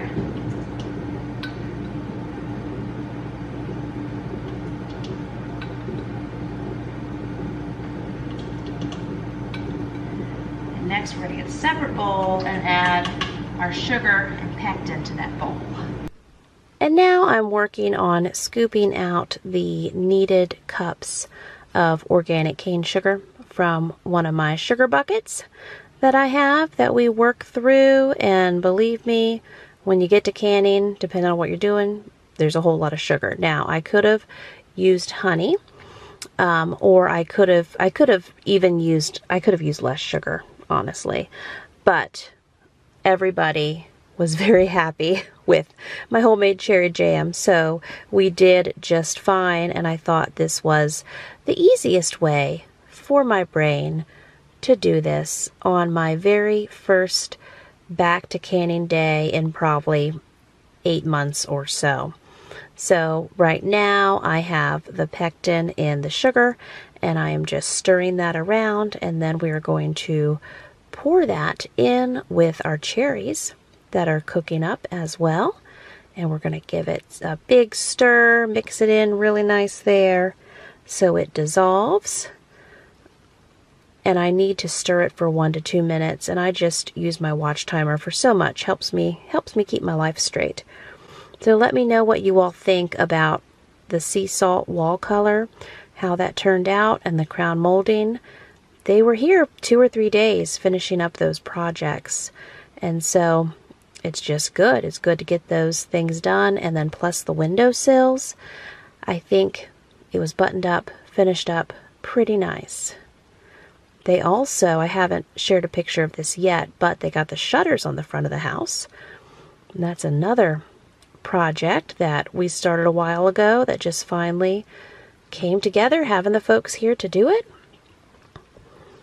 And so now I am measuring out my cherry jam into each jar, and in my classic Jamerrill style, sometimes I get a little too full, sometimes not enough, and so we scoop in and out. I check the head space there, and I did not have a chopstick to push down to debubble it, but I am using a plastic utensil there, and I think that worked pretty well. But I know in the past I've used chopsticks, and that has also worked well. So just putting a little bit more for that one, and then I wipe my rim with vinegar. Remember this from the olden days. And then I do have the jars and lids in very hot water now in my sink. I had boiled some water and also did some warm water to my clean jars, and I'm just fishing them out of the sink now as needed. And on this snow day, we had sledding, we had forts, we had little miniature snowmen, we had all kinds of fun. And I'm just continuing now with my jam assembly line. And that's a new funnel. I got that last summer and I hadn't actually used that yet. You know, I have a green one I like to use too. But I did get back in my canning cabinets and took survey with my eyeballs on what I have in there and what I have to work with. And so we'll be getting through and getting to a lot of those things. It's just some extra boxes of jars, and of course a whole lot of rings and different canners and such are all there. But my faithful jar, what do you call it? The jar holder, the jar, those tongs that you move jars with. I found that, and I found my little headspace checker there. And now I'm just going through the steps to fill jars. Again, getting things done. Such a big accomplishment. Now I have several bags of frozen green grapes in my downstairs freezer, and then I also have 2 huge baskets of tomatoes. Now I know my local John Henry General Store, they have had 25-pound cases of green tomatoes here recently. I had just messaged them about that. I hadn't been in, but I was thinking of getting some, even if they're green tomatoes. I've had those in my basement before, and I just let them set out, and then as they turn red, I put them in the freezer. I'm thinking, I'm thinking tomato thoughts. I think it was last year, was it February or March, where we canned hundreds of pounds of tomatoes. Okay, we can go to the video footage. And I have not canned tomatoes since then. And I would love to do some more tomato canning. So maybe that'll be our annual super mega massive tomato canning experience here in winter. But I have thoughts about canning that. And I do have some other frozen berries, like some blueberries and some blackberries, that we might end up doing some more jams with. And that is what is in the freezer as far as things that I froze earlier in the summer and had not been able to get to. So it's feels like a big accomplishment to get back to this point where I can get my canners going again. And yes, just work through these things. And so now here I am getting another batch going. I'm gotta beat down my sugar there because I had some clumps, and I have another 12-cup batch of the mashed cherries ready to go. Giving you a smile and stirring. And this will be funny, friends, just in all behind the scenes reality of recording voiceover. I am outside in my car recording this voiceover for this big canning day video, and it's now raining hard. So if you feel like at any point where you're hearing a relaxing rainstorm off in the distance, I don't know, maybe you don't hear it. Here, let me be quiet for a minute. Tell me if you hear it. Okay, this is mom YouTube life. Okay, this is where I could record. This is how things work around here. So sometimes I'm able to record in my kitchen, and then you'll get the ice maker and the loud refrigerator in the background. And sometimes I have to record in my vehicle, depending on family activities and what is happening. And sometimes you get a rainstorm.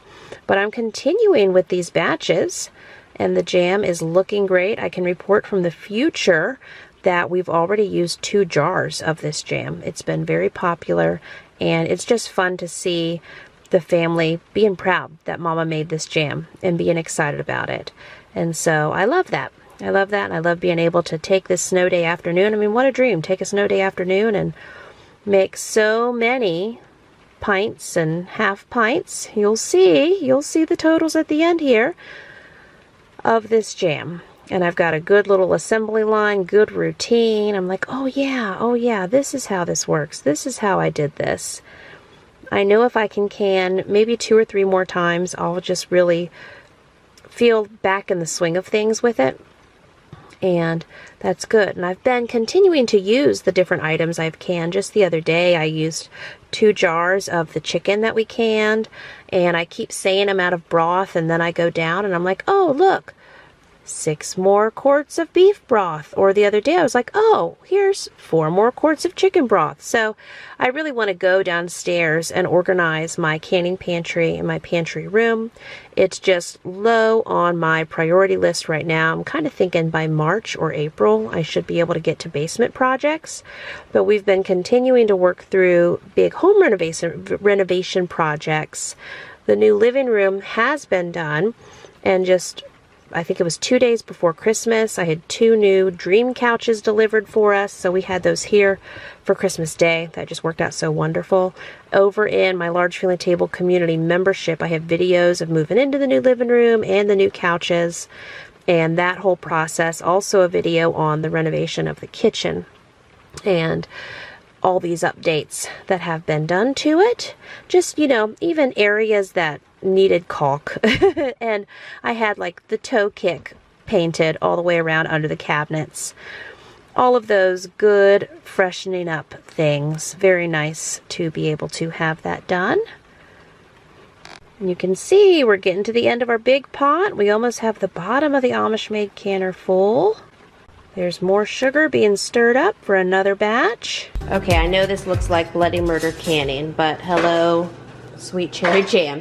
Anyway, so I'm going to these half pint jars now, but we got the whole bottom of the Amish made canner here full of the pints, and then there is a little shelf at the bottom that protects the jars from the heat, and then I have this additional shelf where you can do another layer of cans on top, jars, and that's what we're doing. But I am going to have to set my camera down probably and push that down with a spoon, but it allows me to do another layer of the half pint or pint jars on top. There we go. I got that pushed down now, and we can continue to line the top with our jars as we get them full. And in the background, I do have a happy helper. We have the dishes unloaded after the snow day fun, and I have some family folks loading the dishwashers while I'm over in my corner of the kitchen here, getting the jars and the canner. And that's one of the things I like about canning. You know, I love a good workflow, and so I really like how when you're canning one particular thing, you just assembly line it and get it done. Keep doing it over and over and over, but then at the end of the canning time, you've completed a big batch of something fantastic and delicious that your family will love, and you've been able to preserve food in some way. And I just don't know how to do jam without having a towel covered in a jam sample. Jar lifter, that's what it's called. It's like it's a game show. What is that utensil called? The jar lifter. Thank you. And sometimes it really is just a small little speck that's needed to get the headspace right. And again, on this day, I am using the triple batch directions from my Pomona's Pectin guide. Besides canning using the Pomona's Pectin recipes, I also use the recipes over on the National Center for Food Preservation. Okay, so with the juices from the cherries and such, we do have a little bit more left, and so I think it'll be maybe a batch and a half worth, maybe about 1.5 times Pomona's Pectin recipe we're working with. I'm still measuring it out. I just put 4 cups in. It's probably gonna splatter, but happy canning.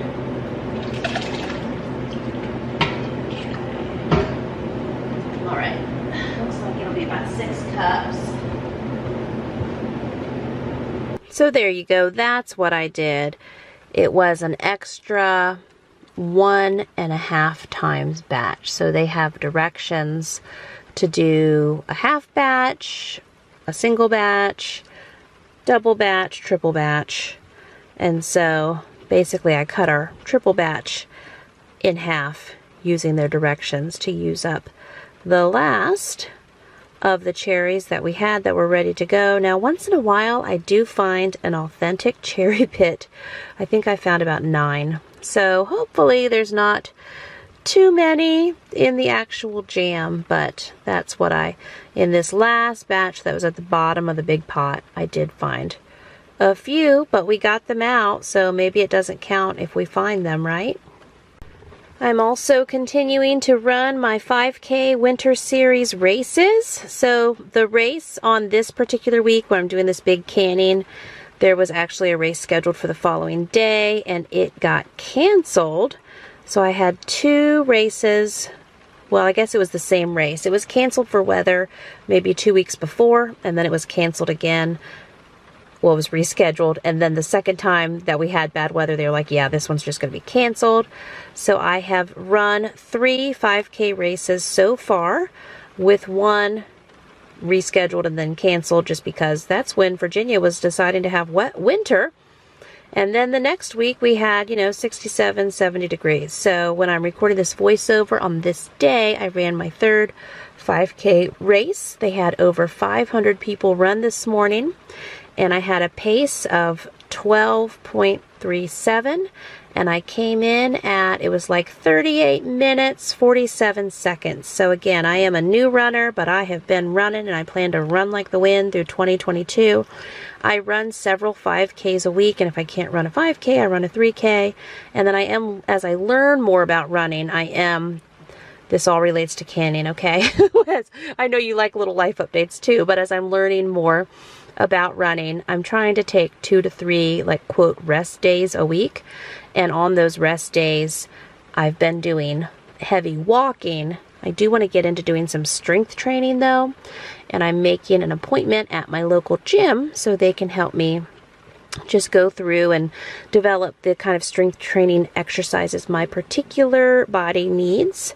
And so I will, in the future, besides walking, I'll be doing strength training on my non-running days, but I have been running 4 to 5 times a week, except when we had the 1 week with crazy, like ice and snow, day after day after day. It seemed like I didn't run at all that whole week, but I did get back at it as soon as I could. I do have a nice gym with an indoor track But again, at that weather, I wasn't even driving to the gym. So, Mama's doing things. Okay, well it turns out we did need the big Amish made canner because it's almost all the way full. I honestly wasn't counting how many pints and half pints we got in there. I'll crack the lid and show you here real quick, but almost the full thing. So I'm proud. Who knew? Okay, so there we go, and then the whole bottom layer is full. I gotta get it boiling. And now, from the future, I had to boil it for the certain amount of minutes for my altitude. I believe it was 10 minutes. It will depend for you on your altitude, and so you have to read the directions specifically for your area.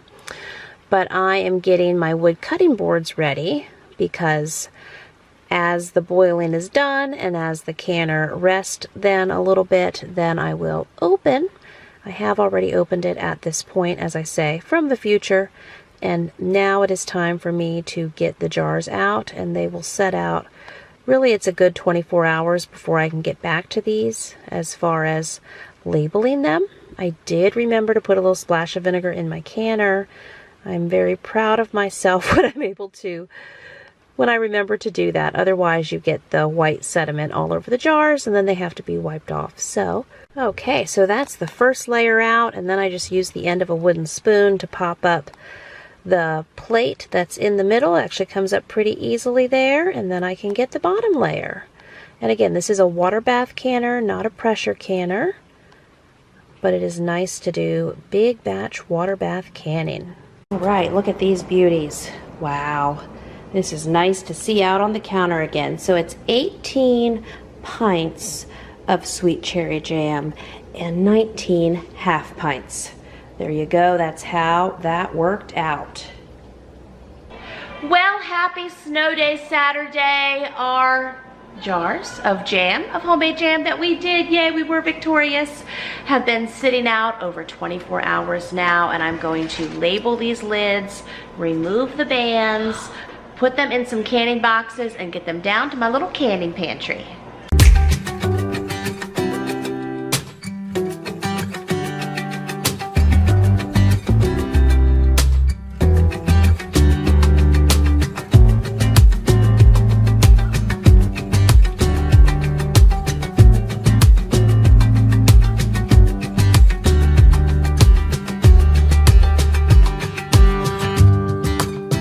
And so now, on top of each jar, I'm going to label and date just with a permanent magic marker there, and then I unscrew the lid off. The reason I do that is it can create a false seal if the rings are left on. I don't know, I think I said take the lid off, but I meant take the rings off. I'm learning my terms again.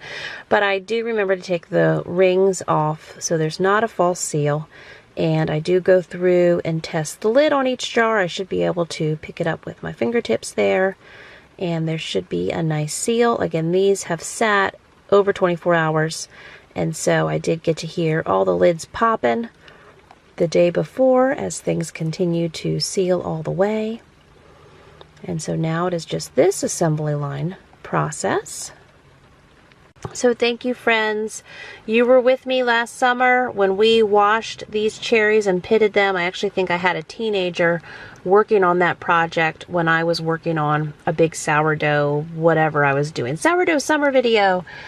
But I know it was going on in the background in one of my videos earlier last summer, and I'm just so glad things have come back around to where I am now in the space, in the headspace where I'm like, I can do canning. I enjoyed that. That's something I've been working on, is getting back to doing things that bring me joy. And canning is one of those things. And I love that I can do it in the, quote, canning off season. I can do it year round. And I want to get this muscle going again. So I'm hoping real soon for some more canning videos. I was reading the other day about canning grape juice. Oh, is that what we do with those grapes? I'm not sure. You can give me your ideas. Okay, give me in the comments below. Let me know what you would like to see me do some canning with and what we should tackle I'm excited. Well, friends, I hope that you feel like we have canned hundreds of pounds of food, because we sure have. From this massive mega canning compilation that we did here in the Mega Mama kitchen, and 2025 is staring at us now. I've got a bunch of empty shelves. I've got a bunch of canning projects on my list, and we're going to do all the things. Thank you so much for watching all of this canning that I did in the past, and buckle up as we get ready to do a bunch of mega canning in the future. Yay!